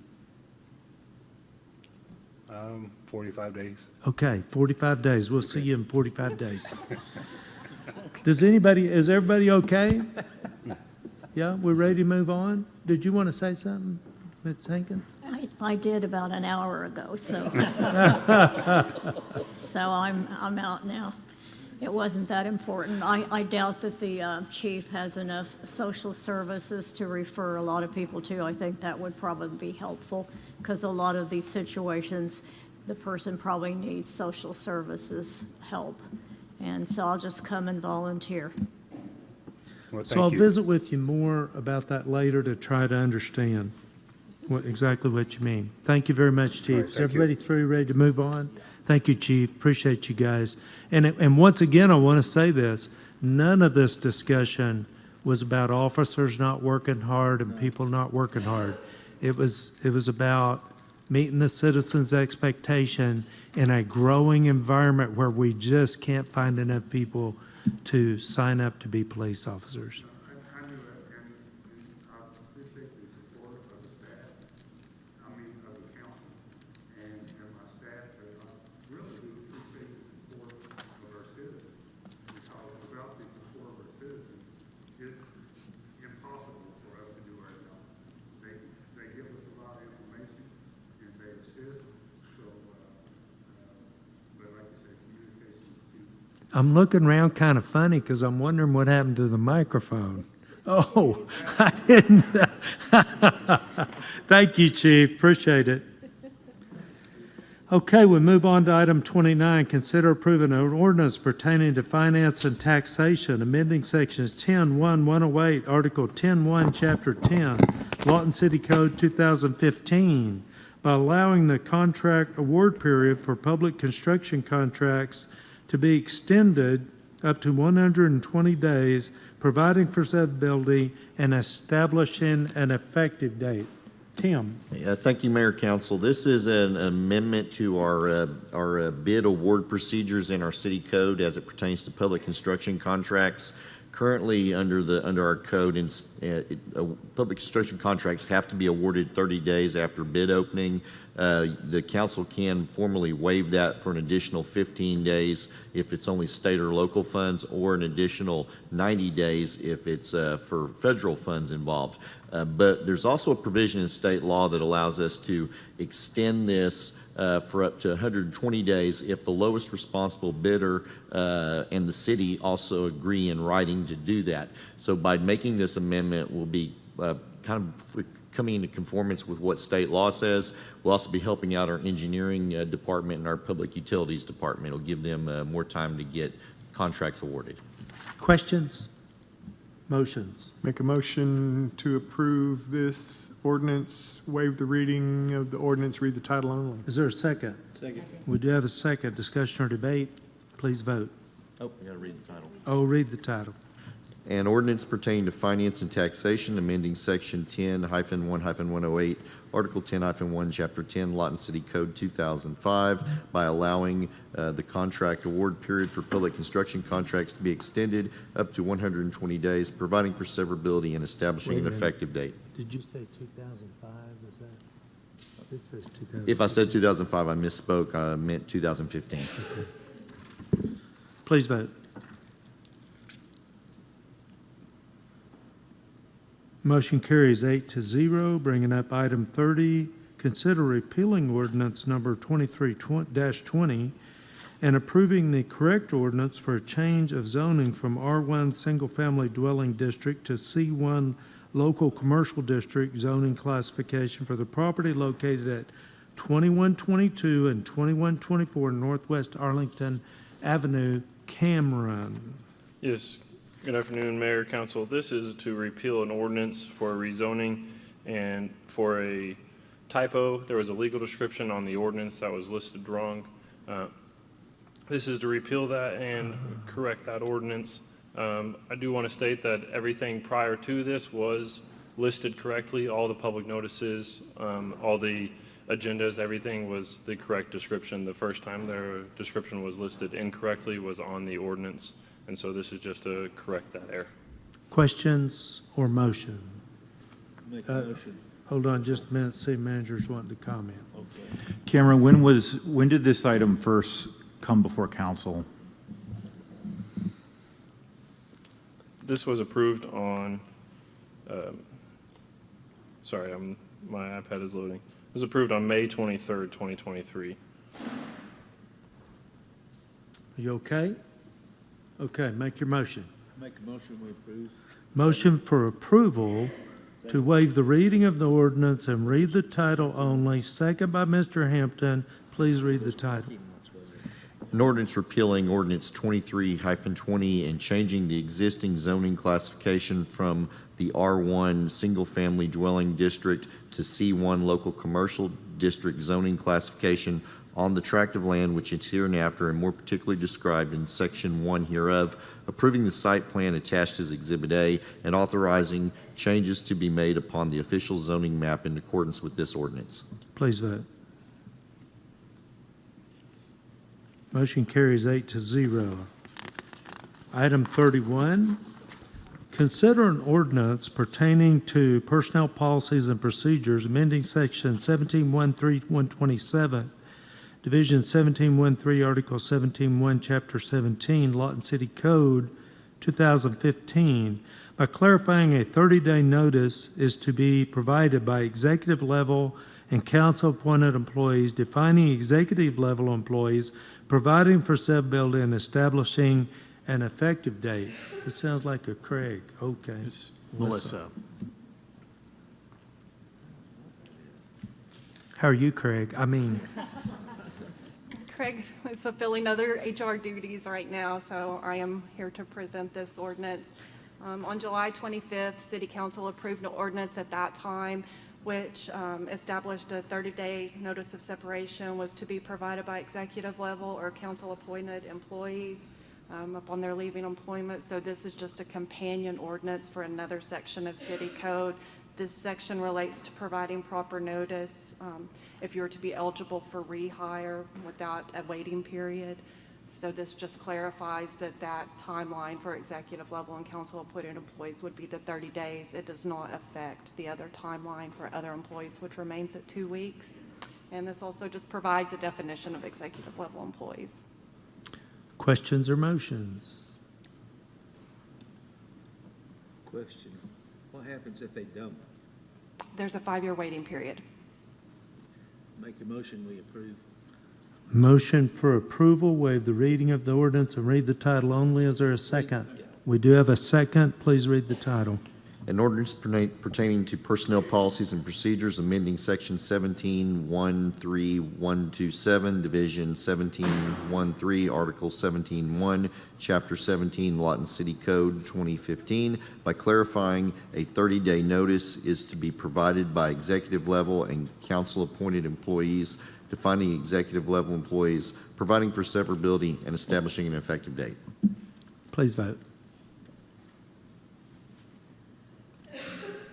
Motion carries 8-0, bringing up item 32. In accordance with the True North Culture Statement of doing everything for the citizen, consider approving an ordinance that amends Section 17-12-2-1250 Article 1712-2, Division 712, Chapter 7, Business, Lawton City Code 2015, by adding language that small-scale youth fundraising and entrepreneurial ventures not required to obtain a temporary use permit to operate lemonade stands and other similar enterprises, setting the requirement that the youth fundraising and entrepreneurial ventures to operate, adding language that a temporary laydown yard is permitted within any zoning districts as long as it in conjunction with the construction project, setting the requirements for the construction yard, providing for severability, allowing for floor amendments, and establishing an effective date. Charlotte. Sorry, my titles always seem to be a little bit long. So this ordinance, you had directed us, excuse me, on July 25th to bring back something for youth and entrepreneurial adventures and stuff. So this one and the following ordinance are both come from that, and while I had them in there, I was adding a couple of things in there that we needed. So this ordinance allows for youth to set up lemonade stands or do similar ventures and stuff without having to come through the permitting process. They are required to have an adult on premise that will help supervise, and then it also gives enforcement. So if LPD goes out there and the adult is doing the business and they just did it for the kid, or the kid says they were doing it for the adult, LPD can write citations and we can move forward with requiring the adult to get the permits that are needed. And then something that had recently come up with the water main replacement on Cash Road was the need for a temporary construction laydown yard to be able to go where it needed to go. We had some questions about some property on 52nd Street that was zoned R1, which with the current code wouldn't have the ability to have the laydown yard. And so we're going to permit temporarily up to a year with the ability to increase that, extend that permit while the construction project is going. If it is in a residential neighborhood, we are requiring the contractors to put a fence up for security and to protect those residential homeowners from that same area. Well, I want to commend you on bringing this back for our youth entrepreneurs, children entrepreneurs, and that stuff, and tying it to the True North culture statement. Thank you very much. Do we have questions or motions? I just have a quick question for legal, I guess. I'm totally in favor of this, have no problem with it at all, but do we need to define youth at some, or is it defined in code somewhere else? I have it, excuse me, I have it defined in the food service establishment section where it's minors under the age of 18 or currently still enrolled in high school.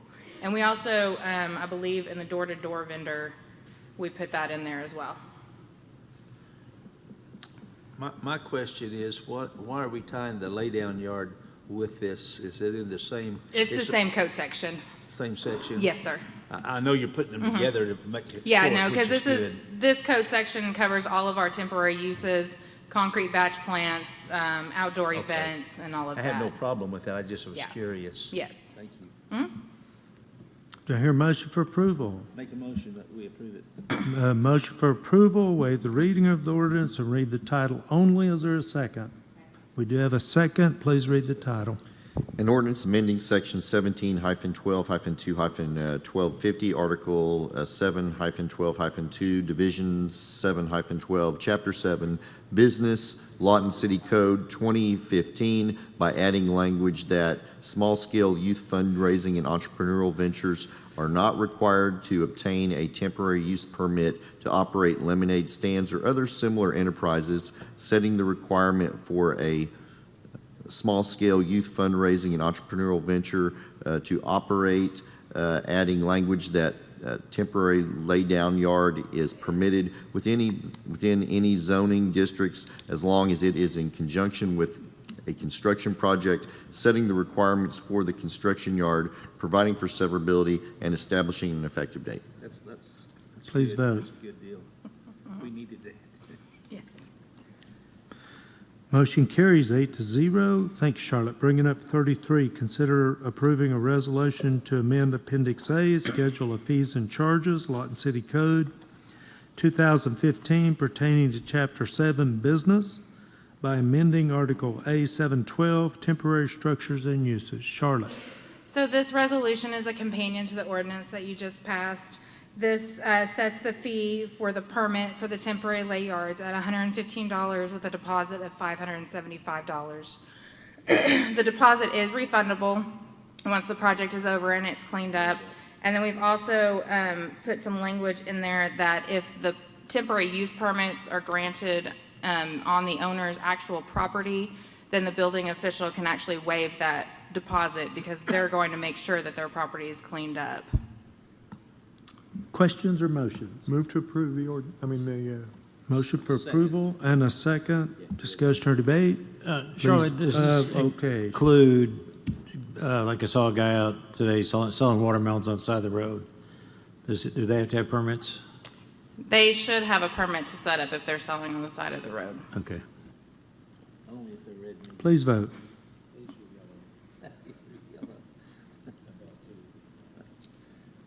Motion carries 8-0, bringing up item number 34.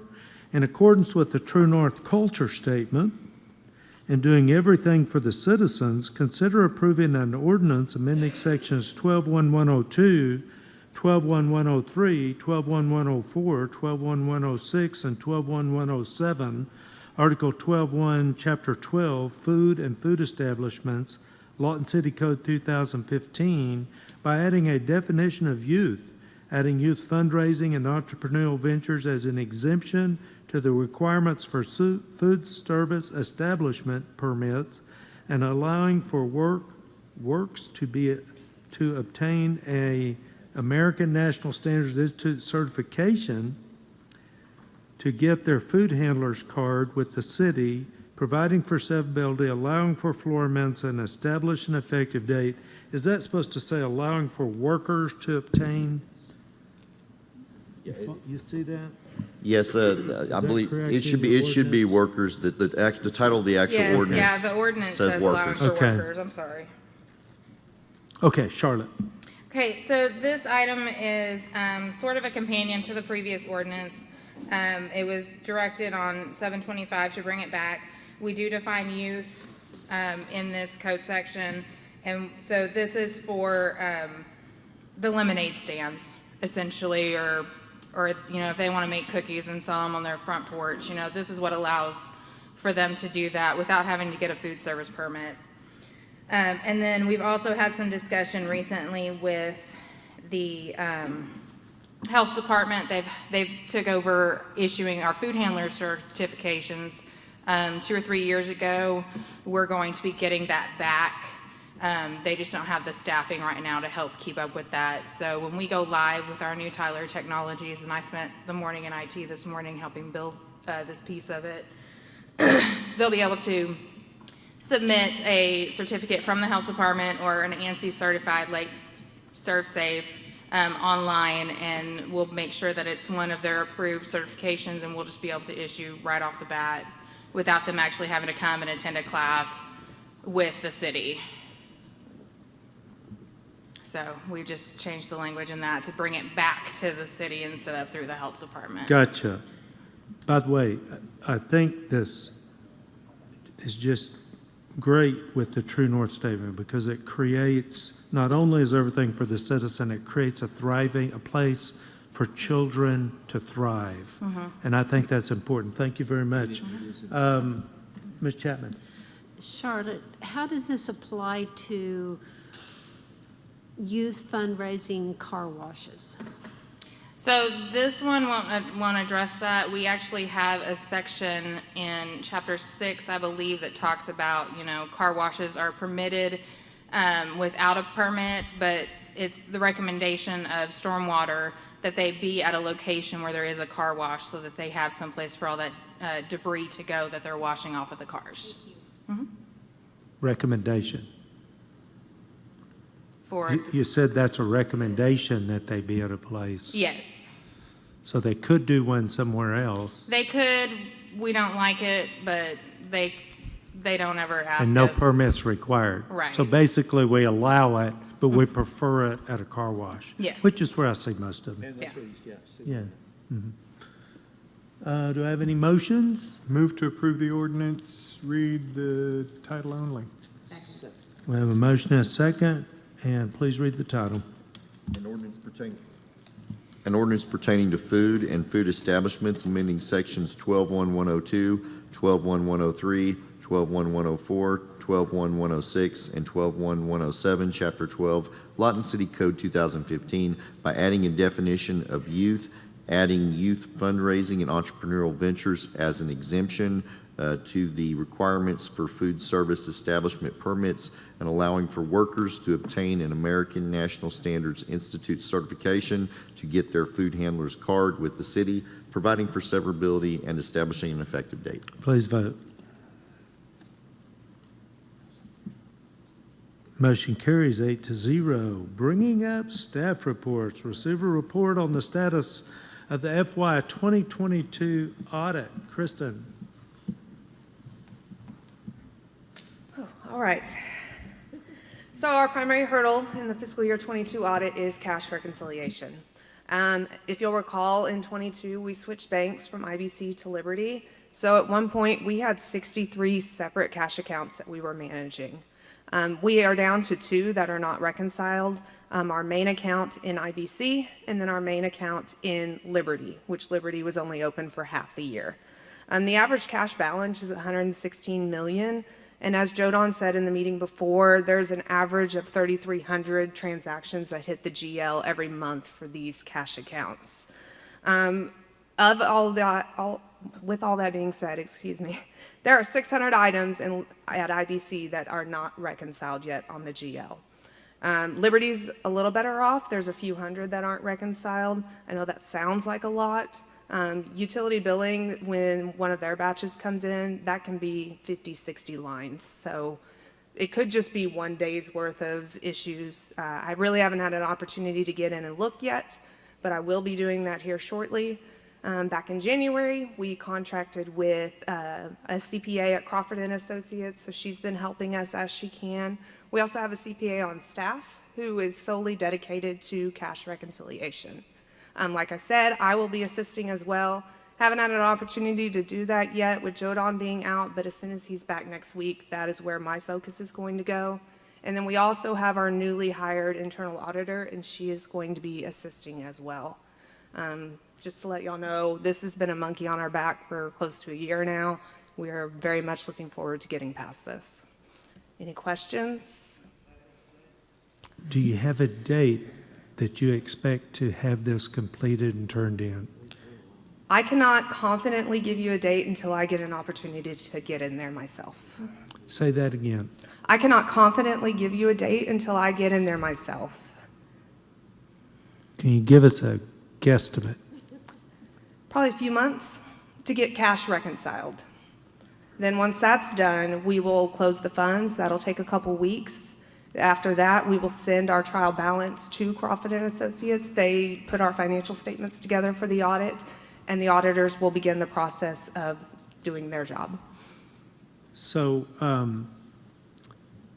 that's for the 22 audit. Correct. For the 23 audit, which is due December 31, when is it going to be ready? I think 23 will be better because we won't have nearly as many cash accounts to work with. And we've worked through a lot of the issues that have caused the hang up in 22 to begin with. So I think it will be a whole lot smoother. I do think we need to continue to utilize the CPA at Crawford's and utilize internal staff as well. Cash is not a one-man job anymore, and we really need to make sure we have more than one person on it. So I know it'll be better, but can the 23 be completed before the 22? No. I really feel like this is an egg on our face, and I really feel like probably if we had some policies in place, they could be administrative policies, they could be council policies where we begin the process of hiring outside sooner. Mm-hmm.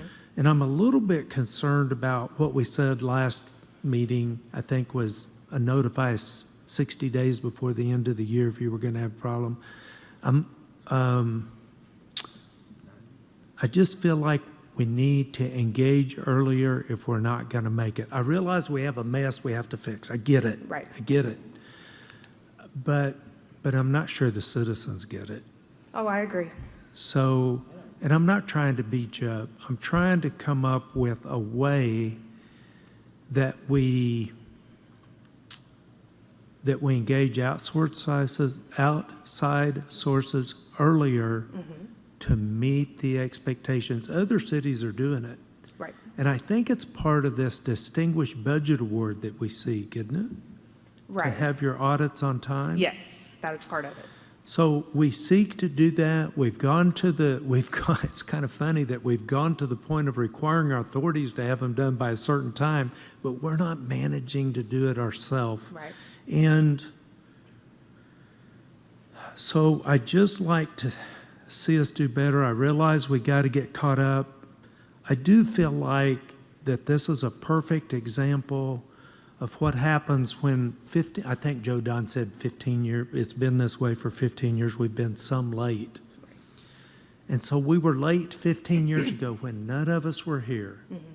And for some reason, it was okay. So it made it easier to be late the second year, and it made it easier to be late the third year. Funny enough, this is the year we probably have a reason, although I also remember we had a good reason whenever we got hacked and that was not helpful either. Yeah. so, that was a reason we got behind. That was before I got here, but that made sense. So thank you for the report. I just want to be encouraging. I know you guys are working hard. I know you're trying to do it. And I think the answer is internal policies that engage outside sources sooner and a no excuse policy. Does anybody else have any comments they want to make? A few council members have brought this up to me. Do you not want to talk about it? Mr. Uyghur. Yes, I'm one of those council members that has brought it up. Audit is very important, and I know we understand the urgency of the hour, and I appreciate your attention to it. Thank you.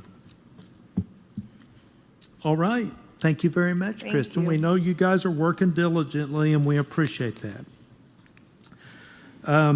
Number 36, receive a report on the CIPP portal and the Airbnb status update with Granicus.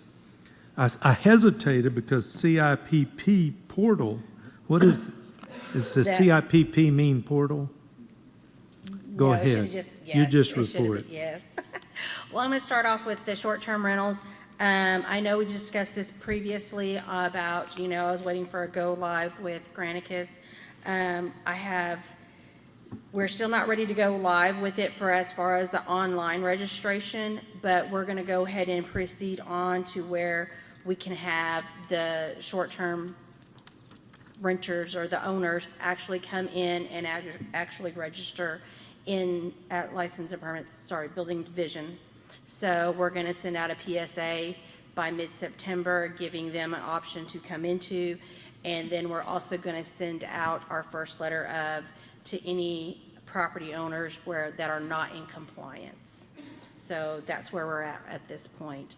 So in October 1st is when we're going to start enforcing for them not being in compliance. Any question on that portion? Well, I do have one question. Sure. Have we checked to see other cities are dealing with this, and are we doing pretty much the same thing? Yes, we are doing pretty much the same way. All right. Because Broken Arrow is doing this similar Okay. thing. All right, thank you. Any other questions? Okay. Okay, the next one, here, sorry. Maybe. Doesn't want to work. Okay, the next one is the next slide. Please, thank you. On this one, and I talked to Donalyn about this because this was put on the agenda. This is the CIP, public-facing CIP portal that Garver came up with, and I've kind of cleaned it up a little bit with the help of Garver. We are still working on to making this public-facing as far as I want to verify that the projects that are in this side reflect the ones that you have approved for the fiscal year '24. Okay, so this is the new deal, and it is up to date, and it's available Well, to the... it's not available just yet. I'm going through there verifying that all of Okay. the new ones are there and it's linked properly. So as we go forward, when engineering or whoever puts it in there and it's an approved CIP project, then it reflects in here. Okay, so this is not available to the citizen? Not yet. And so what date is it going to be available? I'm still working with them. I don't have a date for you at this moment, but I have reached out to Garver, and I'm working with them to make sure. And what is your best guess? My best guess. 30 days? I 60? don't guess.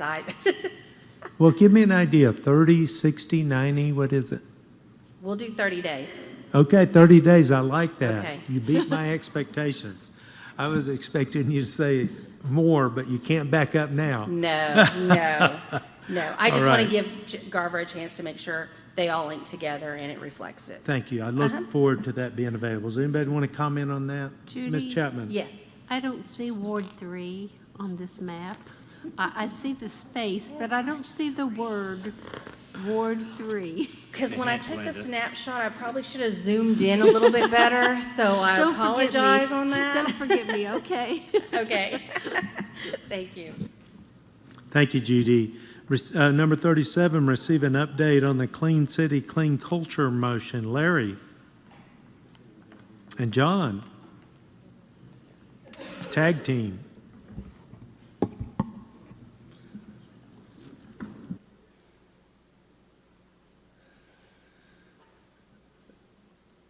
And I've got 10 slides here. I'll go through and just feel free to stop me if you have any questions on any of the information on the slides as we go through. But again, this is an update on our Clean City and Clean Culture motion to provide world-class, excellent service in the realm of solid waste.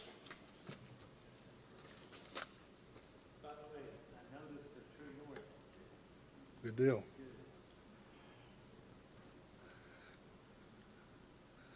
Not getting any movement. It's turned off over here.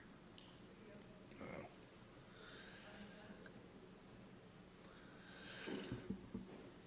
So this first slide just goes through some of our existing challenges. These are really the same as what we had talked about previously. And again, this is a follow-up from our previous report from May the 9th.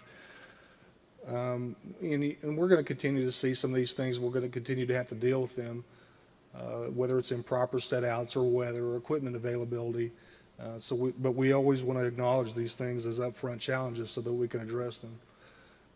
A couple of the new ones that we've added to this slide is customer confusion that we've seen in the past and that we want to address is that our bulky waste collection is based on areas and weeks.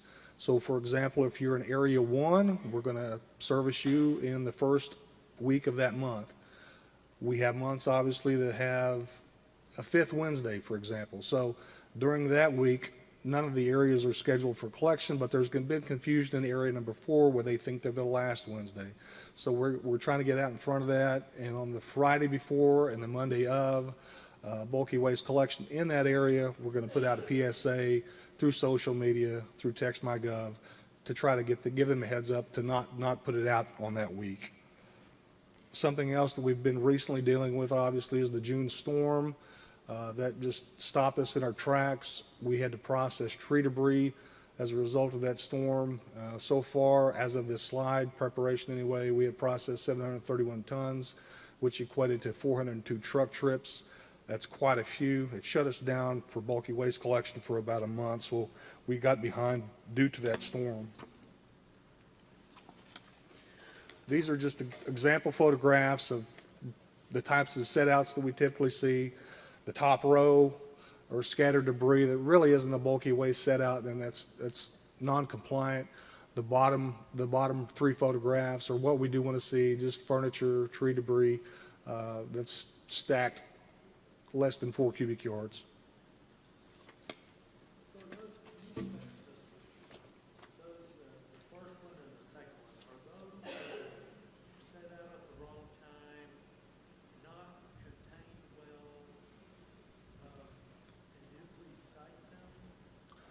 I can't address these specific photographs. These are just examples that I pulled as non-compliant setouts. And why they're non-compliant specifically is it's scattered debris. This is not bulky waste. These are small items that could fit in a trash bag and be put in a cart. Some of the items may be bulky waste, but for the majority of it, it's just scattered debris that needs to be bagged.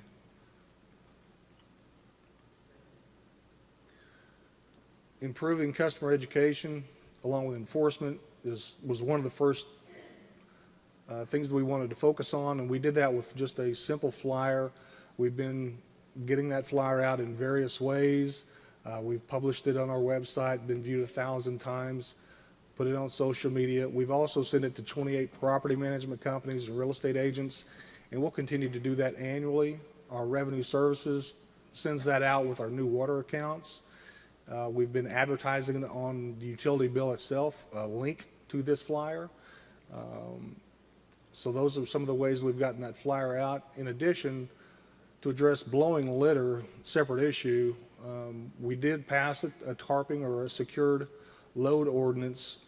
And so for this year, since January 1st of 2023, we've had 378 landfill customers that have been charged that additional untarped or unsecured load fee, along with requesting additional police presence along 11th Street. And really those two are just to address blowing litter in the area of the landfill and on the way to the landfill.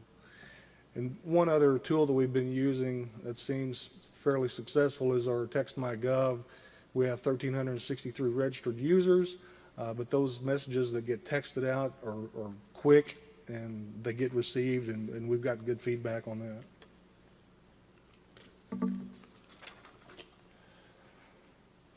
Another education / enforcement tool is our tags, and this is the best way that our sanitation operators communicate directly with our customers.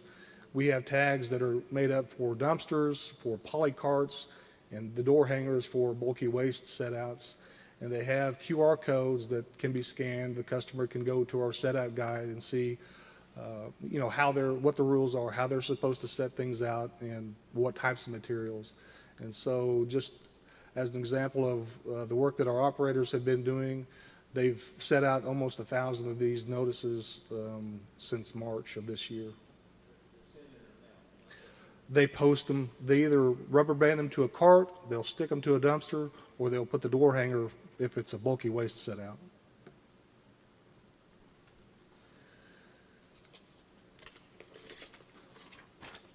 Along enforcement, we work closely with neighborhood services. We communicate with them daily about the various non-compliant issues that we run into, and it may be illegal dumping on vacant lots or addresses that don't have a current utility account, non-compliant materials, or set out at the wrong times.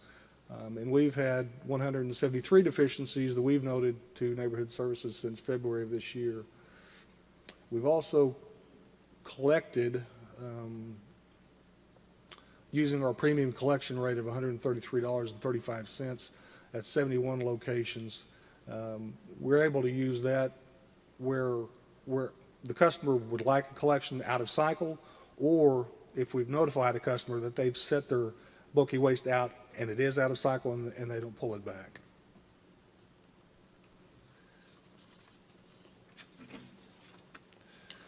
So beyond really education and enforcement, we look at our staffing and equipment availability, and something that we talked about last time and that we were able to get approved was purchase of additional trucks.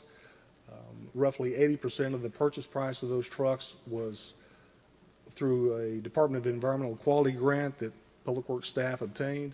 And so those 4 trucks have been ordered. We expect delivery in October of the first one and the remaining 3 in December. And really that'll put us on course to adjust our bulky waste set-out collection schedule to start on a Monday rather than a Wednesday, which was also previously discussed. One of the things that we do not have in place, though, are the additional employees that we requested to operate those trucks. They're smaller trucks. They're able to be driven by operators that don't have a CDL, which is a good thing. That gives us flexibility. But we do need drivers for those trucks, so we do need workers to work and load those trucks. Now, personnel cuts were also made to our division. We lost 3 sanitation workers and 1 field supervisor in this fiscal year that we're currently in, and that directly impacts our bulky waste collection. Those workers are key in not only operating with commercial rear load trucks, but these bulky waste collection trucks as well.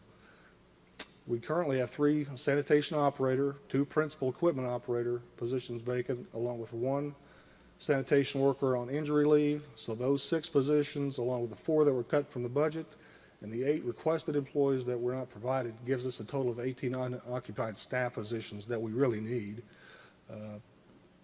That type of staffing deficiency makes it very difficult for us in the pursuit of world-class excellent service. Luckily, we have been able to keep our salaries competitive. We adjusted operator salaries back in 2022 for those that require a CDL, and really across the board for the division, adjustments were made this fiscal year in July.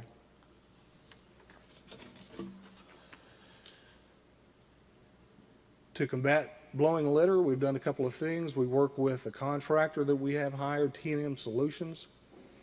They primarily collect litter along Southwest 11th Street.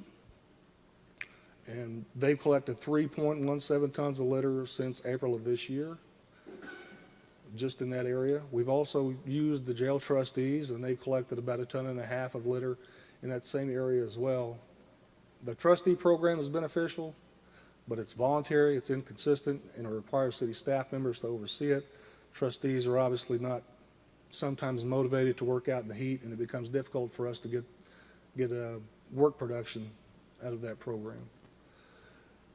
Additionally, back in May of this year, we issued an RFP to get contractors on board to help us or supplement our bulky waste collection. Not litter abatement, bulky waste, curbside collection. Unfortunately, when we put that RFP out, we did not receive any bids from any vendors. No one was interested.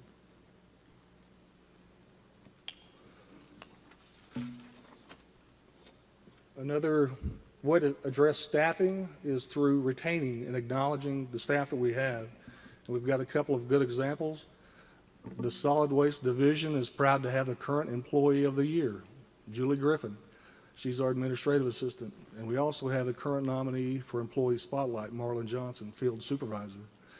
And you notice in that photograph, Marlon's operating a truck as an operator. He's a field supervisor, but we get to the point where we don't have a choice. And in this photograph, he's working overtime. So he's working as an operator, but he is a field supervisor.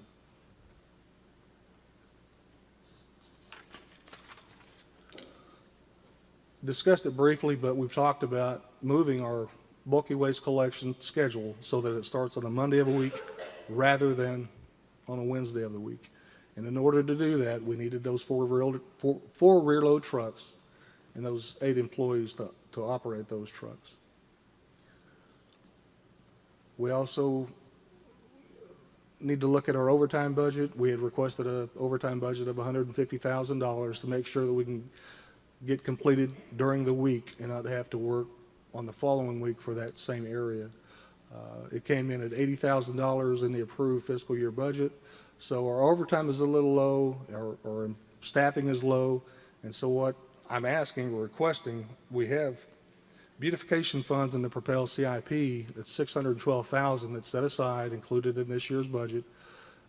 Part of that beautification is specifically for bulky waste collection. So if we could have the flexibility to utilize that $612,000 to hire these 8 employees or to hire contract labor or to provide overtime, any of those 3 things to make sure that we can meet the level of excellence that we're wanting for this program, that would help. That's going to be necessary actually for us to move the schedule to Monday.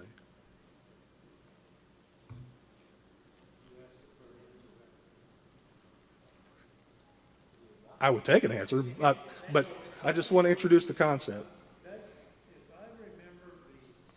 If I remember the CIP item reading, you have stated it correctly. And I think what you have to do is give it to the city manager and bring the item and we move forward. My guess is that there will be everybody will be interested. And we have a slide here for neighborhood services, so we can talk about a little bit of the enforcement side of it. Okay, hold on just a minute before we get away from that. Would you back up just a little bit to the picture? That guy right there. I think I took that picture. Okay. So, man, the customer was bragging on that guy. He stopped and said, I didn't get it all, but it was something about, I can't pick this up because I'm picking up different kind of, it had something to do with storm trash and regular trash. But he communicated very well with the customer. The customer was bragging on him, and so that's why I took the picture of him. And I just wanted to brag on him. But I also want to say that I've seen those guys out working from time to time. I can't believe how fast they move. They barely get that truck stopped, and they're up on the truck working those things, making that arm come down, that grapple come down and get everything, and they never stop moving. So from what I see, these guys are moving, and I really appreciate that. Now, I also say it appears to me that after you got through with the storm, that you really recovered in one cycle. Now, you may not have, but from what I saw, you did. Can you comment on that? Yeah, we really did. It kind of surprised me. We weren't able to complete our normal bulky waste collection by a Friday when we were recovering from that storm debris collection, but we recovered by the following Monday. So that was pretty quick. And so going into the next month, not so far behind, should be able to keep up a little better. Absolutely, and we had been Okay. prior to that storm. All right, I really think that we've seen, for my part, I have seen lots of improvement in this program. And does anybody else want to comment on this before we go on to neighborhood services? I do, Mr. Mayor. Yes. So Larry, a couple questions. You mentioned 8 employees that are missing now. Were they were approved but not hired? There's no funding for them? Why do we not have those 8? These 8 were never approved. They were requested along with these 4 specific trucks. Okay. And those 8 would be 1 driver and 1 to load But we'll the need trucks. them when the trucks get here. Correct, in January. And that's really to allow us to shift the schedule so that we can start on a Monday, the beginning of the week, rather than starting on a Wednesday. And my other question is, are we seeing a little less, it seems to me I'm seeing less bulk waste put out at least this trip that I have over the year. I don't see that. My neighborhood is better. It seems like it's hard to tell after the storm. They got behind because they had to stop picking up for about a month, right? Yeah. But my observation is that, and apparently from what you're saying, they recovered pretty darn fast. Yeah. Council members need to get a pickup. So, Yeah, Larry, before you go, let me ask you, are the citizens beginning to understand, or is it getting better about the 4 cubic yards of bulk waste and that sort of thing? Yeah, I think that was really the first thing to improve was the volume that was being set out. Initially, we had to battle with 10 and 12 yards and more being set out. But yeah, the volume issue was probably the first one we got under control. Okay, and what about the empty house water, the empty house rental trash that you see sometime? You know what I mean? Illegal dumping on vacant lots continues to be an issue, and it's really difficult to stop. We just have to address it after it happens. And then like you see a rent house, someone leave, and then the owner just throws that out. And they throw it out like it's bulk trash. Right, But you guys don't handle it that way, correct? Correct. We typically report those to neighborhood services unless we're able to pick it up ourselves, and we'll charge a premium collection fee. Okay, all right, thank you. Larry? Oh, I'm sorry, go ahead, Mr. Larry, going back to the flyers that the property managers who look, I guess, are in charge of rentals, and I see so many rental houses, they'll be there for a couple of months and then they move someplace else. And I'm sure it's out of our control if those property managers are really giving people the flyers for this information. Why I ask about this is because I had a message or an email on our people who are moving into these rentals, new military people, for example. Are they given this information on when their polycards are out and the bulk trash? Maybe not directly from their landlord, maybe they are. Like you said, we don't have control over that. But if they set up a utility account, for example, they would get a copy of that. Then they would have it there. Yes. Okay. I think we've had great improvement, and I'm amazed that you got caught up in 30 days after that storm. I think you guys did a great job, and I hope you'll go back and tell them, because every time I see them, they're working very, very hard, nonstop, and they got caught up, and I think we've made great advancement at this, and I appreciate it, okay? All right, thank you. John? All right, so neighborhood services, some of the challenges we have this year was higher than normal rainfall, because as of right now, we have properties that we are abating with also picking up the junk and debris. So one of the things that for like the 24-hour bulk notices have been pushing back some of our other abatements. But to help better serve the community, we have opened up a new contract for BidSync. Hold on for me just a minute. I didn't read item 39. Receive a report on the processes of abating tall grass and weeds in the city of Lawton. John? Well, this was still for bulk waste, but okay. I'll get to both Are of them. you still on the other one? Okay, well, we'll mix them. It said normal rainfall, tall grass. I thought you were on. And that's one of the challenges that we have with the bulk waste program, because it is pushing it back further for other abatements. But to better serve the citizens of Lawton and make sure that we actually get bulk waste addressed and also the tall grass and weeds addressed, is we do have a contract open right now in BidSync to get more contractors into the city to help us abate issues. Help us abate issues with the tall grass, also help us abate issues with the junk and debris at the curb, bulk waste that's not in compliance. So this will help us better serve the citizens of Lawton. This year, we sent out over 99 bulk out of cycle notices to solid waste that were actually in compliance, or not in compliance, but where they were bulk waste items. We sent it over to solid waste to let them know, hey, we need to charge a premium. And then 270 junk and debris notices have been issued to properties, and we've actually abated 71 of them and charged to the owner's water's account to the properties for having junk and debris at the curb.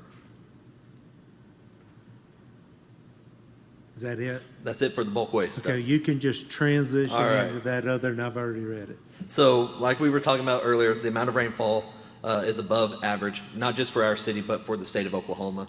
I've called up our cities for the True North, Midwest City, Norman, Moore, Enid, Edmond, and Broken Arrow, and they're all fighting the exact same thing we are, tall grass and weeds. As of right now, I was able to get their numbers for what they've done yearly, right from July of last year to June of this year, and like I said, City of Lawton, we sent out over 10,934 letters, and we've abated over 1,000 properties. The next highest closest to us is Midwest City with 8,800 letters, and they've only abated 518 properties. So we are out there, we're addressing it, but I do want to apologize to the citizens of Lawton that it is taking us so long to address the tall grass and weeds, because it is.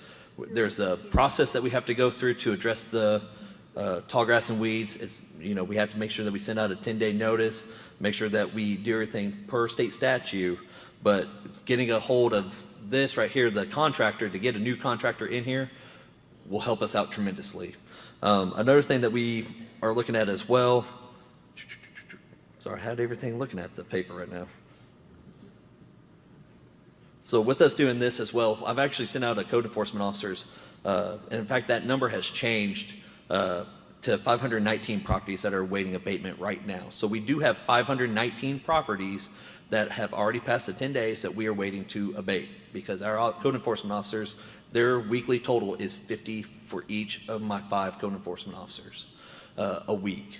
And they've been actually bringing in more than 50 because they have been noticing as soon as they're driving out, they're in their neighborhoods, all the tall grass and weeds and junk and debris on the property. One of the things that I've issued out was 519 of those properties for them to go back and recheck, because we've had stuff in there since the beginning of July, late June, that we were waiting to get abated on to make sure that if they've been DBO, done by the owner. If they've been done by the customer, we're not going to waste our contractors' time going out there to the property going, hey, this place has already been mowed, it's already been taken care of. That's wasting their time, that's wasting us from not mowing a lawn that needs to be mowed. So I've issued out these properties to my code enforcement officers, and they are out there today, tomorrow, to address these issues to make sure that they are re-inspecting them correctly, and if they are in violation, to get those back to our administrators to get these things abated as soon as possible.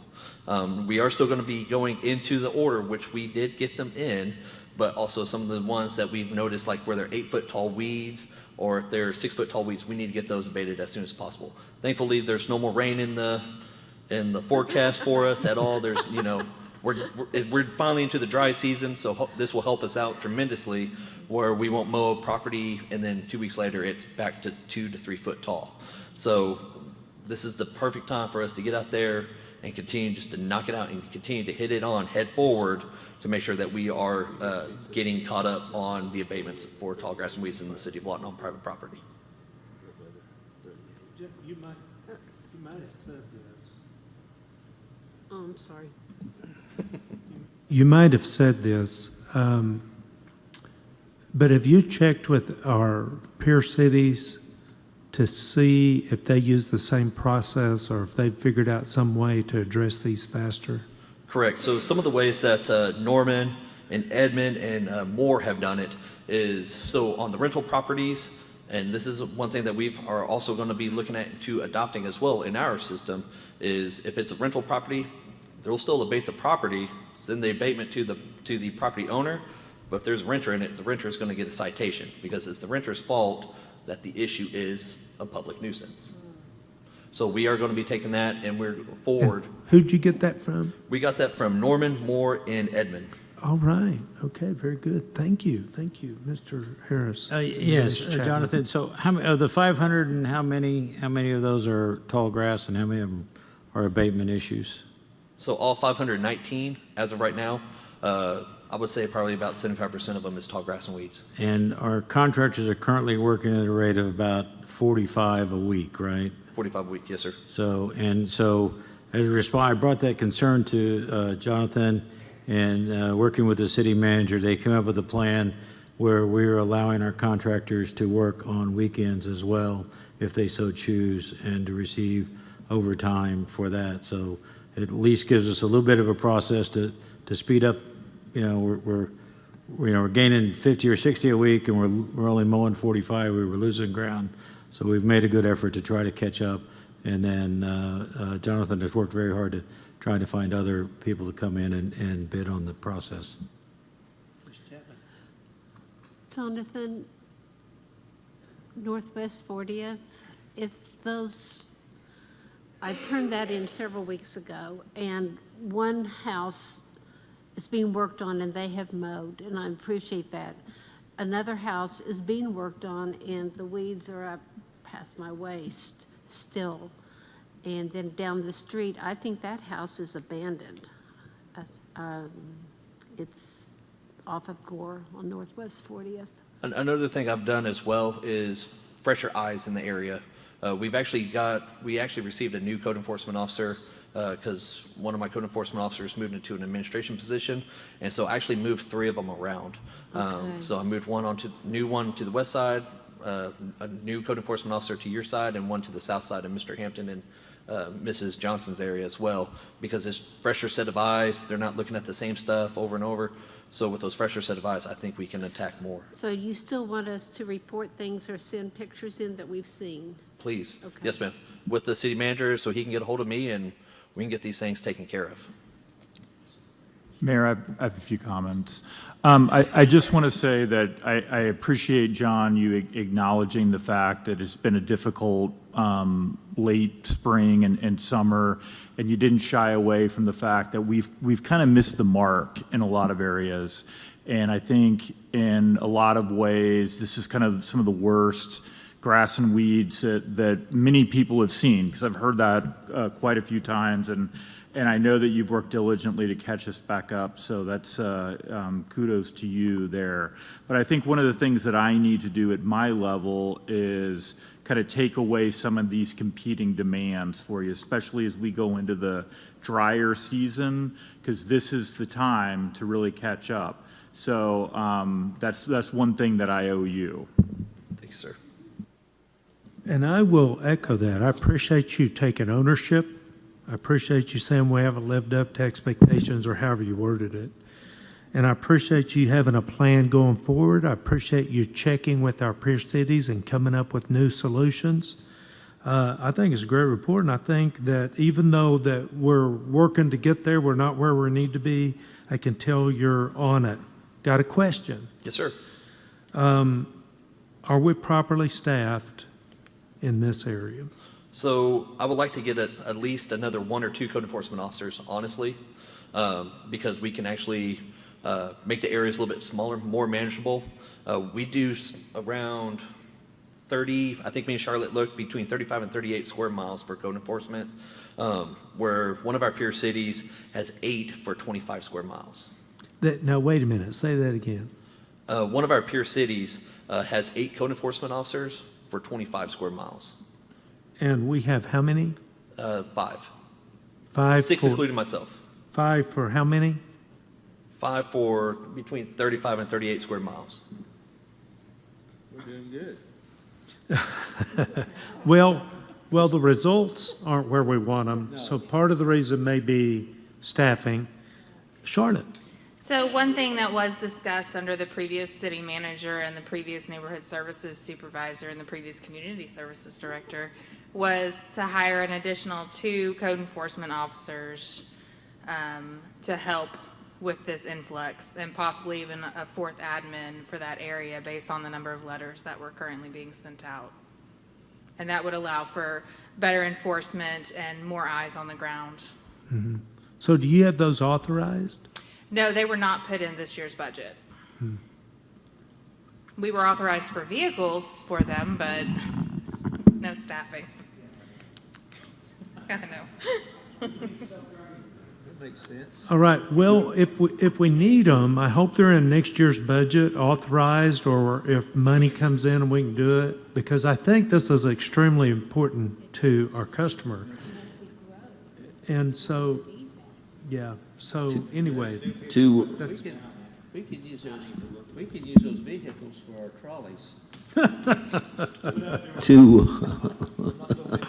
All right. I've got something. Mr. Hampton.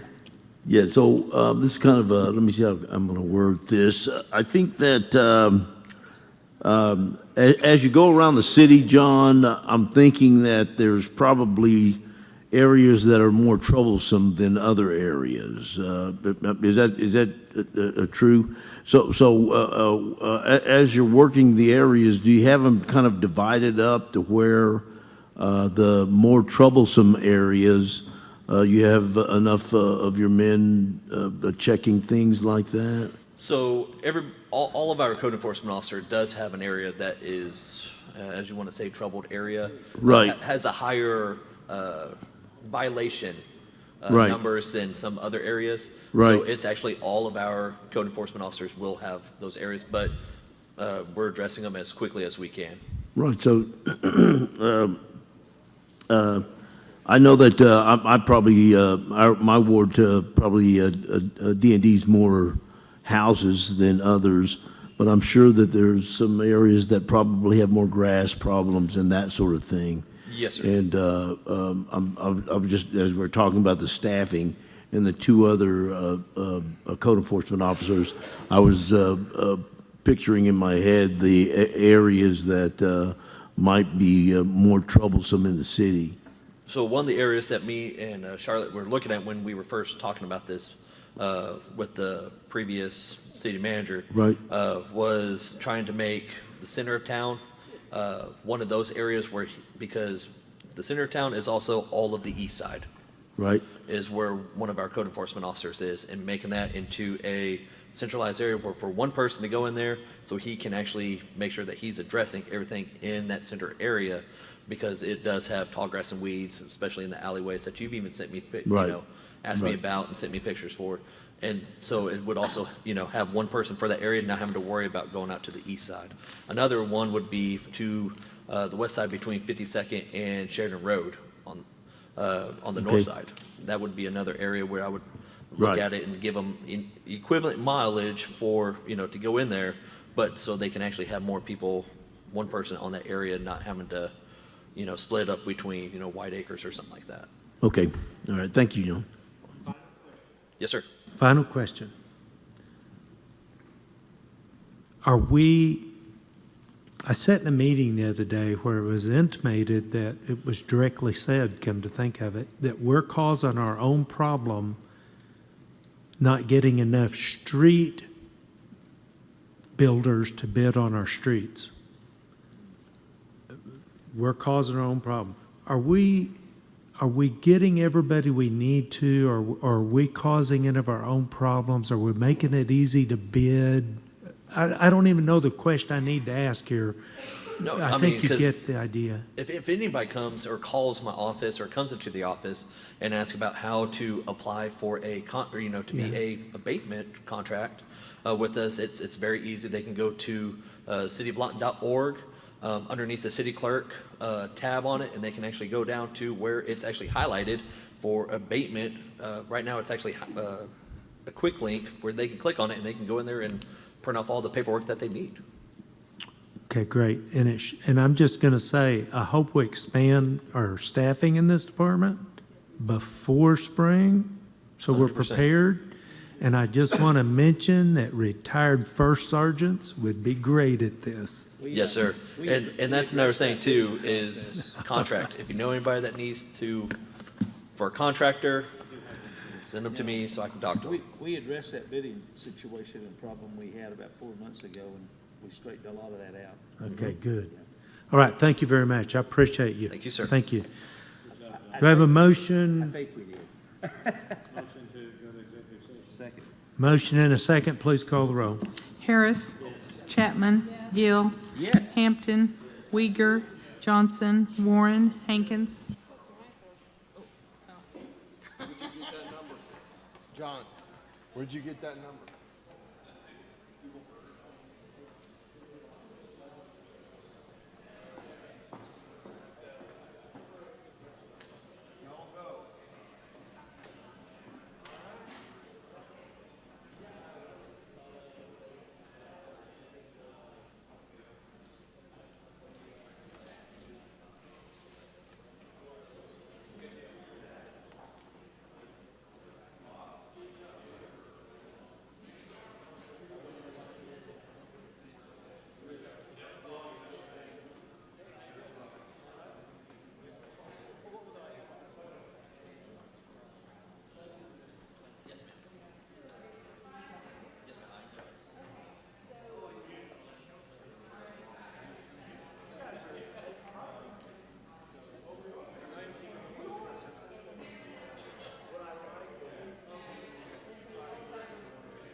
AM. We're back from executive session. Please call the roll.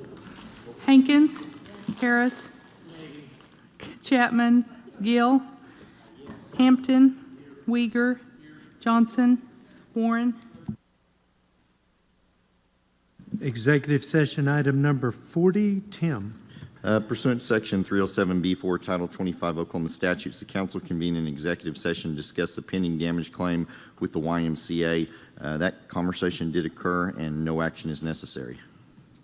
Executive session item number 41, Tim. Pursuant to Section 307B4, Title 25 Oklahoma statutes, the council convened an executive session to discuss the pending claim with Schoolhouse Slough, Inc.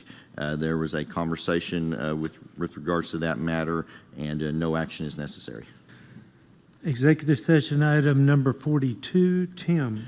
I mean 43, Mayor. 43. I got 42. Oh, I have 43. Well, on the last item for executive session, which was the employment of John Ratliff as acting city manager, that item was struck. There was no communication in executive session on Mr. Ratliff's employment.